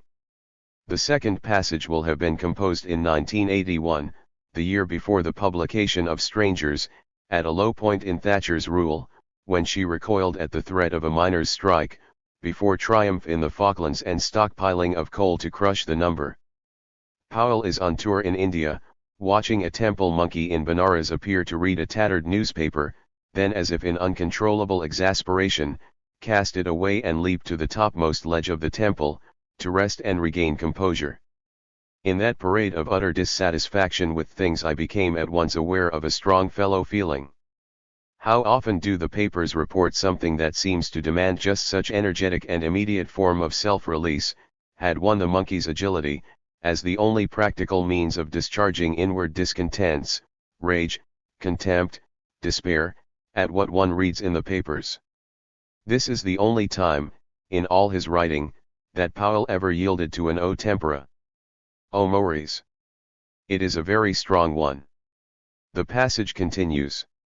It is better to remain calm, try to remember that all epochs have had to suffer assaults on common sense and common decency, arts and letters, honor and wit, courage and order, good manners and free speech, privacy and scholarship, even if sworn enemies of these abstractions seem unduly numerous in contemporary life. 154. This great enumeration of the values to which Powell held, complete with its typical baffle against sonority, they remain abstractions, is unique, too, in his work. The eloquence of both passages lies in the critical tension which inoculated the dance against the temptations of nostalgia. Asked, halfway through its composition, whether the impulse behind his novel was simply to record social change, or also to evaluate it, he replied, certainly not the latter. I'm not trying to evaluate 155. Powell's imagination was deeply historical, as Proust's was not. He was also much more deeply conservative. That could easily have led to a three of time past, not individual as in à la recherche, but political and cultural. What checked any such move was the other side of his conservatism, conviction of the constancy of human nature, which he shared with Proust. In the tension between the two lay the difference, which cascades down the last page of his novel. All epochs, the word occurs in each passage above, are equal in the eyes, not of rank as God, but of Burton's panoptic gaze.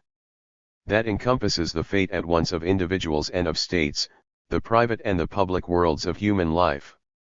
Selectively, on the one hand, vows, wishes, actions, weddings, maskings, mummeries, revels, funerals, burials, one runs, another rides, wrangles, laughs, weeps, and on the other, new books every day, new discoveries, expeditions, leagues, battles fought, so many men slain, stratagems, treasons, enormous villainies in all kinds, new lords created, great men deposed. In some, now comical, now tragical matters. That sensibility, creatively divided yet balanced between the historical and perennial, was remote from the right-wing cronies of Powell's latter years. Each dimmer, coarser and more provincial than the next, it is fitting that Muggeridge, Naipaul, Larkin should all have turned on him. 156. The liberals he disliked were to be less disobliging, but could hardly be expected to show much enthusiasm. Castigating post-war English fiction as a house of thick theories and slender fulfillments, few characters of any substance, childishly explicit with symbol and allegory, bossy authorial intrusion, shallow comic effects, James Wood instanced Golding, Carter, Spark, Drabble, Bit, Murdoch, Wilson, the Amoses. 157. Powell? Nowhere to be seen, in a feat worthy of a latter-day Saint Beuve, beneath notice. The left? One night at the turn of the 70s, slumped in a dive on Margaret Street, Tranel territory, the scene could have come from Books Do Furnish a Room, a swarthy, famously farouche cotter of the Revolution, extremely drunk and not known for much interest in matters literary, startled the company with a sudden pronouncement, "There are two kinds of art. There is good reactionary art and there is bad reactionary art." The maxim certainly cut the Gordian knot of many a far-left dispute over the relations between aesthetics and politics. Even if counterexamples, Brecht, Sartre, Marquez, could be mustered, its paradoxical radicalism is still perhaps worth reflecting on, capable, at least, of offering any self-respecting Inregi license to enjoy a dance to the music of time with a good conscience. Brexit. Where I love you is in inverse relationship to the faintest idea about the Union, enthusiasm about Europe waiving the need to know anything of a solitary one of its cultures or politics, let alone have a glimmering of the labyrinths of Brussels, there can be no takers. Powell was too European for that. In France, Proust did not achieve his position as the literary equivalent of Joan of Arc until after the Third Republic of which he was a product had collapsed, Germany occupied France, and another historical era began, in which his stature gained consensus from distance. Though the world which produced him and his novels depict has largely disappeared, no comparable elapse of time or change of circumstance separates us from Powell. The least English of writers, the most English of writers, he continues to be immeasurable, at home and abroad. 2. The longevity of Powell. The title of this talk is ambiguous, and may come to seem a bit misleading. Anthony Powell was long-lived, as a man, dying at the age of 95, as a writer, the 3 volumes of his journals ending when he was 87, and we are now into the 5th decade of the posthumous reputation of his great novel, A Dance to the Music of Time. Lengths of time, however, involve more than a sum of years. They raise questions of what changed or happened within the stretch of these, the different ages at which a writer produced his work, the different ages at which readers encountered them. So I'll begin with my own experience, as one random reader among the many hundreds of thousands of The Dance, and then move to the novel's relation to the times of its composition, to what Powell's memoir, To Keep the Ball Rolling, tells us about these, and finally to his reputation. In the winter of 1959, having just graduated from Oxford and still there, lodged in Wellington Street, I caught a bad flu, confining me to bed. Casting about for something to read, it occurred to me I might as well as see what a novelist widely praised in my cohort, Dennis Potter, later television dramatist, foremost among them, was like. I shared digs with 3 friends, and sure enough they had copies of the early volumes of The Dance. With a high temperature I started to read A Question of Upbringing. I finished in a state little short of outrage, a mixture of incredulity and indignation. How on earth could anyone admire a work so inconsequential in its characters, and so rambling and inconclusive in its narrative?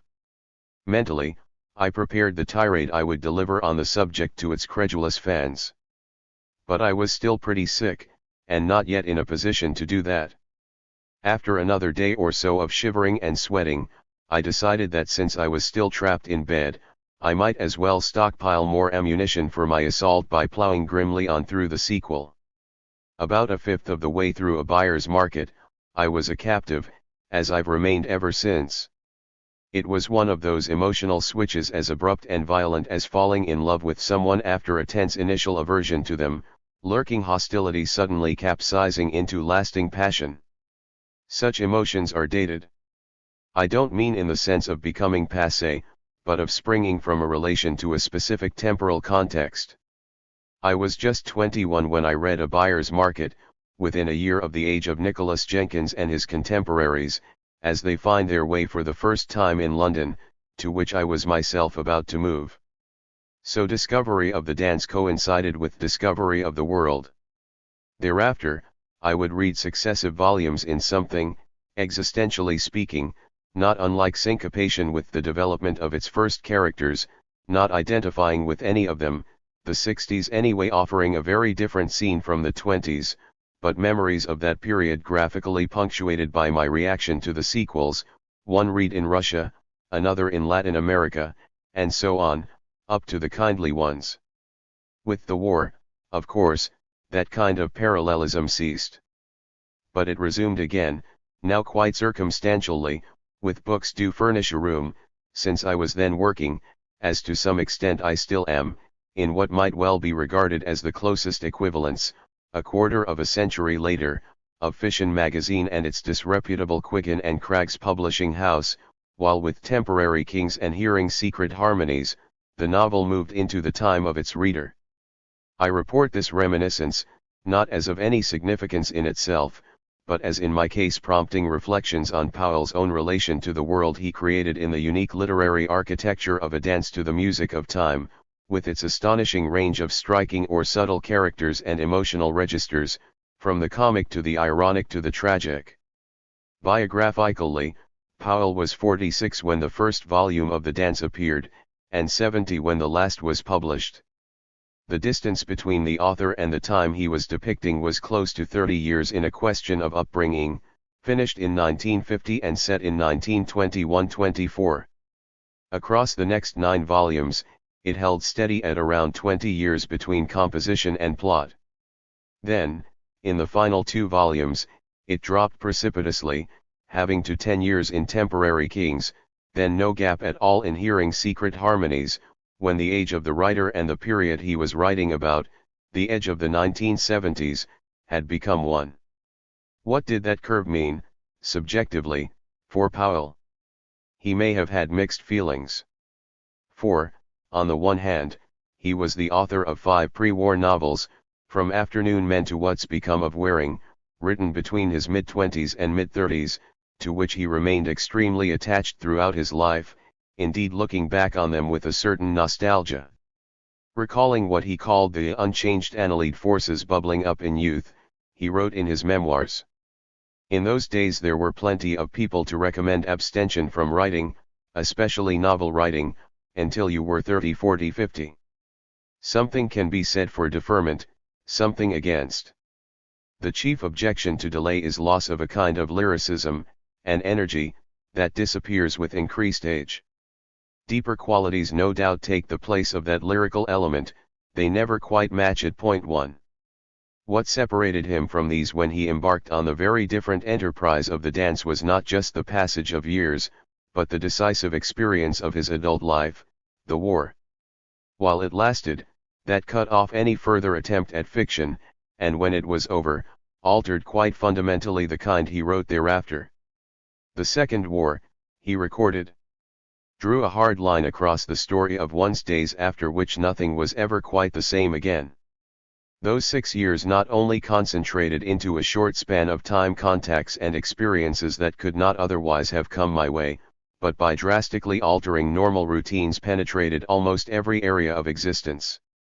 Certain writers continued to produce books throughout the war in spite of military or other employments. I found that impossible, as much from disruption of inner machinery as from sheer lack of time. This total abstinence from writing undoubtedly had the consequence of storing away material, past and current, that might otherwise have been dissipated piecemeal. To that extent the war had a stimulating effect, something new jobs and changed scenes can never guarantee a writer. Point 2. The break, in other words, had released a sustained imaginative stamina across a long retrospect, both lived and observed, that continuation in the mode, say, of Venusberg or Agents and Patients could never have afforded. If Powell seems at moments to have regretted what he took to be the price of the change in the loss of an original lyricism, his feeling is to be respected, but I think it was an illusion, perhaps equating elation at first publications, a common enough experience, with effects actually achieved in them. There is nothing remotely as lyrical in the early novels as his descriptions of the precinct of La Grenadier, its name taken from a novel by Balzac by the same lawyer, under the reign of its sorceress Madame Leroy in A Question of Upbringing, or in the Acceptance World The Drive Through the Night to the Virginally White, snowbound reservation of prosperous businessmen in which Jenkins unexpectedly spends his first night in the arms of Jean Templar. Point 3 or, connotations reversed, the German air raid over Belfast in The Soldier's Art. Towards the far side of the town, the direction of the harbour, thin greenish rays of searchlight beams rapidly described wide intersecting arcs backwards and forwards against the eastern horizon, their range ever reducing, ever extending, as they sliced purposefully across each other's tracks. Then, all at once, these several zigzagging angles of light would form an apex on the same patch of sky, creating a small elliptical compartment through which, once in a way, rapidly darted a tiny object, moving like an insect confined in a bottle. As if reacting in deliberately regulated unison to the searchlight's methodical fluctuations, shifting masses of cloud bank alternately glowed and faded, constantly redesigning by that means half a dozen intricately pasteled compositions of black and lilac, gray and saffron, pink and gold. Out of this resplendent firmament, which, transcendentally speaking, seemed to threaten imminent revelation from on high, slowly descended, Like Japanese lanterns at a fete, a score or more of flares released by the raiding planes. Clustered together in twos and threes, they drifted at first aimlessly in the breeze, after a time scarcely losing height, only swaying a little this way and that, metamorphosed into all but stationary lamps, apparently suspended by immensely elongated wires attached to an invisible ceiling. Suddenly, as if at a pre-arranged signal for the climax of the spectacle, a set piece at midnight, high swirling crowds of inky smoke rose to meet these flickering airborne torches. At ground level, too, irregular knots of flame began to blaze away like nocturnal forges in the black country. All the world was dipped in a livid, unearthly refulgence, theatrical yet sinister, a light neither of night nor day, the penumbra of Pluto's frontiers. Powell's passage ends with a typical, terse drop from the metaphorical to the matter-of-fact. The reek of scorched rubber became ever more sickly. Proust's famous description of German fighters caught in the searchlights of Paris in the First World War, French planes rising like Valkyries to meet them, is a slight thing by comparison. 4. When he conceived the project of the dance, around 1947-48, Powell was conscious of the risks it ran. Here is how he describes two of them, after at first explaining his intention. I had been turning over in my mind the possibility of writing a novel composed of a fairly large number of volumes, just how many could not be decided at the outset. A long sequence seemed to offer all sorts of advantages, among them release from the re-engagement every year or so of the same actors and extras hanging about for employment at the stage door of one's creative fantasy. Instead of sacking the lot at the end of a brief run, with the moral certainty that at least one or two of the more tenacious will be back again seeking a job, if not this year or next, then in a decade's time, the production itself might be extended, the actors made to work longer and harder for much the same creative remuneration spread over an extended period. Yet, he went on, there were also many objections to setting out on such a hazardous course, chiefly the possibility of collapse, imaginatively speaking, or, like Robert Musil, a novelist of immense gifts, simply dying before completing the book. 5. What precautions could Powell take against these two dangers, each in their own way proof against acts of will? Physical longevity was not at anyone's command, nor, he often insisted, was creative imagination, its welling up or subsiding essentially unpredictable. So what remedies did he have? By the standards of many others, Powell was a slow writer, happy if he produced 1,000 words in a week. But he was an extremely disciplined one, as he had to be for the task he was embarking on, and that meant, under the always lurking threats of eventual atrophy or sudden expiry, he felt the pressure of time. The subjective experience of composition thus became, paradoxically, the opposite of what might be thought its objective pace. From the very beginning, his journals report, I was painfully aware of the necessity of speed, which would, in fact, continue for 25 years, deciding how much time could be allowed for perfecting things, without danger of delay, running out of steam at the close of the sequence 6. In bringing the vast, intricately orchestrated score of the dance to completion, Powell beat the clock of mortality, with nearly 2 decades of further writing to go. Did he also defeat diminution of creative powers, not wanting the engine to run down before the end of the journey, as he put it, as the sequence moved towards its end? 7. There, opinions divide, some admirers holding that the last 3 installments of the dance, set in the post-war period, mark a falling off of achievement, some holding that traces of this are visible only in the final volume, others, that the magnificence of the novel remains undimmed to the end. Reviewing the series 14 years after its completion, at times, not always with reason, self-critically, Powell himself thought Temporary Kings perhaps the best constructed volume of the sequence. 8. Personally, my own view would be that it is really only with hearing secret harmonies that strains can be seen, effects not so much of a decline of powers, but of the difficulties Powell faced once the distance between the time of composition and the time of the narration, which had been a structural condition of the design of the novel, closing, moreover, into a present where, conversely, a chasm opened up between his own experience of life, by then semi-sequestered in the chantry, and the countercultural turmoil of a generation twice removed from his, in the landscape of the late 60s. Malcolm Muggeridge thought the only chink in Powell's otherwise invulnerable armor of unbelief, which in the name of a conventional piety he deplored, was a fable for the occult. Put to wonderful use in the creation of Mrs. Erdly and Dr. Trelawney, in the figure of Scorpio Murdoch, its deployment escapes the comic controls with which they were conceived, to my mind to its detriment. Yet to the very last, Powell's architectonic skills persisted. Each volume of the dance marshalling at once a host of characters from preceding, if far from always immediately preceding, volumes, together with entirely new creations. The final volume contains two of the most arresting examples in all the dance of this genius: the re-emergence of a small, nervous young man who never spoke, addressed as Paul IX, surname unknown to Jenkins, not writing so much as a sentence to himself in a question of upbringing, into the memorably unsettling figure of Canon Fenno, and, of course, the materialization as full-bodied city financier of the boy expelled from school after delation by Widmerpool, his name mere legend or rumor, in the person of Sir Bertram Ackworth, at whose knees Widmerpool falls in a transport of dubious repentance. At the conclusion of a work on the scale of the dance, as long as that of Proust, Powell might have been expected to fall silent for a while, if only to replenish his energies. The contrary was the case.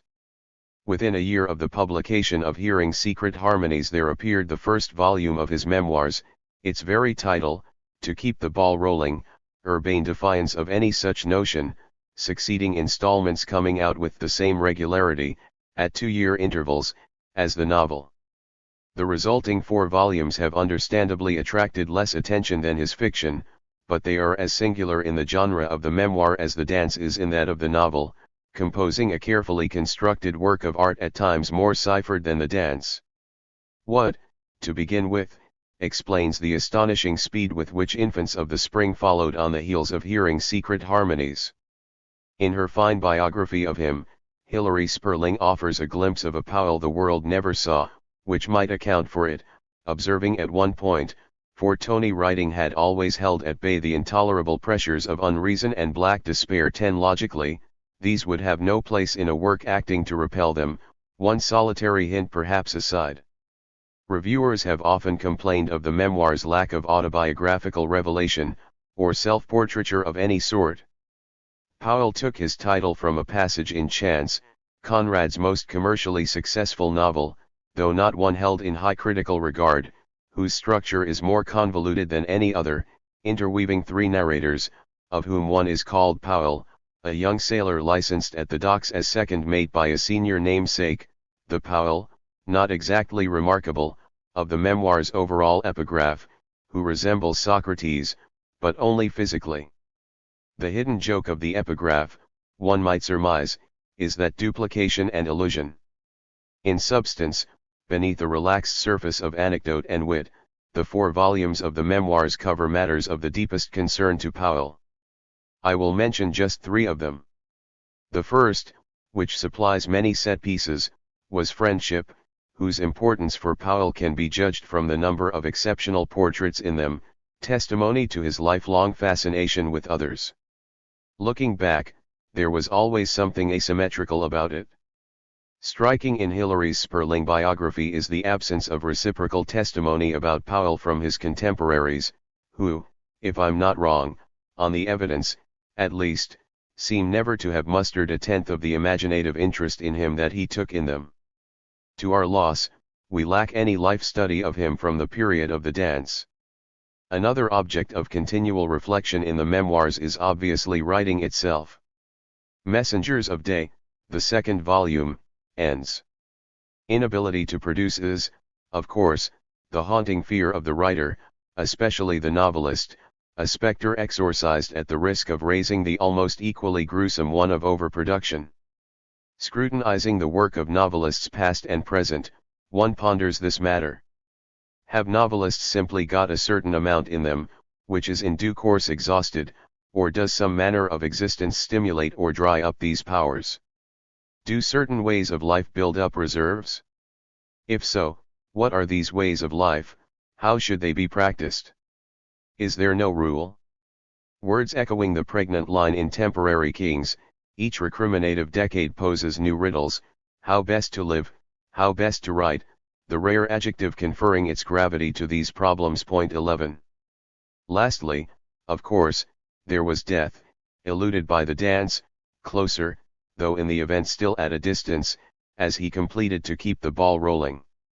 Comparison with Proust, often inescapable in reading Powell, brings to mind the great concluding meditation on mortality of À la recherche du temps perdu, beginning, this idea of death installed itself in me as definitively as does love, the solemnity of its soaring periods not unlike, at times, those of a latter-day Bossuet. Point 12. As one would expect, Powell is pithier, offsetting the ceremonial with the colloquial.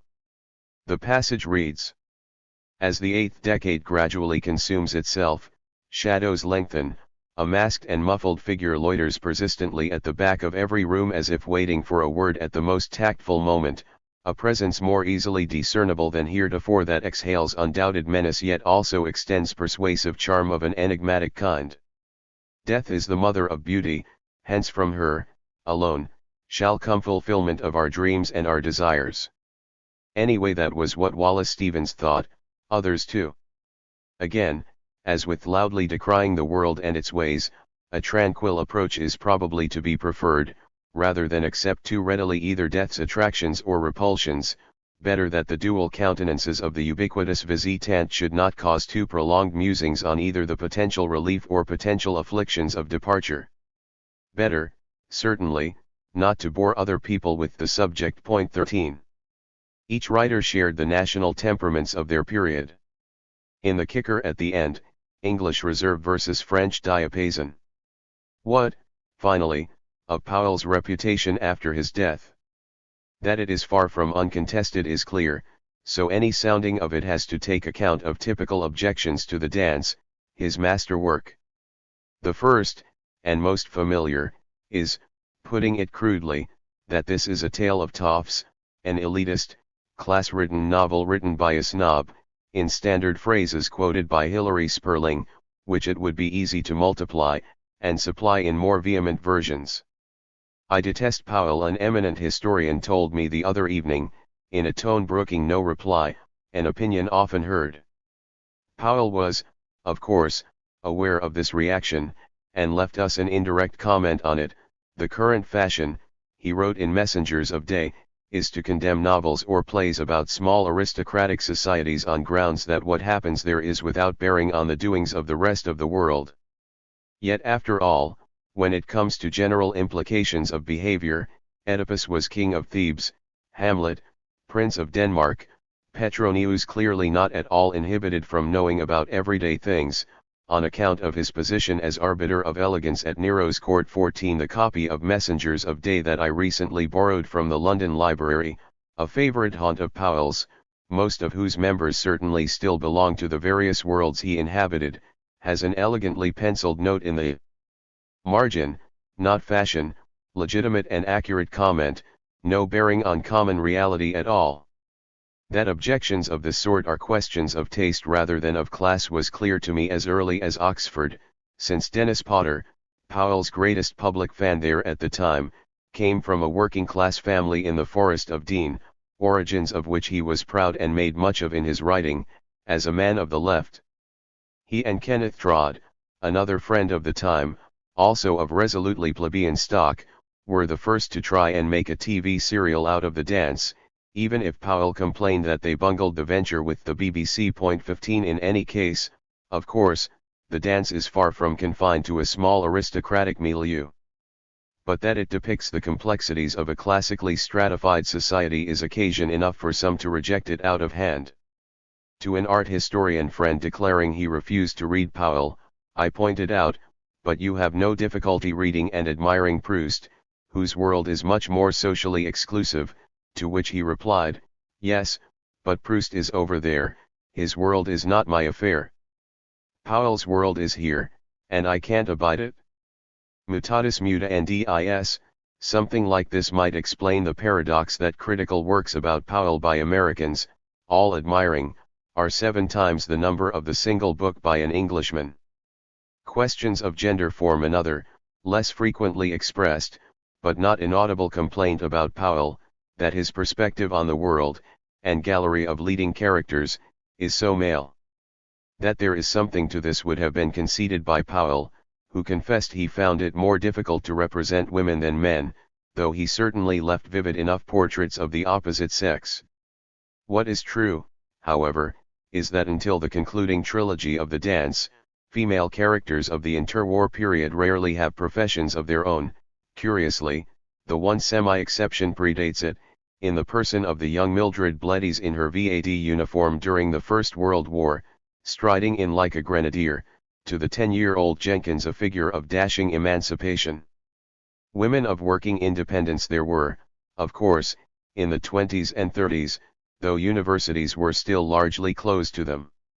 If they weren't the rule, Powell could still be faulted for scanting the presence of exceptions. But by the standards of the time, it's enough to consider the literary partnership he formed with his wife, Violet, rare in his cohort, to acquit him of much male chauvinism. As for any special impassibility of his writing to women, that Hilary Sperling should be its foremost scholar in this country, and his authorized biographer, speaks for itself. Another front of criticism of Powell is more aesthetic. It comes in 2 versions. For the first, The Dance as a novel is, by reason of its realism, too traditional in form to pass muster as a serious work of modern fiction, which has dispensed with illusions of verisimilitude current in the 19th century. In this view, Powell's writing would be a sample of archaism, the author a kind of fossil that outlasted the time of its origin.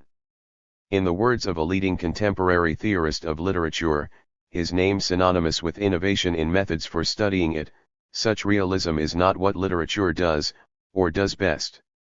It took a different path a long time ago. In other words, Powell missed literary modernism and so can be relegated to the also-rans of history. The irony of such a misjudgment, of course, is that Powell's achievement is unthinkable without his formative immersion in modernism. In the 1920s, even when a schoolboy, he recalled, one was conscious of feeling this was an exciting intellectual epoch in which to grow up. 16 Victorian fiction he seems to have rejected en bloc, pointedly ignoring it when he subsequently came to write about literature. Discovering the wasteland at school, Proust at Oxford, later Apollinaire and Hart Crane, his first literary influences were Cummings, Hemingway and Wyndham Lewis, intransigent moderns all, and he was combative in his preferences. Sperling points out that no one in the dance is on the receiving end of such frankly expressed aversion as St. John Clarke, the Edwardian man of letters personified in the novelist supposed to be his model, Hugh Walpole.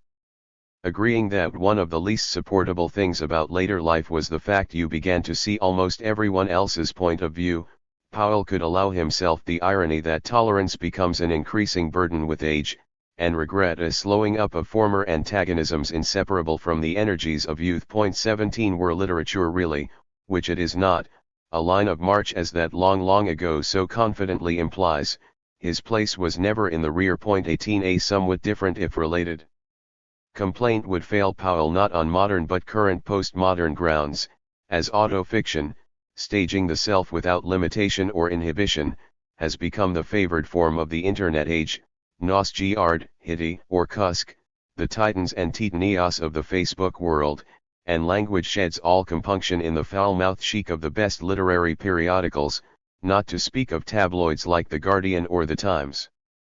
Powell was at the antipodes of this sensibility, the style of his memoirs a ne plus ultra of its contrast.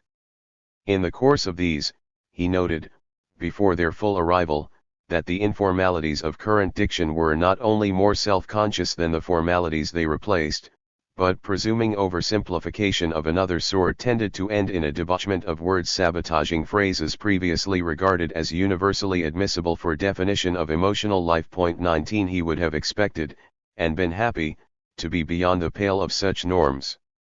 Then there is the issue of his cultural horizon. Knowledge of foreign languages and literatures was more common among the educated of his generation than in any post-war levy, and has declined steeply in today's Anglosphere, where the global dominance of English breeds a complacent indifference to these, imperial in stamp in the United States, provincial in the United Kingdom. But in his generation, no native writer assimilated more naturally or completely into his own thinking and writing the work of writers or artists outside the country. It is enough to look at the way each volume of his memoirs opens. Infants of the Spring, on the first page, done, a nocturnal upon St. Lucy's Day, then go gone, dou Venon's news? Que sommes nous? Ou allons nous? On the first page of Messengers of Day, Jerry, clichés are the armature of the absolute, and Balzac, the ambitions of Rastignac or Rubempré. Faces in My Time, Hart Crane, Nietzsche, Valery, tous les arts regards longtemps s'approfondissent and problems insolubles. In The Strangers All Are Gone, Dostoevsky, kept for several hours wearing only a shirt in temperature under freezing expecting to be executed. In such illusions, no breath of affectation obtains. This was the way he naturally reflected and composed. Supremely English, he was also distinctively un-English as a writer. That combination too, inseparable from his greatness, can be held against him. Powell ended his memoirs with what he called a packet of literary prejudice, which however dry might be preferable to general conclusions, possibly even more revealing. Somewhere in the 5 pages on Shakespeare that follow must lie a revelation, but what it might be remains cryptic, as he reflects in seemingly free-floating fashion on writers who were perfectionist, Flaubert, Joyce, and those who were not, Balzac, Dostoevsky, Proust, Shakespeare, on the importance or otherwise of great themes in literature, on the controls that satire and irony require. He saves the question of longevity, not of authors, but of their works, to the end. Proust, after affirming the opposite in his Thre Noti for Bergata, wrote in the final pages of his novel, "Doubtless my books, like my fleshly being, would one day die. But one must resign oneself to death. One accepts the thought that one will die in 10 years, and one's books in 100. Eternal duration is no more promised to works than to men." 20 On his final page, Powell asked another question, but his answer echoes Proust, at once more lightly and more drastically, in his own register. If the consolation of life is art, what may the artist expect from life?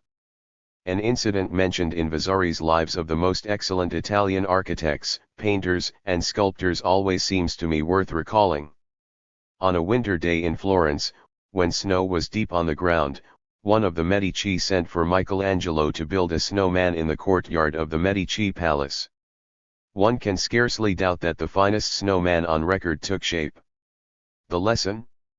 Duration in time should not necessarily be the criterion of producing a work of art. 21 The spirit of that image and its moral, sovereign in its lack of anxiety at the short-lived, belong to what assures Powell's art its longevity. 3. From progress to catastrophe. Within the huge multiverse of prose fiction, the historical novel has, almost by definition, been the most consistently political. It is no surprise that it should have occasioned what is still probably the best known of all works of Marxist literary theory, Lukács's study the historical novel, composed in Russian exile in the 30s, and first published in the DDR in the 50s. 1 Any reflection on the strange career of this form has to begin with Lukács, however far it may then wander from him. Built around the work of Walter Scott, Lukács's theory makes 5 principal claims. The classical form of the historical novel is an epic depicting a transformation of popular life through a set of representative human types, whose lives are reshaped by sweeping social forces. Famous historical figures will feature among the dramatis personae, but their roles in the tale will be oblique or marginal. Narratives will center instead on middling characters, of no great distinction, whose function is to offer an individual focus for the dramatic collision of opposing extremes between which they stand, or more often waver. What Scott's novels then stage is a tragic contest between declining and ascending forms of social life, in a vision of the past that honors the losers but upholds the historical necessity of the winners. The classic historical novel, inaugurated by Waverley, is an affirmation of human progress, in and through the conflicts that divide societies and the individuals within them. It follows from Lukács's conception that the historical novel is not a specific or delimited genre or subgenre of the novel tout court. Rather, it is simply a pathbreaker or precursor of the great realistic novel of the 19th century. A generation later, Balzac, for example, essentially adapted Scott's techniques and vision of the world to the present instead of the past, treating the France of the Restoration or the July monarchy in much the same way that Scott had represented mid-18th century Scotland or 12th century England. Balzac's great successor, for Lukács, was in turn the towering figure of Tolstoy, whose War and Peace represents a peak simultaneously of the historical and of the realist novel in the 19th century. In more advanced societies than Russia, on the other hand, the development of capitalism had by this time pitted a revolutionary working class against a bourgeoisie that no longer believed it bore the future within it, and was intent on crushing any sign of an alternative to its rule. In this quite different, but after 1848 much more typical, situation, the connections of the past with the present were cut in European fiction, and the historical novel gradually became a dead antiquarian genre, specializing in more or less decadent representations of a remote past with no living connection to contemporary existence, but functioning rather as a rejection of and escape from it. Such was, archetypically, the fantasy of ancient Carthage constructed by Flaubert in Salammbô.2. Frederick Jameson, while remaining faithful to Lukács's overall vision, has offered a different periodization within it. 3 He suggests that, rather than seeing Scott as the founder of the classically realist historical novel, we should view him as the practitioner of a costume drama, whose narrative form stages a binary opposition between good and evil. A naive ethical antithesis of that sort is the mark of melodrama, and it is no accident, Jameson suggests, that its characteristic artistic expressions should be operatic, rather than novelistic. The truth of Scott is to be found in Rossini or Donizetti, who borrowed from him, rather than in Manzoni, let alone Balzac. If we wish to see a truer exemplar of Lukács's prescriptions, Jameson argues, we must turn to Tolstoy's War and Peace, a historical novel whose triumph is to transcend the costume drama oppositions of hero and villain, in its remarkable portraits of a hyperactive yet feudal Napoleon, brittle symbol of the French, and an apparently torpid yet supremely sagacious Kutuzov, authentic representative of the slow rhythms of the Russian people, and the peasant masses composing its overwhelming majority. Not only this. In War and Peace we find a realism so advanced in its figurations of psyche and sexuality that we seem already to be in the presence of a modernism avant la lettre. Yet there is a paradox here, Jameson remarks, in that modernism proper appears, because of its commitment to the primacy of immediate perception, to have been constitutively incapable of generating the totalizing retrospect that defines a true historical novel. This is a brilliant rewriting of Lukács, the seduction of whose starting point, recasting Scott as a librettist for opera, is difficult to resist. Certainly the ethical binary of good and evil imposes a logic of melodrama on much of Scott's work, but it might be said that Jameson has flinched from the conclusion to be drawn from his own argument. For the fact is surely that Tolstoy, far from transcending this melodramatic structure, reproduces it still more extravagantly in the public narrative of War and Peace, where the opposition between Napoleon and Kutuzov takes the binary of villainy and virtue, the hateful versus the heroic, to caricatural extremes that Scott rarely ventured.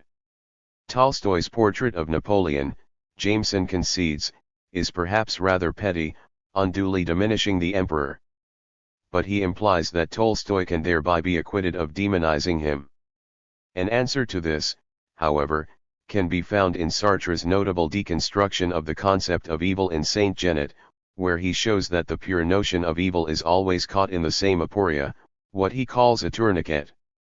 Either supreme iniquity requires a hideous intelligence and daring in the performance of great crimes, but if so it thereby borrows qualities from the good and ceases to be absolutely evil. or it is a merely deadened violence, devoid of any reflective, let alone heroic dimension, but in that case it becomes a pathology without responsibility, whose moral insignificance, banality, Arendt would call it, fails in the opposite way to represent true evil. 4 Tolstoy's belittling of Napoleon is simply the second variant of this antinomy of villainy, in itself no better than the first. That this is so can be seen vice versa in the figure of Kutuzov. Jameson suggests that he is no conventional hero, but an empty actant whose function is simply to represent the Russian peasant masses. What tells against this view is not just the effusive, sentimental detail Tolstoy lavishes on the serf owner general, far more a projection of the author's personal ideology than anything to do with the Russian peasantry, but the lengths to which, as Viktor Shklovsky demonstrated, he went to rig the historical record in constructing him as a patriotic icon. 5 In preparing War and Peace, Tolstoy took the trouble to study, albeit selectively, materials of the period, so was not unaware of salient realities of the time, but deliberately bent the evidence where it was inconvenient for his propagandist purpose. This is something Scott was on the whole reluctant to do. In War and Peace we are closer to the spirit of the maxim attributed to Alexander Dumas, on put Weiler l'histoire à condition de lui faire de beaux enfants. The question, of course, is whether Tolstoy's fictional portrait of Kutuzov qualifies as such a handsome offspring, that is, a persuasive work of art. The answer is surely no. The evidence that it fails to do so is written out in extenso in the novel itself, whose incoherent philosophical tirades on the nature of history, deplored by virtually all its readers, function as a compulsive make-weight for the flimsiness of the oleograph at one center of the narrative, the political stage on which the fate of Russia is played out. The personal destinies of its fictional characters are another matter. But to grasp the sense in which War and Peace is a historical novel, classically interconnecting public events and private lives, it needs to be reinserted in the series of which it is a member.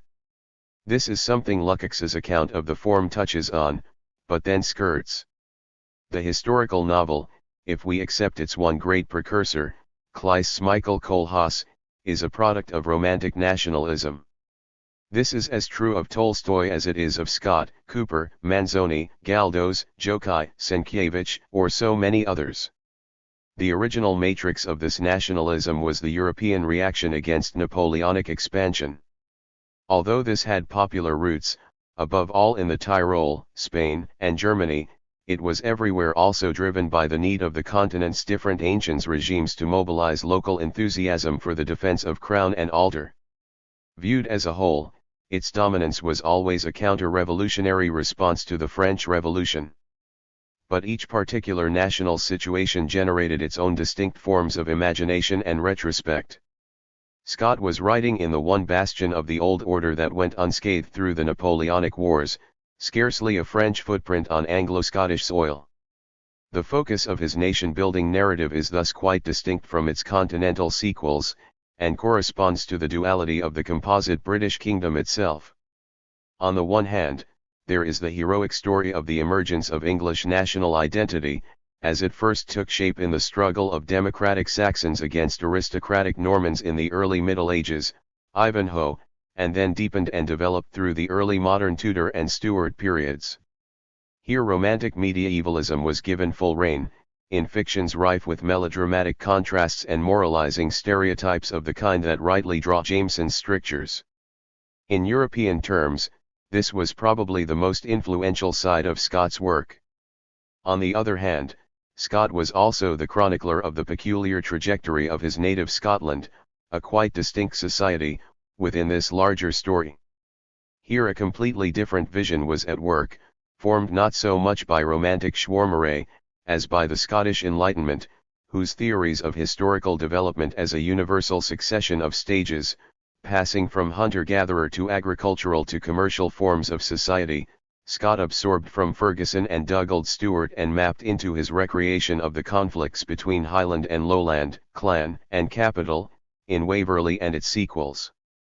It was Scott's capacity to represent the tragic collision between historically distinct times and their characteristic social forms, what Bloch would later call Ungleichzeitigkeit, that commanded Lukács's special admiration, and lifts this part of Scott's fiction above the moralisms of the costume drama. In Tolstoy's case, we can find a very similar sense of the tragic collision of non-synchronous worlds in his tales of Tsarist penetration of the Caucasus, above all in his last writing, Haji Murad, the masterpiece of his historical fiction. 6 There we are shown, with an impassive, laconic tautness closer to Babel or Hemingway than any writer of his own time, the utterly contrasting worlds of Russian imperialism, spiraling from military cantonments on the frontier through regional headquarters in Tiflis all the way up to the emperor in St. Petersburg, and Chechen and Avar clan and religious resistance to it, with their own divisions, each side fully realized, with a magnificent economy of means, in a tale as modern as the carnage in Chechnya of late. In War and Peace, however, there is an all but complete absence of any drama of this kind, since the conflict that is nominally staged lacks any truly imagined adversary. Tolstoy, in effect, makes no serious attempt to represent the French invader, but seeks rather to obliterate it by devices of minimization that stretch from a jejune cartoon of Napoleon to voluble protestations that the whole expedition of the Grande Armée was a meaningless affair anyway. The consequence, inevitably, is something close to a chauvinist tract of political intent, in which the enemy remains essentially abstract, not a concrete figuration of two contending historical forces. It is partly for this reason that War and Peace, though it undoubtedly is, despite Tolstoy's own denials, a historical novel, set in a period before the author's lifetime, is so seldom considered primarily as such today. But there is another reason for that too. Setting aside the insubstantiality of the French, even within the Russian society it depicts, the novel offers little sense of the passage of historical time, that is, of any disconcerting contrast between the epoch of Alexander I, in which it is set, and of Alexander II, in which it was written. At most, the use of French among aristocrats acts as a generic signifier of difference. Otherwise, we are in a kind of continuous present, a more or less eternal Russia in which the leading characters perform much as if they were contemporaries of the author. It is enough to look at Anna Karenina to see how far we are in the same universe. War and Peace thus offers the curiosity of a historical novel with a very weak sense of history, not because Tolstoy was incapable of one, Haji Murad shows the opposite, but because at this point he was programmatically committed to treating major historical conflicts as meaningless, in the homemade philosophy set out at such length in the book itself. Of course, this is not all of War and Peace. What lifts the novel above the level of an idiosyncratic, one might say peculiarly know-nothing, version of romantic nationalism is not just Tolstoy's extraordinary gifts of observation, and sense of panoramic construction, but the analytic psychology he learned from Rousseau and Stendhal, whose role in his development as a writer might be compared with that of Ferguson and Stoyart in Scott, as the Enlightenment antidote controlling and redeeming the melodrama of national salvation.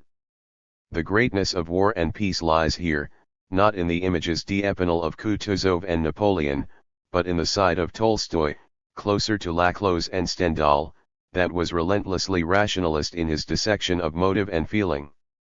Of course, there is no clear-cut line of division between the two registers of his writing. Much that is conventionally romantic in a mediocre sense can be found even in his individual characterizations, brilliant as many of these are. Natasha, for example, has many of the traits of a chocolate box heroine, the poetic, graceful imp, whose fantasy function, at the time and since, as winsome vehicle of Russian charm continues to produce kitsch like Orlando Figg's pot-boiling celebration of the national culture. Natasha's dance. 7 Pierre's lumbering progress into her arms is the weakest, because most moralistically predictable, feature of the Bildungsroman that the novel also contains. But such impurities are only a reminder of a larger, more constitutive heterogeneity, not so much of this work as such, but of the genre of the historical novel to which it can still be said to belong. For if the historical novel began as a nation-building exercise in the backwash of romantic reaction to the French Revolution and Napoleonic expansion, the results varied according to context. The curious emptiness of the political space of War and Peace is also, of course, a function of the fact that the Russian Empire was an already constituted great power, which victory in 1812 simply conserved as it was. Behind the novel was not an impulse of emancipation, but of displaced compensation. Smarting from Russian humiliation in the Crimean War, where the troops of Napoleon III had stormed Sebastopol before his eyes, and detesting the liberal intelligentsia that blamed the country's current defeat on the backwardness of a society still resting on serfdom, Tolstoy fixed on victory over Napoleon I as a salve for contemporary morale and rebuff to the callow intelligentsia of 1856, treasonable hands that would not hesitate to ignite the fires of revolt, who had called for a prompt emancipation of the serfs that he believed could only end in them slaughtering us. 8 Central to the purpose of the novel became the counter-projection of a fictive unity of peasantry and aristocracy, repelling the foreign invader despite a Frenchified court and all too Germanic high command, to be parroted or ignored. 9 Historically speaking, the sublimation of a retrospective revanchism could only yield what Shklovsky called the canonization of a legend. War and Peace remains, of course, a great novel, unlike most other masterpieces of conservative imagination, however, fissured and weakened by its political intentions, not strengthened by them. Elsewhere, writers were less ideologically driven. In Germany, Fontaine conceived a historical novel set in the campaign of 1812-13, Vor dem Sturm, in 1863, the same year that Tolstoy began work on his, which was published in 1869. Completed in 1878, it even includes the memories of a Prussian officer who had fought at Borodino on the other side, with the Grande Armée. But Fontaine's patriotism was free of any jingoist spirit, respectful of French adversaries and critical of Prussian defects alike. The Prussian reformers, learning the lessons of defeat by Napoleon at Jena, had started to modernize the state as Alexander I did not, and Fontaine's pendant to Tolstoy inverts its schema. Its aristocratic heroes raise volunteers to fight the French as they retreat from Russia, only to find that, in a dialectical irony, Prussian habits still make this militia too clumsy and rigid to prevail against them on the Oder. Far from striking any self-satisfied nationalist note, the novel gives full expression to Polish scorn for the vices of Prusentum. 10 In Spain, Galdos's Episodios Nacionales likewise followed the struggle against Napoleon, but could move to the liberal revolution and absolutist reaction that were intertwined with it in a way that Tolstoy, concluding his narrative before the Decembrist rising of 1825 and Tsarist repression of it, could not. By any measure the greatest monument to the form ever produced, a chain of 46 historical novels written over 40 years, between 1873 and 1912, it was set off by the disappointments of the Spanish Revolution of 1868, whose roots Galdós traced to the war that had reclaimed the nation's independence from Napoleon. 11 In a panorama unsparing of his country's defects, without a hint of sentimentality about its nobility or its peasantry, or the frailties of its reformers, a reasoned patriotism and pessimism were conjoined. In northern Italy, where French rule was often more appreciated than detested, there was no national reaction against the First Empire, so Manzoni, author of a famous ode to Napoleon, had to situate I Promessi Spazi much further back in time, to Spanish rule over Milan in the 17th century, avoiding any too remote antiquarianism, while offering a parable of popular life to stir patriotic feeling against Austrian dominion in the age of the Holy Alliance. The logic of this international pattern can be seen a contrario from the case of France, where for obvious reasons no comparable historical narrative could be constructed. Strictly construed, the nearest equivalent, noted by Lukács, would be the regional drama of Balzac's Juins, a Vendine version of Scott's Highlanders. But the centerpiece of romantic historical fiction in France was, of course, Hugo's Notre Dame de Paris, whose medieval phantasmagoria, free-floating sentimentalism, and detective story motifs place it completely outside the ranks of the classic historical novel as Lukács defined it. Yet this oddity presaged a more pregnant multiplication of the genre. In the next generation, France became the leading exporter of the costume drama sans phrases, with the extraordinary career of Alexander Dumas, though England was not far behind with Harrison Ainsworth and G.P.R. James. It is at this point that the historical novel started to acquire its modern ambiguity.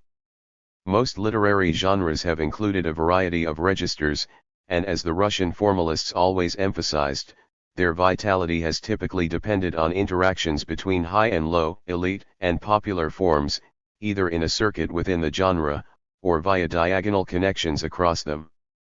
At the same time, the dominant pole within a genre will usually be fairly clear-cut, symbolist poetry, let's say, lying at the elite end of the spectrum, thrillers at the popular end.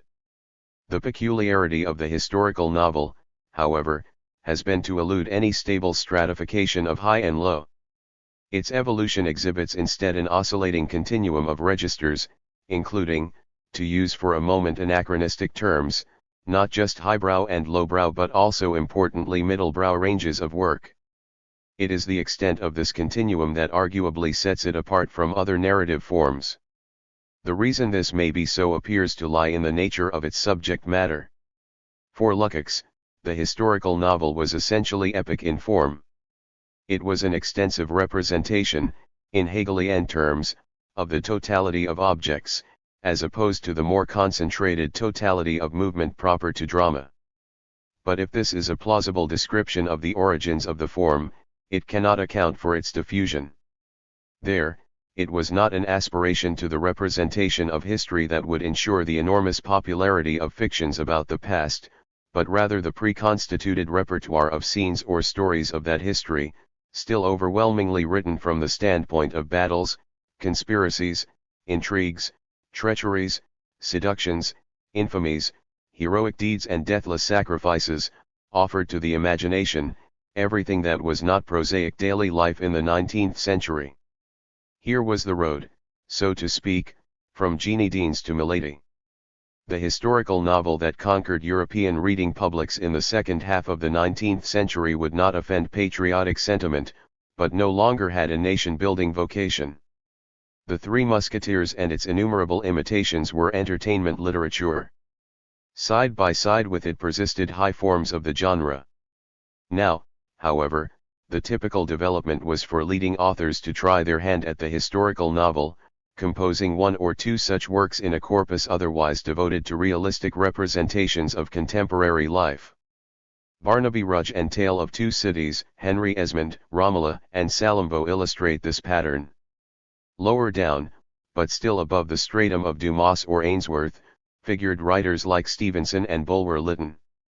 The central fact to grasp, however, is that the historical novel as a genre predominated massively over all other forms of narrative down to the Edwardian era.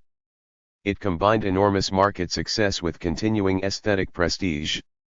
In the last season of the Belle Époque, Anatole France was publishing Les Dires en Soif, Ford Madoc's Ford his Fifth Queen. In a postscript, even Conrad would end his career with a couple of historical fictions, set once more in Napoleonic times. 20 years later, the scene was utterly changed. By the interwar period, the historical novel had become déclassé, falling precipitously in literary esteem, out of the ranks of serious fiction. There were two body blows to its position in the hierarchy of genres. One was the massacres of the First World War itself, that stripped the glamour from battles and high politics, discrediting malignant foes and sacrificial heroes alike. Staged by both sides in 1914 as a gigantic historical contest between good and evil, the war left the survivors with a terrible hangover from melodrama. The swashbuckling fare of a Weyman or Sabatini looked risible from the trenches. But there was also the critical effect of the rise of modernism, broadly construed, to which Jameson has rightly drawn our attention.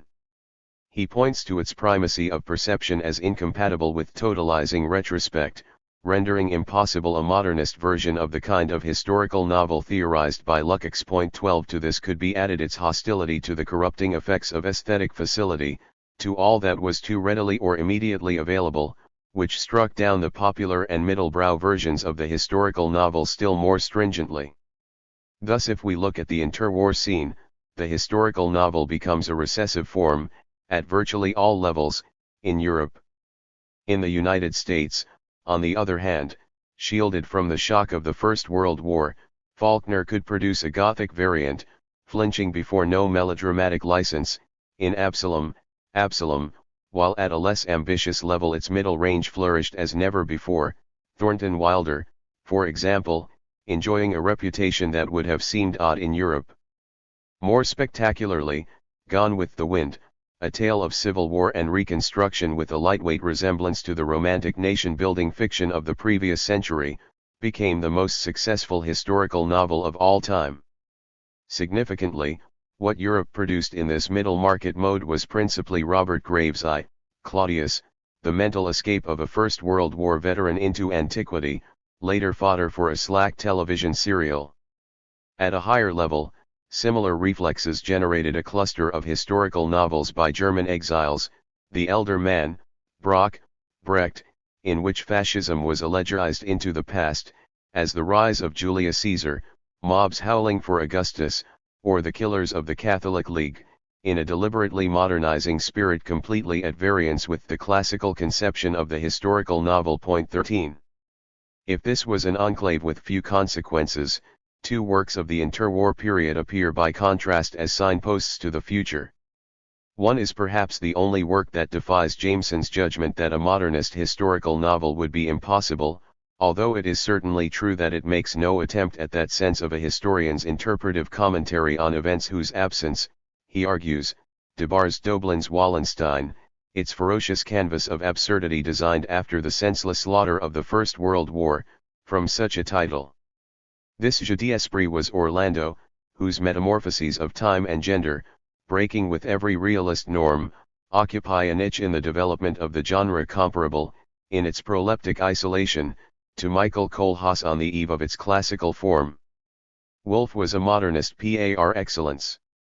That an older realist tradition was not extinguished, but still capable of a remarkable reassertion, was shown by Joseph Roth's Radetzky March, which appeared in 1932. This great novel, which Lukács came to admire, answers to all his criteria save one, which it pointedly reverses. Lukács believed that the true historical novel was carried by a sense of progress, such as had carried Scott. Once this disappeared after 1848, decline to a vitiated antiquarianism set in.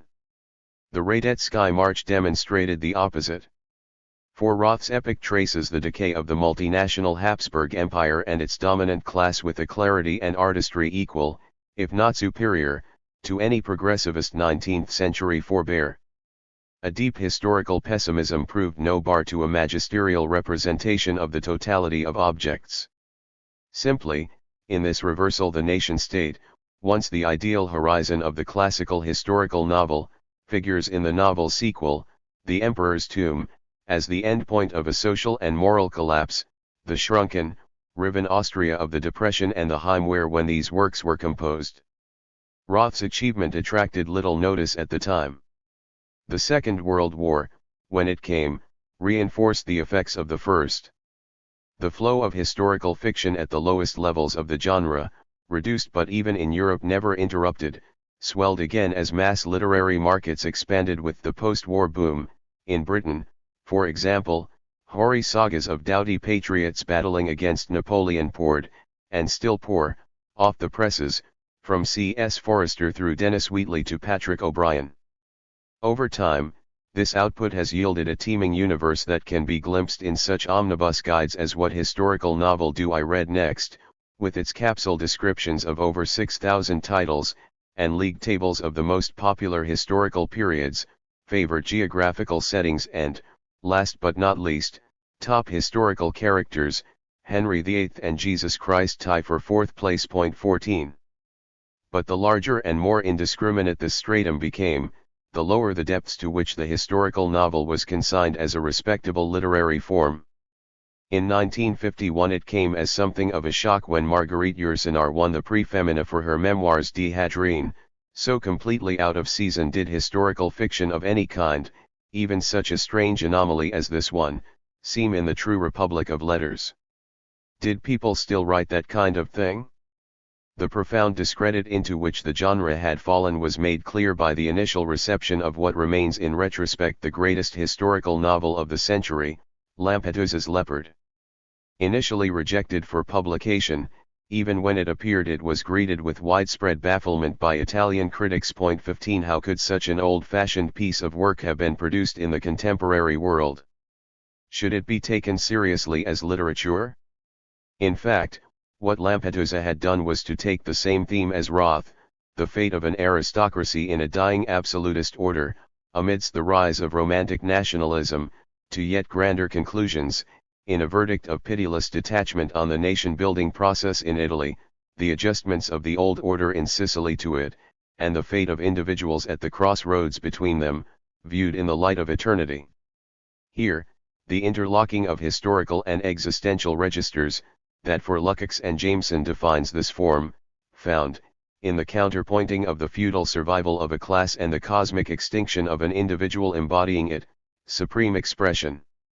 Far from being a throwback to Victorian models, the sudden elongation of the novel's conclusion, jumping 20 years forward to the final disintegration of the taxidermic familiar of the prince, marks The Leopard as a distinctively modern masterpiece.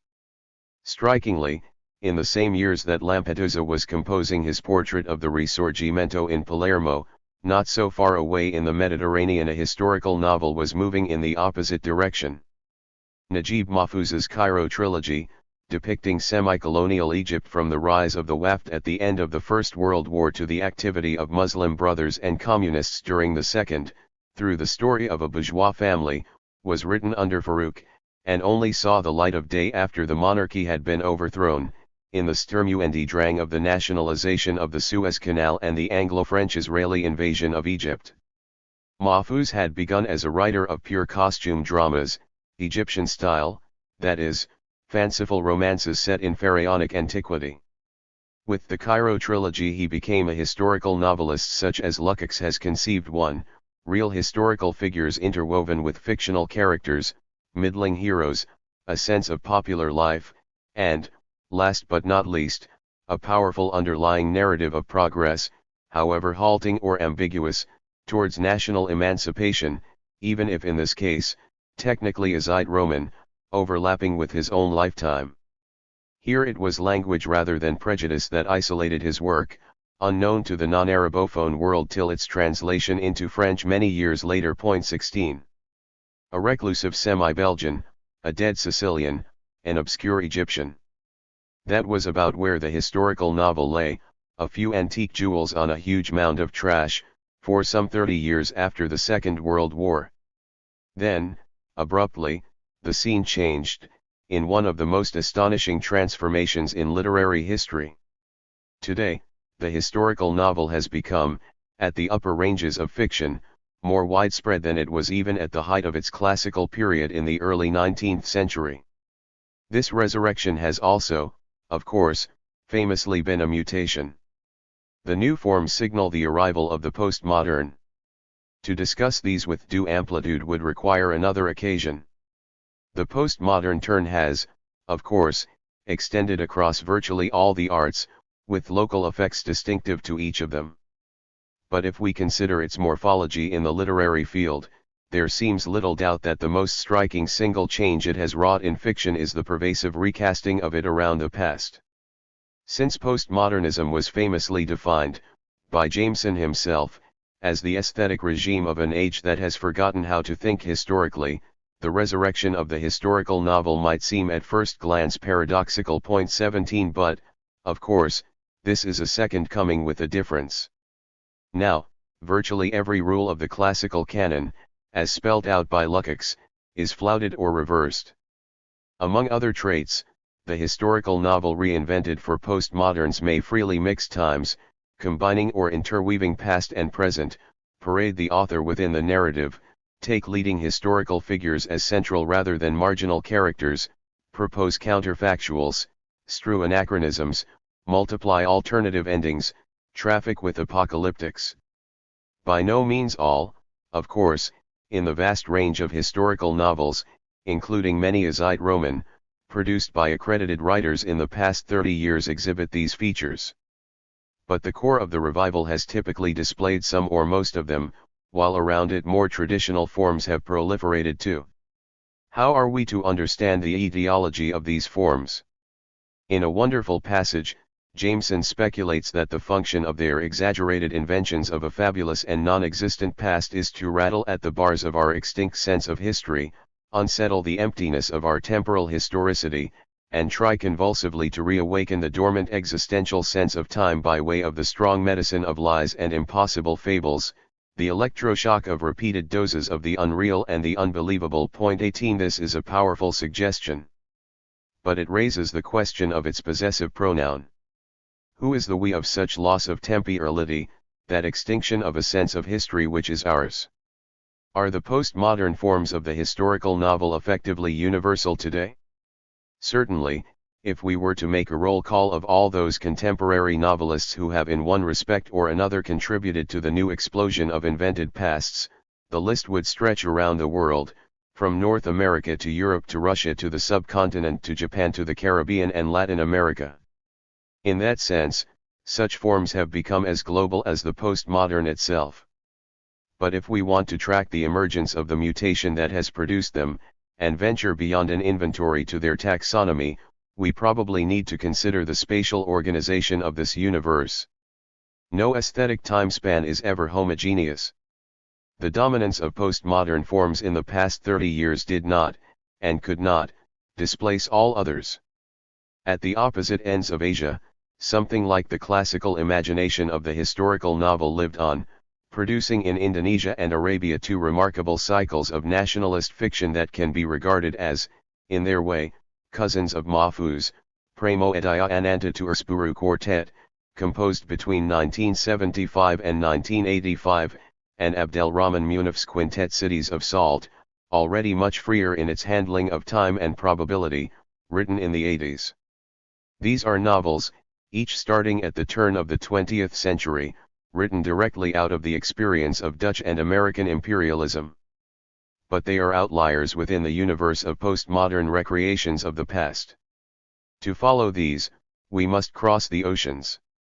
For in point of origin, there is little doubt where meta-historical fiction began.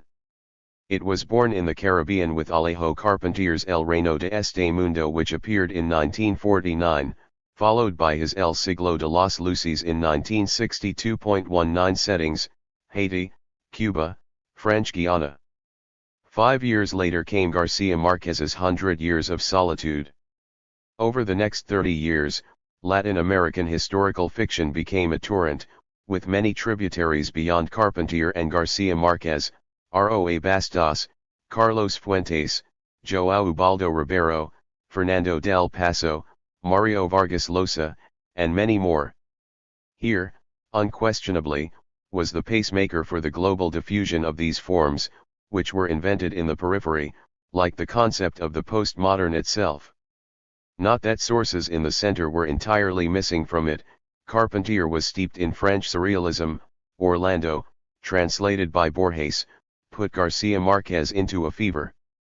But clearly, it was the historical experience of Latin America itself that gave birth to these imaginings of its past. The question is, what experience? A standard answer would be, if we set aside individual precursors, the collective take-off of these forms dates from the early 1970s. What they transcribe, essentially, is an experience of defeat. History as what, for all its heroics, lyricism, and color, went wrong in the continent, the discarding of democracies, the crushing of guerrillas, the spread of military tyrannies, the disappearances and tortures of that period. Hence the centrality of dictator novels in this cluster of writing. The distorted, fantastical shapes of an alternative past, according to this reading, would stem from the thwarted hopes of the present, as so many reflections, admonitions, or consolations. It is difficult to deny all force to this diagnosis. But we should remember that the themes of Carpentier's two originating works themselves, written long before the grim years of continental slaughter and repression, were the Haitian Revolution and the impact of the French Revolution in the Caribbean. These novels, founding texts of magical realism, do not minimize the disappointments and betrayals that overtook each, and which occupy much of the narrative, but their drive is wholly affirmative. The first appeared in the year the Chinese Revolution triumphed, the second just after the Bay of Pigs. Their relationship to the consolidated forms of the fiction they set in motion poses an interesting problem. Could Saramago, a historical novelist whose belated career was ignited by the Portuguese Revolution of 1974, be regarded as a collateral descendant of this now otherwise stranded moment of inception? In the United States, by contrast, if we consider the span of historical novels of one sort or another produced in the same period, the core experiences triggering the American branch of the phenomenon would appear to be race and empire. Here the most distinctive paradigm has been society as conspiracy, not the ostentatious dictator, but the secret network as the hidden ossature of rule, the crying of Lot 49, Harlot's ghost, gravity's rainbow, a flag for sunrise, underworld, a literature of paranoia offering its own kind of black magical realism. In Europe, on the other hand, it has been, not the CIA, but the Third Reich and the Judeocid that have polarized historical imagination, Grass, Tourneur, Sebald. England, relatively untouched by the Second World War, has generated instead mostly Victoriana, Fowles, Farrell, Ackroyd, Beat, Carey, or reversions to the much more traumatic First World War, as in Barker's trilogy. Military tyranny, race murder, omnipresent surveillance, technological war and programmed genocide. The persistent backdrops to the historical fiction of the postmodern period are at the antipodes of its classical forms. Not the emergence of the nation, but the ravages of empire, not progress as emancipation, but impending or consummated catastrophe. In Joycean terms, history as a nightmare from which we still cannot wake up. But if we look, not at the sources or themes of this literature, but at its forms, Jameson suggests we should reverse the judgment. The postmodern revival, by throwing verisimilitude to the winds, fabricating periods, and outraging probabilities, ought rather to be seen as a desperate attempt to waken us to history, in a time when any real sense of it has gone dead. Still, he concludes, in just these conditions does not the Lecoqian connection between great social events and the existential fate of individuals remain typically out of reach? Benjamin, who detested the idea of progress nurtured by 19th-century historicism, the outlook that lay behind so much of the classical historical novel, would not have been surprised, or perhaps felt much regret. He used yet another image of awakening. The angel of history is moving away from something he stares at. Where a chain of events appears before us, he sees one single catastrophe, which keeps piling wreckage upon wreckage and hurls it at his feet. The angel would like to stay, awaken the dead and make whole what has been smashed. 20 Part of the impulse behind the contemporary historical novel may also lie here. Postscript. The text above derives from a colloquium held in May 2004 at UCLA, at which Hayden White and myself were invited to respond to a paper given by Frederick Jameson, entitled Is the Historical Novel Still Possible? The arguments of this paper White attacked. To Jameson's surprise, the two were old friends, with vigor, the exchange between them becoming the focus of ensuing discussion. 3 years later, speaking on the same subject in the course of a trip to Brazil, I was asked if my talk could be translated in the Journal of the Sprap. I had no objection, provided that Jameson's talk, to which mine was a response, appeared in the same issue of the Center's Journal. To this Jameson readily agreed, and the two texts were published together in the March 2007 number of Novos Estudos Sprap. 21 Their matters rested till 2011, when my piece appeared in a somewhat amplified version in the London Review of Books. 22 With some emendations and footnotes added. This is essentially the text that appears above. Since then, however, Jameson has notably enlarged and enriched the original ideas of his UCLA talk, published only in Brazil, in the Antinomies of Realism, his most extended reflection on prose fiction as a form, which came out in the autumn of 2013. In this, ideas about Scott, about Tolstoy, about Galdós, about George Eliot, and about Wallenstein sketched in 2004 become sustained considerations of each in chapters either wholly or largely devoted to them, within an overarching argument about the metamorphoses of the novel in the course of the 19th and into the 20th century. The book ends with a chapter on the historical novel itself, its title a reprise of his contribution to the colloquium in Los Angeles, but 3 times as long, its case altogether more capacious and ambitious. In his reworking of themes of his original paper, modifications here and there in the light of my response to them are perhaps discernible. Treatment of Scott shifts from Waverley to Heart of Midlothian. Sartre's critique of evil is invoked for the general absence of villains in Eliot's fiction. Kutuzov's standing as embodiment of the popular wisdom of the Russian peasantry recedes, and Haji Murad stages an entrance point 23. But the integrity of Jameson's overall conception of historical fiction is not altered, but rather renewed and expanded, as it is subsumed within a distinctive theory of the destiny of the novel as such. From the outset, Jameson had followed Lukács in maintaining a structural continuity between the historical novel pioneered by Scott and the realist novel inaugurated by Balzac, separated by the times of the society they depicted, but less by the scope and methods of the narratives they set in them. A change, however, supervened in Jameson's understanding of realism.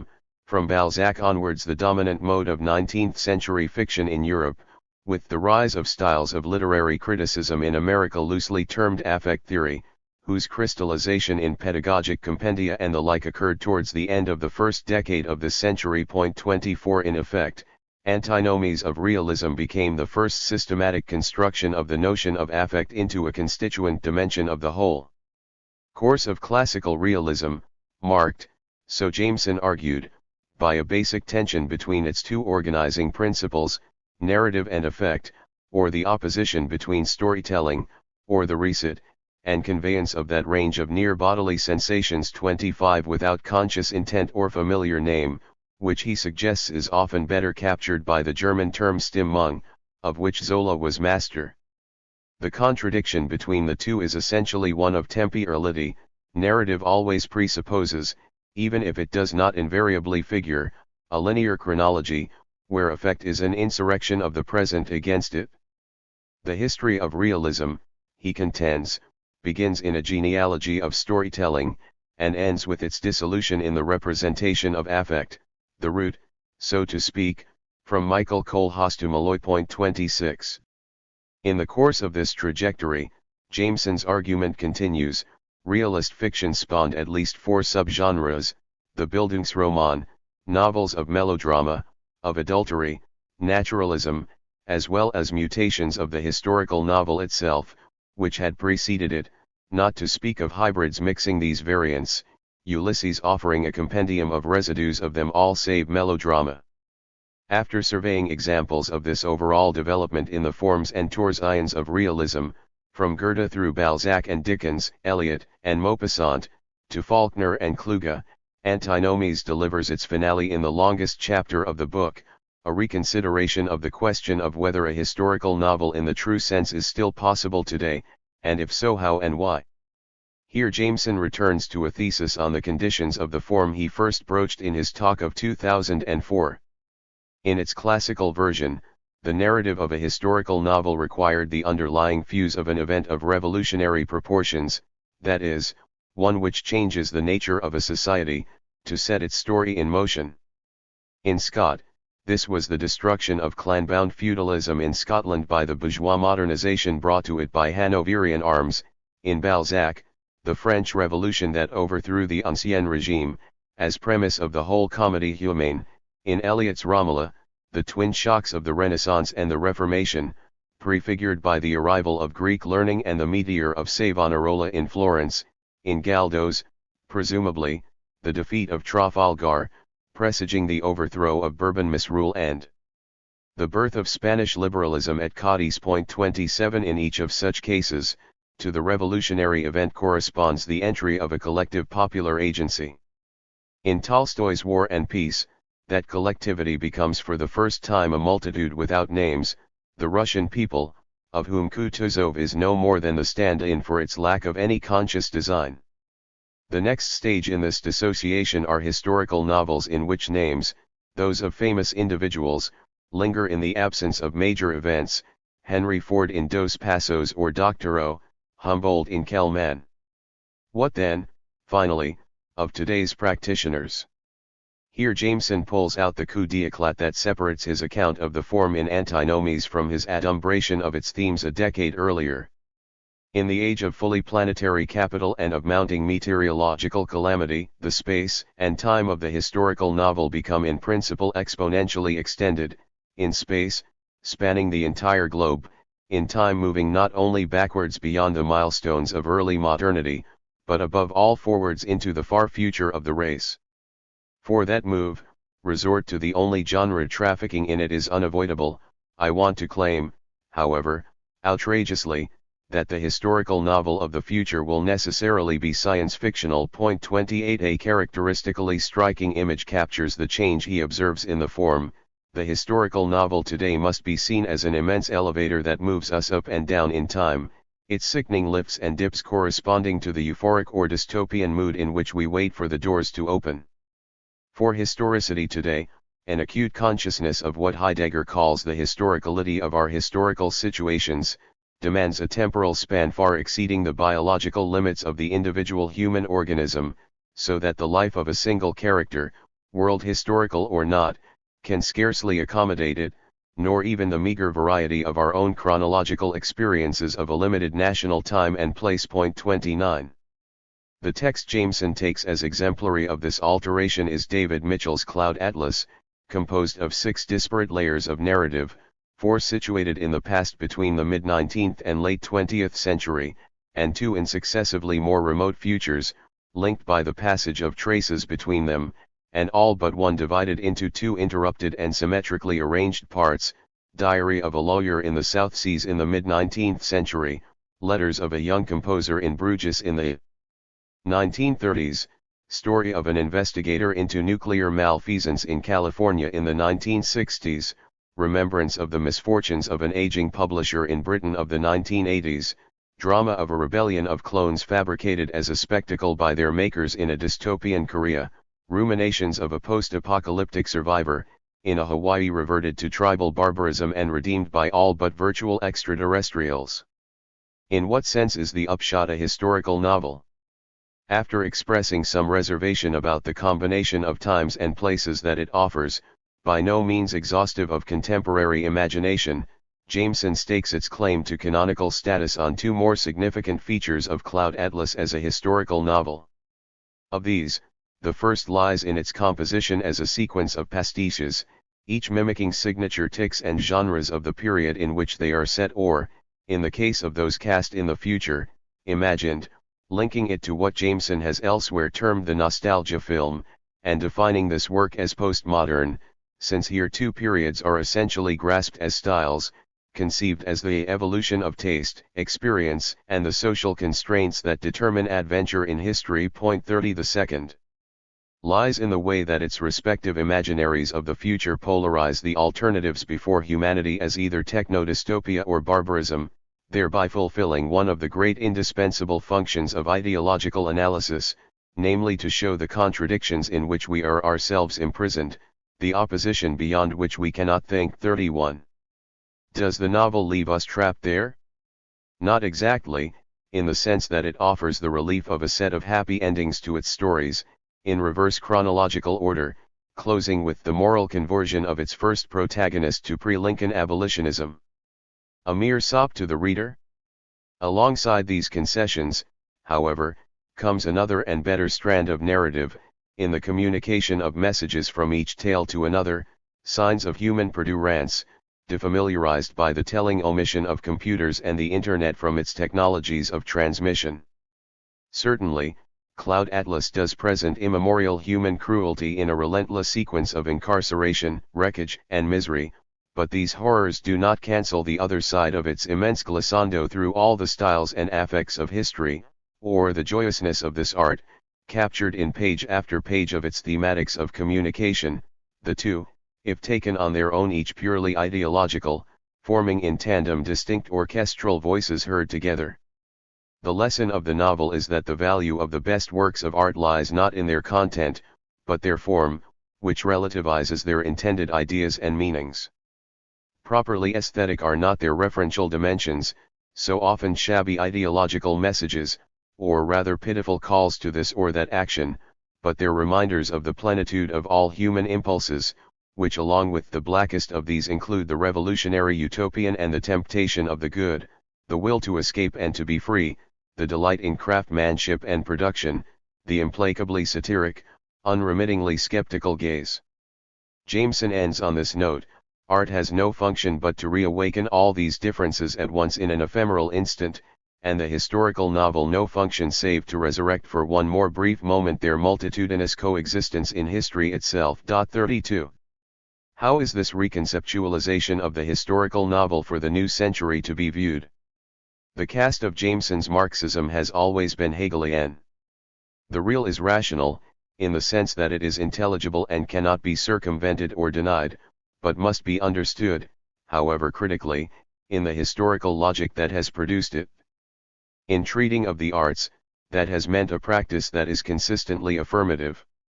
Very rare, if not altogether absent, are negative judgments, works meriting these falling below the plumb line of serious engagement. To literary as to visual or musical arts, the attention of Jameson's writing has been not to content but to form, an option derived in his case less from the Russian critics who pioneered its primacy than from Adorno, who gave it his own distinctive twist, in part derived from a critique of expressionism, which Jameson would adopt and develop, form as generative of content, where it matters. His admiration for Cloud Atlas follows from this double commitment. That it captures much of what defines the novel is clear. Does it overlook other significant aspects of it? Jameson's account, cogent as it is, of the different genres with which the novelist plays omits one, fantasy literature, whose trademark is to bathe in the supernatural. In good part this is because he deals with Cloud Atlas alone, without concern for the rest of Mitchell's fiction, in general a perfectly legitimate and familiar procedure, but in this case one that ignores the unusually explicit connections between them, each work pointedly containing characters featured in another, to the point that Mitchell terms them a single evolving uber-novel. In the chain of these works, the fantasy element is conspicuous in both the first and the last of the sequence so far, Ghost Written and Bone Clock/Slade House, where the supernatural is at full bore, metempsychosis, reincarnation, immortality. Though adjacent enough on the shelves of commercial bookshops, and sharing a certain obvious departure from the tangible world, fantasy literature is categorically distinct from science fiction. However learned stray practitioners, Mitchell compares himself to Tolkien, declaring of his Uber novel, "I have created my own Middle-earth, it is much closer to a pure phenomenon of mass culture, whereas science fiction has from the start generated literature in both elite and popular registers, avant-garde and pulp forms, much like the historical novel itself, if in markedly different proportions." Fantasy literature lacks such ambiguity, with its infantilist tilt, it is a product of the culture industry as Adorno and Horkheimer termed it. What then is its role in the universe of the Uber novel? Effectively, it offers its own kind of conduit to religion. Not that Mitchell himself is a believer in any of the major available faiths, even if among them he expresses a definite preference for Buddhism. He is post-secular in the usage now current, averse equally to theist and atheist dogma, uplifted by a spirituality transcending them. Reincarnation, whatever its literal truth, about which he reserves judgment, features prominently in his fiction as a chastening reminder of the consequences of the actions of the living after they have gone, never more needed than today as humanity faces the possibility that, unchecked, it will perish in an ecological abyss. Against that prospect, belief capable of remedial action is a barrier, be it even an individual drop in the ocean, since in the concluding pronouncement of Cloud Atlas, oceans are but a multitude of drops. In the curve of the Uber novel, if fantasy has increasingly gained the upper hand over science fiction, it is eclipsed by the latter in what remains Mitchell's bestseller, with its clones and prescients, rather than non-corpa, horologists, and the rest, and science as imagined by the author constitutes the other shuttle beyond the mundane in this fiction. So too, if the mandalas of Tibet have inspired one of the two major readings of his work, the computations of digital humanities have prompted the other, a mathematical calculation complementing a mystical hermeneutic. 33 The sensibility accommodating such contrasted approaches finds graphic display in an exchange between critic and writer in the former book. RBH, it seems that the Anthropocene is a kind of wake-up call that geological time is all too linear, and the damage to the Earth and its species is irreversible. By exploring reincarnation and cyclical time as an alternative approach to linear geological time, it seems to me that your works perhaps suggest the value of seeing the cyclical within the linear. So amid the threat of a long, dystopic, linear decline, our ends are still others' beginnings, and change is still possible at each given moment in this endless cycle of human births and rebirths and experiences. What do you think? DM, yes. I'll take that and raise you one. The inevitability of life after the Anthropocene, that even if we wipe ourselves out as a species and take a lot of species down with us, as we've already done, heaven knows, that there will still be life. I find great solace in that. Whatever damage we do to the Earth, even every single nuclear bomb in existence and all the damage that would do, it wouldn't be enough to wipe out everything. Come back in a billion years and just see what's flourishing here. It may come out of the lakes underneath Antarctica, for all I know. But there will always be something, and the chances are, there'd be a lot more than a small something. It would be a big something that would be left after us. And that is hopeful and a source of hope. Raising it, I've read this lovely book, The World Without Us. It's by an American multidiscipline science guy. What would be left of humans in billions and billions and billions of years would be ever diminishing, but never quite vanishing, signals that we sent out between the invention of radio waves and the rise of broadband and Wi-Fi, which no longer is transmitting our products into outer space. What would be left is about 100 years worth of broadcasts and radio waves that would eventually come back to the same spot, because the universe is spherical.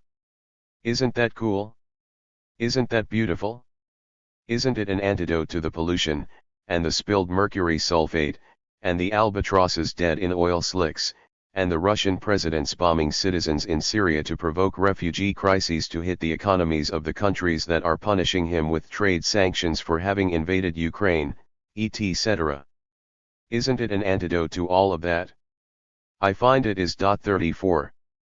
What light, if any, does this throw on Cloud Atlas? Perhaps this.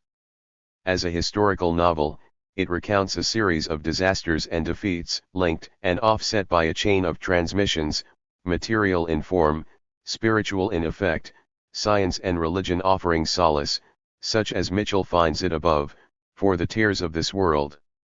In that, the novel is postmodern not just in its construction of tiered pastiche, but in its simulation of the beyond. The allure of the supernatural, quasi-technology, paratheology, offers balm for the wounds of the natural. But the compensation it supplies is never that serious. It is belief light, an exercise closer to play than prayer, as befits the postmodern. It could hardly be otherwise, since after all these novels are regularly hailed by reviewers as fun to read, sporting in the liveliest fashion with an array of popular genres. Mitchell is without question an accomplished writer, mimicking any number of period styles with panache, and commanding without pretension a mixed bag of intellectual resources. The fortune of Cloud Atlas as a bestseller might be compared to that of The Name of the Rose, another historical novel whose own success was based on its sublimation of a popular genre, the mystery story, into a changeling of erudition. Less of a scholar than Eco, Mitchell is a more gifted writer, but the nature of the standing, and success in the market, their signature works have enjoyed is not dissimilar. To reflections of this sort Jameson has a ready answer, having already noted that the polarized future of Mitchell's novel, cyber-totalitarianism and paleo-barbarism, generate their respective lines of flight in religion and science, the transmission of salvational legend and the safeguarding of the last great scientific discoveries. More fundamentally, Do we in any case have to accept authorial intention? A fallacy Jameson's whole work has condignly sidestepped, without need of thanks to the new critics of old. Still, a pair of doubts perhaps remain. Those two strands of which he speaks in Cloud Atlas, the history of imprisonments and timeless cruelty, and the transmission of joyful escape from their grip, are they of equivalent weight?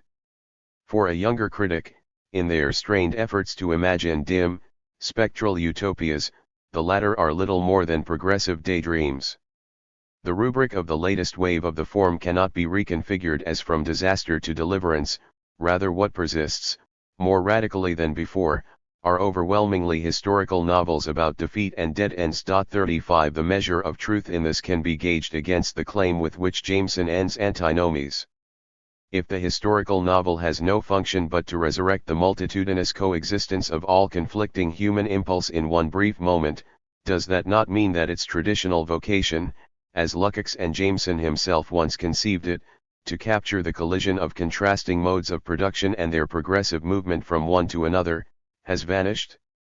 That matters may be otherwise has since become clear. The Envoy of 2010 was not to be Jameson's last word on the form. In the spring of 2022 appeared a buoyant essay on the books of Jacob by Olga Tokarczuk, an exhilarating tour of its world that is perhaps his warmest single response to any historical novel on record. 36 Across close to 1,000 pages, Tokarczuk tracks the adventurous career of Jacob Frank, a former merchant trading in silks and jewels, in what are today the borderlands of Ukraine, Poland, Lithuania, and Hungary in the 1750s, after proclaiming himself a messiah, the reincarnation of a previous Jewish claimant, who to save his life converted in due course to Islam. 37 Attracting a schismatic following in the Jewish communities through which he moved, accepting formal conversion to Catholicism in 1760, imprisoned for 13 years in Czestochowa by the Church, released by Russian troops, migrating to Moravia, received by the Austrian Empress and her son, visited by the future Emperor of Russia, ending as a prosperous,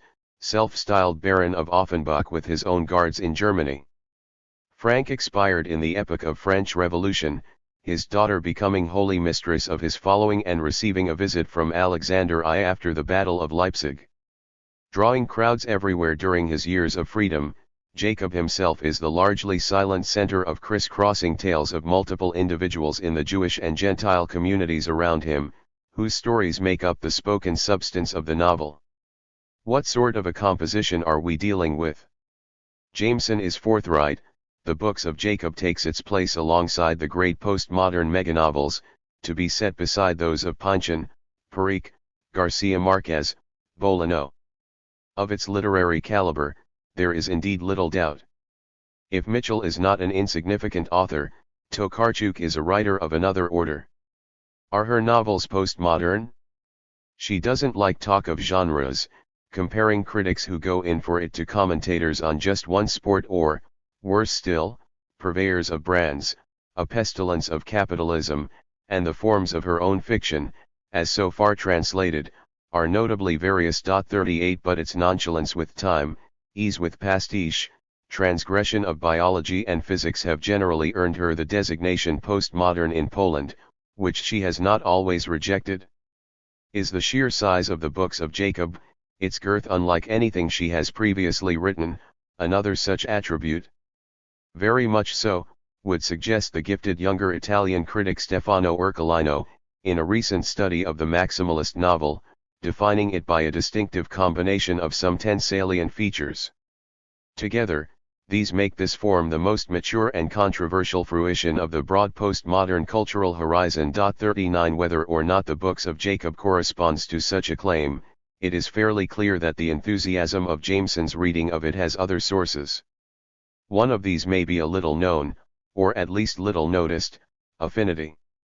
At some point in his past, Jameson spent time in Poland, even picking up a bit of Polish, and taking the measure of all that was most original, and often least widely appreciated abroad, of its culture, the oldest Slavic literary language, with a rich Renaissance literature dating from a period in which Poland was the largest country in Europe, generating traditions beside which a late developing Russian literary language is little more than an upstart, and producing a very different novelistic discourse from which the mystical and transcendental overtones of Dostoevsky are wholly absent. 40 The passage comes from Jameson's remarkable and encores de route pointedly political essay on Pruse's masterpiece of 1890, The Doll, still little known outside Poland.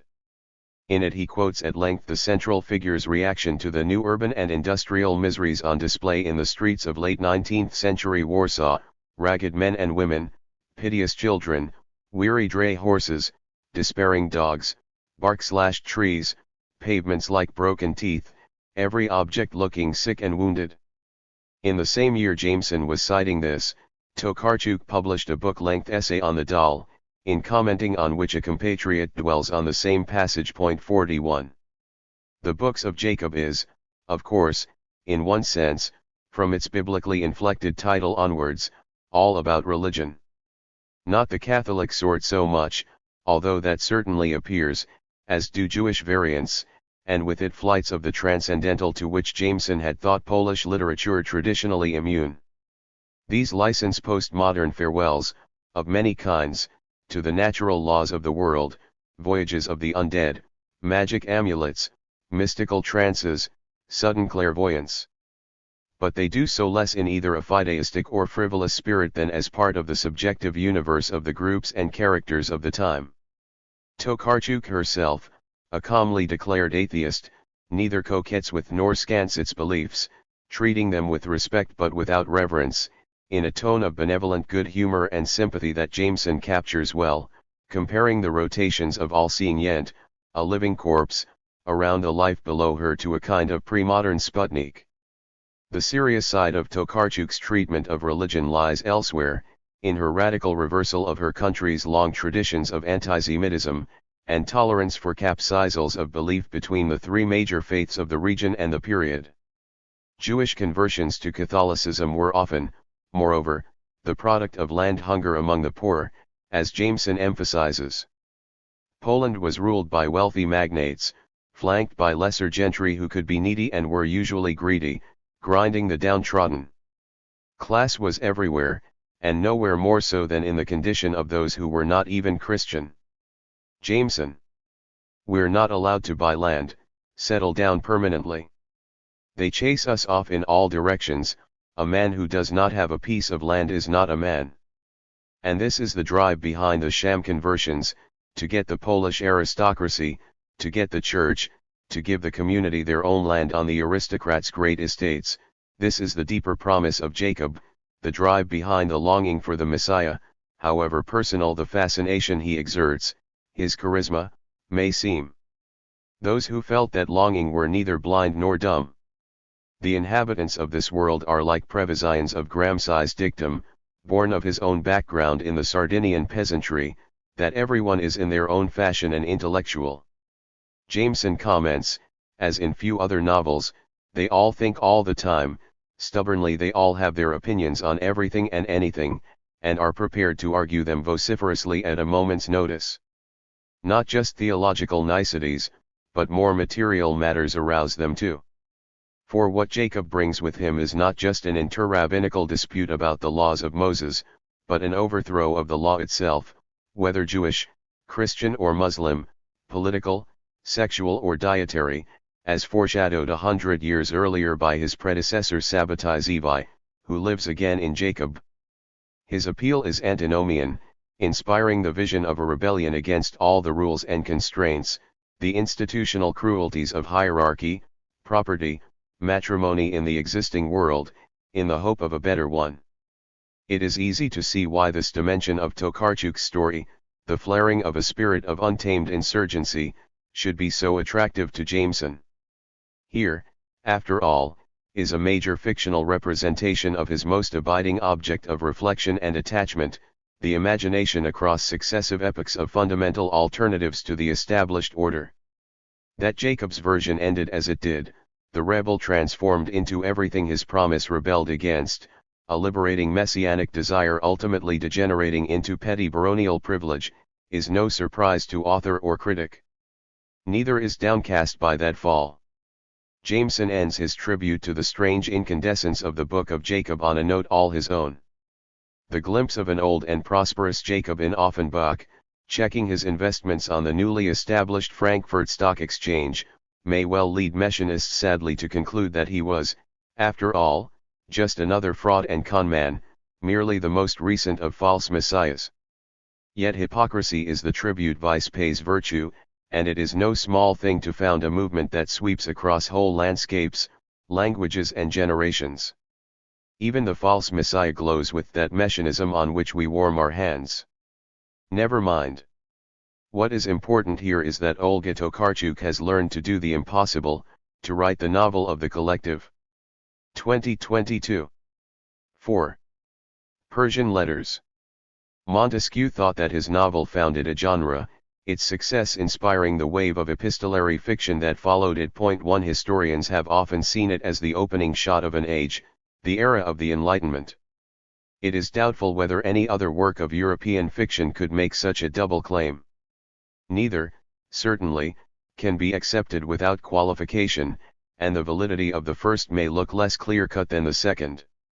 The origins of the epistolary novel are famously remote and heteroclite, straggling from Ovid's Heroides or Cicero's correspondence to Abelard and Heloise, Renaissance manuals of etiquette to romances of the Pressure. Real and fictional letters were long contiguous as forms, with moralism, sentiment and satire overlapping as successive impulses. The first pure epistolary fiction, whose title speaks for itself, Juan de Segura's Proceso de Cartas de Amores que entre dos amantes pasaron, had a real-life sequel in Alves Pascualago's Lettera Amorosa. Satirical uses of the form, again pioneered first in Spain and then in Italy, came later with Quevito's Cartas del Caballero de la Tenaza and Ferrante Polavicino's Corriero Svagliato. Employed as a subsidiary device within narratives, the number of letters steadily increased in novels of French gallantry over the same period. The first two European bestsellers, widely translated and repeatedly reprinted, were Pierre de Guillerog's Lettres Portugueses and Giovanni Morana's El Explorador Turco, both anonymous texts purporting to have been composed from the social and geographical margins of the continent, by a Portuguese nun and an Ottoman spy, setting new standards in turn for confessional intensity and satirical ambition. So Montesquieu's novel by no means came out of the blue.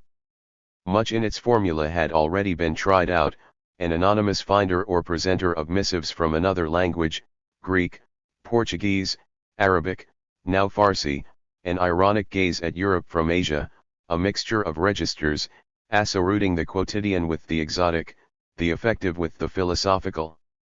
Montesquieu drew directly on Morana, even borrowing occasional details from the Turkish spy. But he was not wrong in thinking Persian letters represented something new, that would give birth to a genre. His novel appeared in 1721. Narrowly construed, simply as the device of a regard Eloine, it engendered a tidal wave of imitators: Russian, Jewish, Chinese, Peruvian, Siamese, Iroquois, Moroccan, Indian Polish, African, Tahitian letters. Among those who tried their hand at these exercises in a perverse Eurocentrism were Goldsmith, Voltaire, Marat. But more broadly considered, Persian letters initiated the generic hegemony of the epistolary novel across the century, which counts among its landmarks, Pamela and Clarissa, La Vie de Marianne and Le Paysan Parvenu, La Nouvelle Heloise and Die Leiden de Jungen Werthers, Humphrey Clinker and Le Paysan Perverti, Les Liaisons Dangereuses and Hyperion, ending perhaps with Le Ultime Lettera di Jacopo Ortis and Delphine. Fielding and Prévost might complain of the artifice of the form, but even with Defoe, Voltaire, and Sterne at their side, they were no match at the higher end of prose fiction for the combined forces of Richardson, Marivaux, Crébillon, Rousseau, Goethe, Smollett, Restov, Laclos, Holderlin, Foscolo, de Staël. What made Persian letters a turning point in this development? In the first place, a technical innovation. Structurally, epistolary fiction permits of 5 sender-to-receiver variations, although one of these has always remained a null class. Novels composed of letters may contain, a single correspondent and single recipient, 2 reciprocal correspondents, a single correspondent and multiple recipients, multiple correspondents and multiple recipients, and multiple correspondents and a single recipient. Processo de Cartas established the second. The Letra Portuguesas consecrated the first. El Explorador Turco exemplified the third. It was Montesquieu who introduced the fourth, with a polyphonic correspondence of 20 signatures exchanging 161 letters. The possibilities of this more complex form were not to be fully explored until Laclos. In Persian letters, it remains highly asymmetrical, in keeping with the narrative structure itself. 2 Persian nobles, Uzbek and Rika, travel by stages from Isfahan to Paris, where they reside for 8 years, reporting their observations of French life and customs to compatriots in Venice and Smyrna, or each other, with occasional messages between Uzbek and his wives or eunuchs at home. The great bulk of the letters, both in number and length, are descriptions or reflections from Paris to correspondents in the Adriatic or Aegean. Without interlocution, their recipients may write in their turn, but do not reply to them.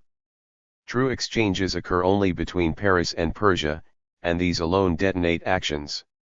The performative potential of the letter, in other words, its most dynamic function, remains underdeveloped. The traditional constative register still has the upper hand. Dissociated from conduct, most of the correspondence moves on the plane of reflection, social comment or intellectual speculation without specific narrative force. In this mode, characterization, deprived of incident, inevitably remains weak. Rika is younger and supposedly more adaptable than Uzbek, but there is little sustained difference between what they write to each other, while Redai and Ibn are simply names. We are a long way from the personalities of a later novelistic world. The fictional structure of Persian letters, however, is more than a flimsy vehicle for philosophical disquisitions. Montesquieu's narrative framework is far from perfunctory. He took great pains with its temporal and spatial coordinates, using a composite of the Muslim solar and lunar years, and calculating traveling times between cities with precision, for greater verisimilitude. Moreover, he deliberately used the imbalance between performative and constative elements of the correspondence for heightened dramatic effect, by placing the stationary central mass of political and philosophical reflections between 2 sequences of precipitating passion: Uzbek's initial departure from Persia, prompted by curiosity and fear of court intrigue, and the final revolt by his wives against the oppression of the Seraglio. The sudden outbreak of violent turbulence at the end of the story is all the more arresting for the ostensibly placid tenor of what precedes it. The generic discontinuities of the epistolary form were, of course, well suited to administer this kind of shock. But here their effect is intensified by the peculiar rhythms of Montesquieu's own style, whose principle he defined himself: il faut sauter les des intermédiaires. Conjunctions all but banished, the signature of his laconic sentence construction is the semicolon, typically marking an abrupt swerve or ellipsis of thought, bringing a train of it to some crisp, unexpected conclusion. The staccato elegance of such gestures not only ensures the discursive side of Persian letters against longueurs. They give a powerful kick to its narrative denouement. Over 150 years, the various strands of epistolary fiction, sentimental, didactic, satirical, had developed at different tempos, and combined in any number of unstable mixtures, without real synthesis. The ingenious design of Montesquieu's novel permitted for the first time a kind of fusion. The key to it lay in a substitution, the displacement of the sentimental by the erotic as means of intellectual seduction. The brief opening of the Regency, France's moral equivalent of the English Restoration, allowed a freedom of sexual expression in polite culture that made Persian letters possible. Montesquieu was in his 20s when he embarked on it, and the atmosphere of the work is best described as gracefully libertine. Its audacities, of suggestion and situation rather than literal description, are not adumbrations of the pornographic writing that proliferated as the century wore on. But they were piquant enough to inflame readers of either sex, lyrical representations of female desire, a tranquil defense of incestuous love, uncensorious allusions to sapphic embraces, glowing dreams of Troilism. The literary strategy of Persian letters depends on this calculated eroticism. Montesquieu went out of his way to underline it. The stories of Aphrodite and Astarte, sibling lovers, and of Anais, basking in a polyandrous paradise, are inserted or seria in the correspondence, tales within the tale that offer reveries of license beyond even the first-order narrative itself. The pretext for such erotica was furnished by Orientalism. French fascination with Ottoman institutions went back 2 centuries by the time Montesquieu was writing. The seraglio had always been a focal point of it, fantasies of polygamy irresistible to a monogamous society. For a long time, the military slavery and administrative efficiency of the Porte attracted awed fear and curiosity too. Murana's novel appeared at the high point of Turkish pressure on Christendom, as Ottoman armies were at the gates of Vienna. But by the time of the Regency, Turkish power was visibly decaying and in retreat. Within another few years China would become the new lodestar for Orientalist projection. Bell had already singled it out for attention, and Leibniz looked forward to a description of the oddities of Europe by missionaries from the heavenly kingdom. By mid-century Chinese allusions or fixations saturated the culture of the Enlightenment. Montesquieu's novel was written in the interval between the capture of the European imaginary by these 2 great empires. Persia could play the role of an intriguing, more indistinct third, close enough in culture to Turkey to retain the motif of the seraglio, distant enough to represent no threat to Europe, unfamiliar enough to offer no alternative model as sharp and definite as the Mandarinate in China. 2 Huguenot travelers, Chardin and Tavernier, had described the country in 1676 and 1686, a Persian envoy had visited Paris in 1715, the Safavid dynasty was nearing its end, at the hands of Nader Shah in 1730. All this was enough to arouse curiosity about the land of Cyrus and Shah Abbas, without imposing any too determinate image of it. Persia was an ideal template for Montesquieu's exercise. The Orientalism of Persian letters is, of course, first and foremost a device of estrangement. Shklovsky's Ostraneni has had many claimants to first use. If we set aside antiquity, La Bruyère's famous description of the misery of the French peasantry, perceived as a subterranean race of animals, is a plausible candidate. Significantly, it was he too who wondered how the French would see it if the Siamese attempted to convert them to Buddhism, and build pagodas in France. In fact, the idea of the inverted gaze from afar was in the air by the end of the 17th century, Leibniz suggesting in all seriousness what La Bruyère had ridiculed. Without resort to the East, Swift would eventually go much further. Historically, however, it was Montesquieu who first systematically and self-consciously set the procedure to work. The term he used to describe the effect of his Persian's vision of Europe was stronger than strangeness. The Persians, he wrote, suddenly found themselves transplanted to Europe, that is, to another universe. In consequence, their first thoughts were bound to be odd, while they in turn sometimes find our dogmas odd, a source of feelings of surprise and astonishment. Here, Montesquieu insisted, lay the charm of his book. The whole effect was due to the perpetual contrast between the reality of things and the odd, novel, or bizarre way in which they were perceived. Point 2 Oddity is the keynote. What is strange may be common to a set. What is singular is more disconcerting, without antecedent, bizarre. The force of Montesquieu's travesty of Western conventions lies in his trio of adjectives. Les choses reales are no more than a defense clause to parry clerical indignation. The mask of Orientalism not only operated as the first sustained device of defamiliarization in fiction. It also unified the novel.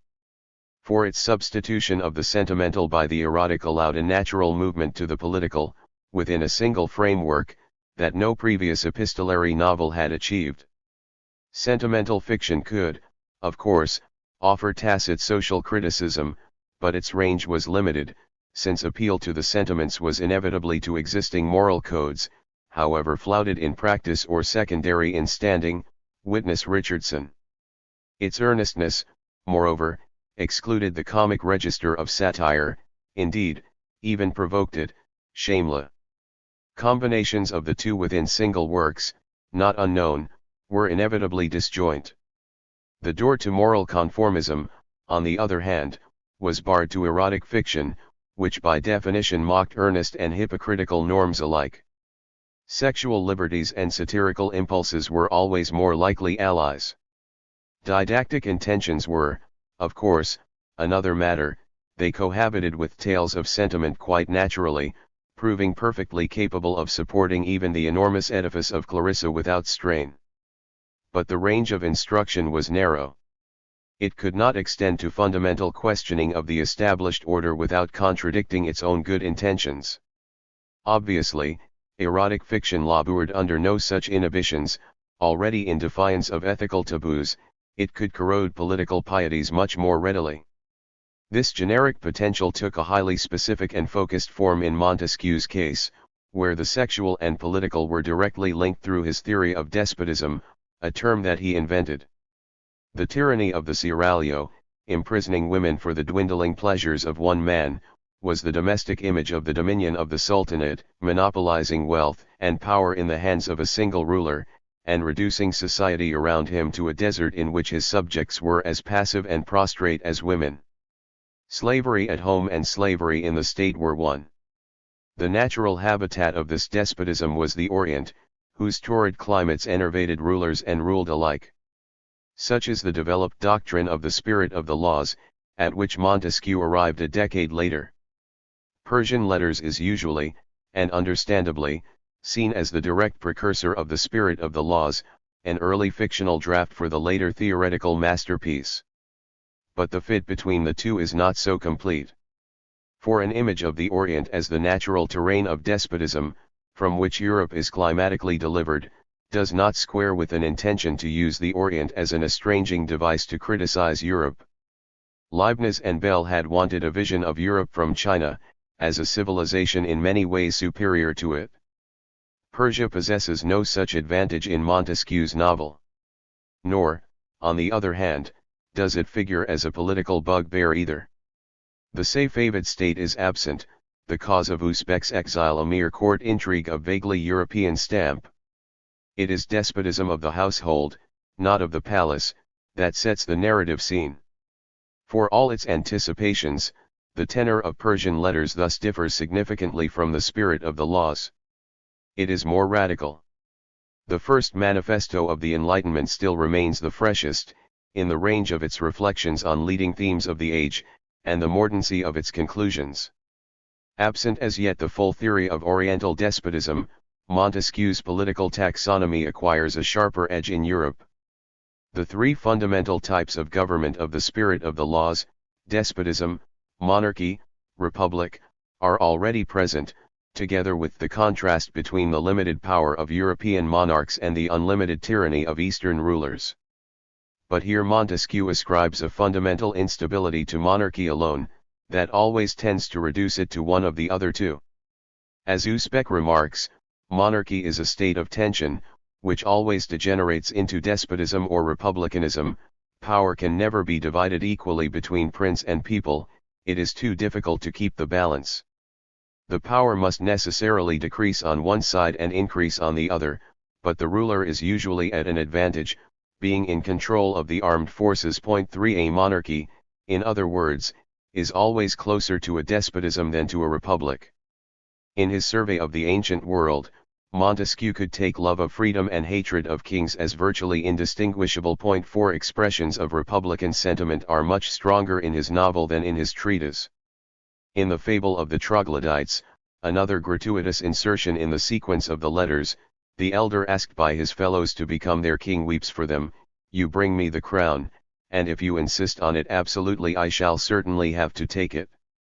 But be sure that I shall die of grief, having seen when I was born the troglodytes in freedom and seeing them subjects today." 5. If the Orient figures politically only in the novel's discursive register, without incidence on the action, in the domain of religion it serves a narrative as well as analytic function.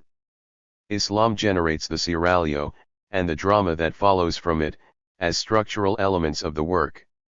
Otherwise, rather than representing a more rational Eastern alternative to Christianity, as Confucianism was to do for Leibniz or Wolff. It offers instead a disturbing mirror image of Western superstition and irrationality, belief summed up by Uzbek. I see Islam everywhere, though I cannot find Muhammad. 6 Montesquieu's scathing comments on the Trinity, transubstantiation, the papacy, bishops, monks, and confessors, are put in the mouths of Muslims, no kinder to the inanities of their own faith.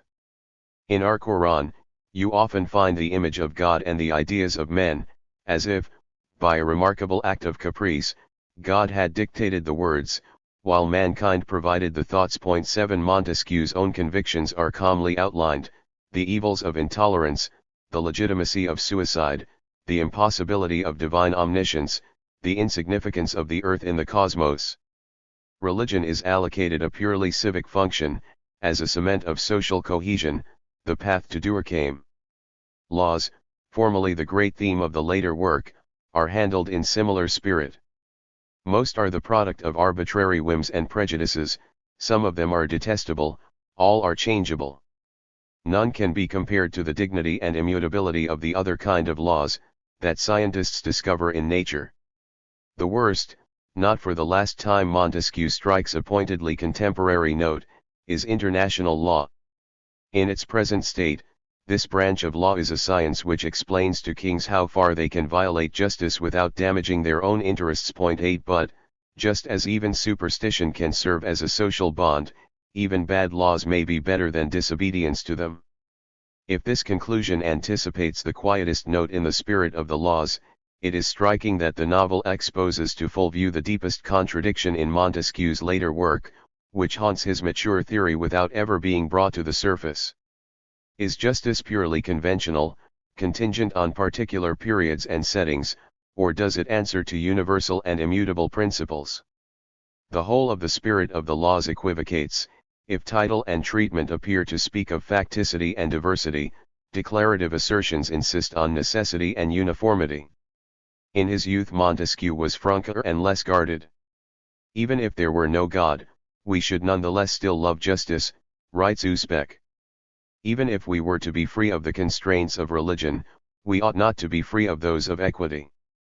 It is this, read I, which has led me to think that justice is eternal and does not depend on human conventions, and if it were to depend on them, this would be a terrible truth, which we would have to conceal from ourselves. 9 The semicolon is, as so often, a signal of the blow to come, a confession in advance of the operation the spirit of the laws would perform. Politics, religion, law, justice. Persian letters has much to say about all of them. But organizing and dominating its discursive expedition as a whole is the question that releases the narrative, relations between the sexes. The very first observation of the first letter sent back by the travelers from Europe, when they reach Livorno, gives the keynote: the women here enjoy great freedom. 10 The second, when they get to Paris, speaks of Louis XIV, of the Pope, and of the Gallican uproar against the bull Unigenitus, only to add, the instigators of this revolt are women, forbidden by the bull to read the Bible. Indignant at this insult to their sex, they have started a whole movement against the bull. They have put the men, who in this case do not want to be privileged, on their side. 11 Not long after, male domination at large is mocked with arguments that have no counterpart till the final episodes of the Enlightenment. If then, it is a different problem to decide whether women are subject to men by the law of nature. No, a very chivalrous philosopher said to me the other day, nature laid down no such law. Our authority over women is absolutely tyrannical, they have allowed us to impose it because they are more gentle than we are, and consequently more humane and reasonable. Why then should we be privileged? Because we are stronger? But that is completely unjust. We use all sorts of methods to reduce their courage. If our upbringing were similar, our strength would be also. Test them on the kinds of ability that their upbringing has not impaired, and we shall soon see if we are so superior. 12. The tone is distinctively Regency, a long way from the serios of Condorcet or Wollstonecraft, gallantry rather than fervour or solicitude as the password to equality. but the logic is what would become theirs. What then of marriage?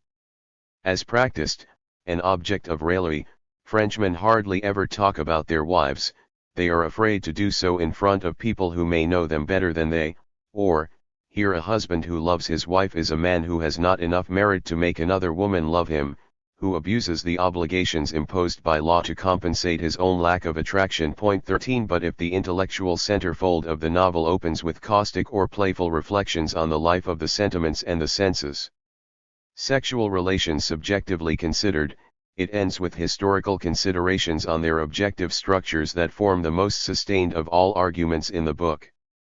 In a block of 11 successive letters, that breaks completely with the normal rhythm of the correspondence, Montesquieu contemplates a demographic enigma, what he took to be the decline of the world's population since antiquity. His error is more interesting than would have been its opposite, in illustrating at its very origins the extent of the misconception that the Enlightenment can generally be characterized as an optimistic doctrine of progress. Comparing Greece, Italy, Egypt, Turkey, North Africa with classical times, Rica terms the depopulation of the earth the most terrible catastrophe that has ever happened to the world, but it has scarcely been noticed, because it has occurred gradually, in the course of a great many centuries. 14.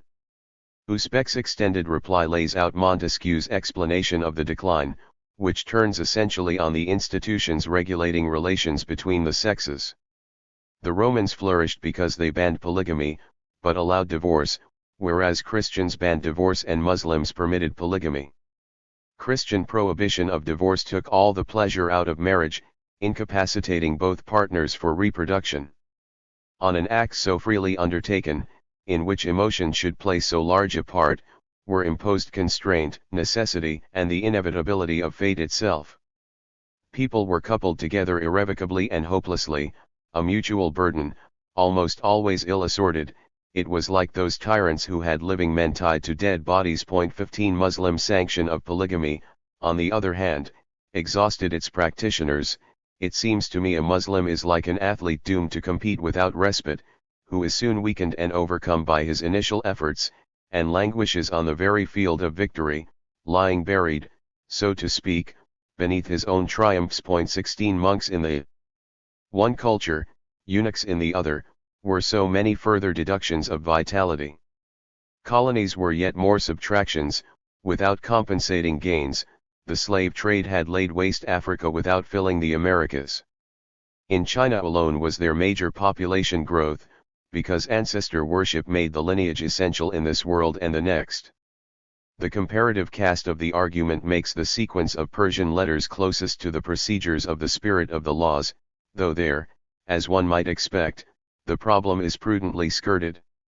In Europe at any rate, Montesquieu's demographic pessimism, for which commentators have profusely apologized, no longer looks such an anachronism, as negative rates of reproduction, in Italy, Spain, Germany, and beyond, haunt public debate today.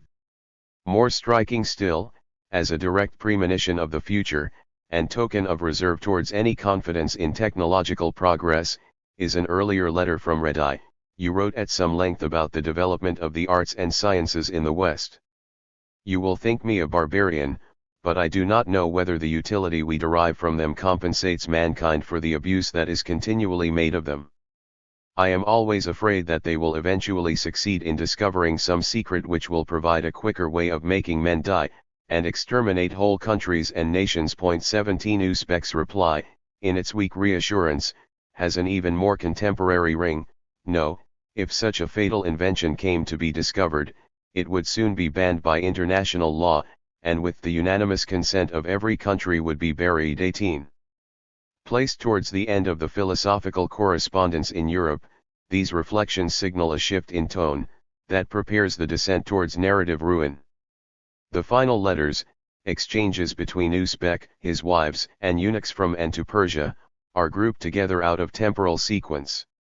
Though they spell misfortune for all concerned, their tenor could not be more affirmative. Montesquieu spoke of the secret chain of his construction, and the juxtaposition of the last letter about France, denouncing law's system, with the first news of the wives' revolt in Persia, has often been noted, and sometimes taken as a displacement of political to sexual rebellion, a remote household revolt acting as surrogate for an impossible overthrow of the local state. There is little doubt Montesquieu intended a parallel between the disorders of the budget and of the bedchamber, but this reading mistakes the priority of the novel. The sexual may mirror the political, but in this fiction also commands it. The ending of the tale is in place, affording Montesquieu the logical envoy. For the revolt of the seraglio is a liberation in more than one sense. In the grieving words of one of the eunuchs, there is a new atmosphere of gaiety everywhere here, which in my view is a sure sign of some newfound contentment. In the most trivial matters I notice liberties being taken which were formerly unknown. 19 The link, gaiety, contentment, freedom, might be called the real secret chain of the novel. Sexual passion is a source, not of servitude, but of moral independence. For Zealous, early on, adolescence was expressly that critical moment when the passions begin to show themselves and encourage us to be independent. 20 Roxana's farewell to life makes the same connection. Yes, I deceived you. I suborned your eunuchs, outwitted your jealousy, and managed to turn your terrible seraglio into a place of delightful pleasures, she tells Uzbek. I may have lived in servitude, but I have always been free. I have amended your laws according to the laws of nature, and my spirit has always remained independent. 21 Pleasure, nature, independence. The Enlightenment would ring many changes on these terms, but they are all echoes of this first, terse cry of emancipation. The closing lines of the novel are aware of what it has said. Such language, no doubt, is new to you. 22. Reflecting on Persian letters 30 years later, Montesquieu wrote that it differed from ordinary novels, where serious discussion has to be excluded, since none of the characters having been introduced for the purposes of discussion, it would be contrary to the nature and intention of the work, in what he called its digressions. 23 The epistolary form, however, freely permitted these, allowing him the advantage of being able to include philosophy, politics, and moral discourse in the novel, and to connect everything together with a secret chain which remains, as it were, invisible. 24 By later standards the chain is too loose, thoughts and deeds essentially inhabit separate planes. One way of closing the gap was the Conte philosophique, in which a single motivating doctrine generates a parable that illustrates it, Robinson Crusoe, Candide, Rasselas. Montesquieu's novel is one ancestor of this form, not an example of it.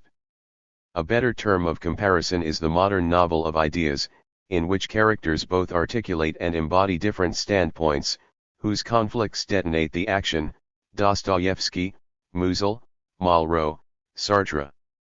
Their narrative superiority is enormous, to the point where we are tempted to deny the term novel to any work, like Persian letters, which falls so far short of it. But a price came with the gain. The range and originality of the ideas that animate these works is less, had to be less, to shape a compelling plot, than those which the president of the Bordeaux Parliament offered so disarmingly to the public 3 centuries ago.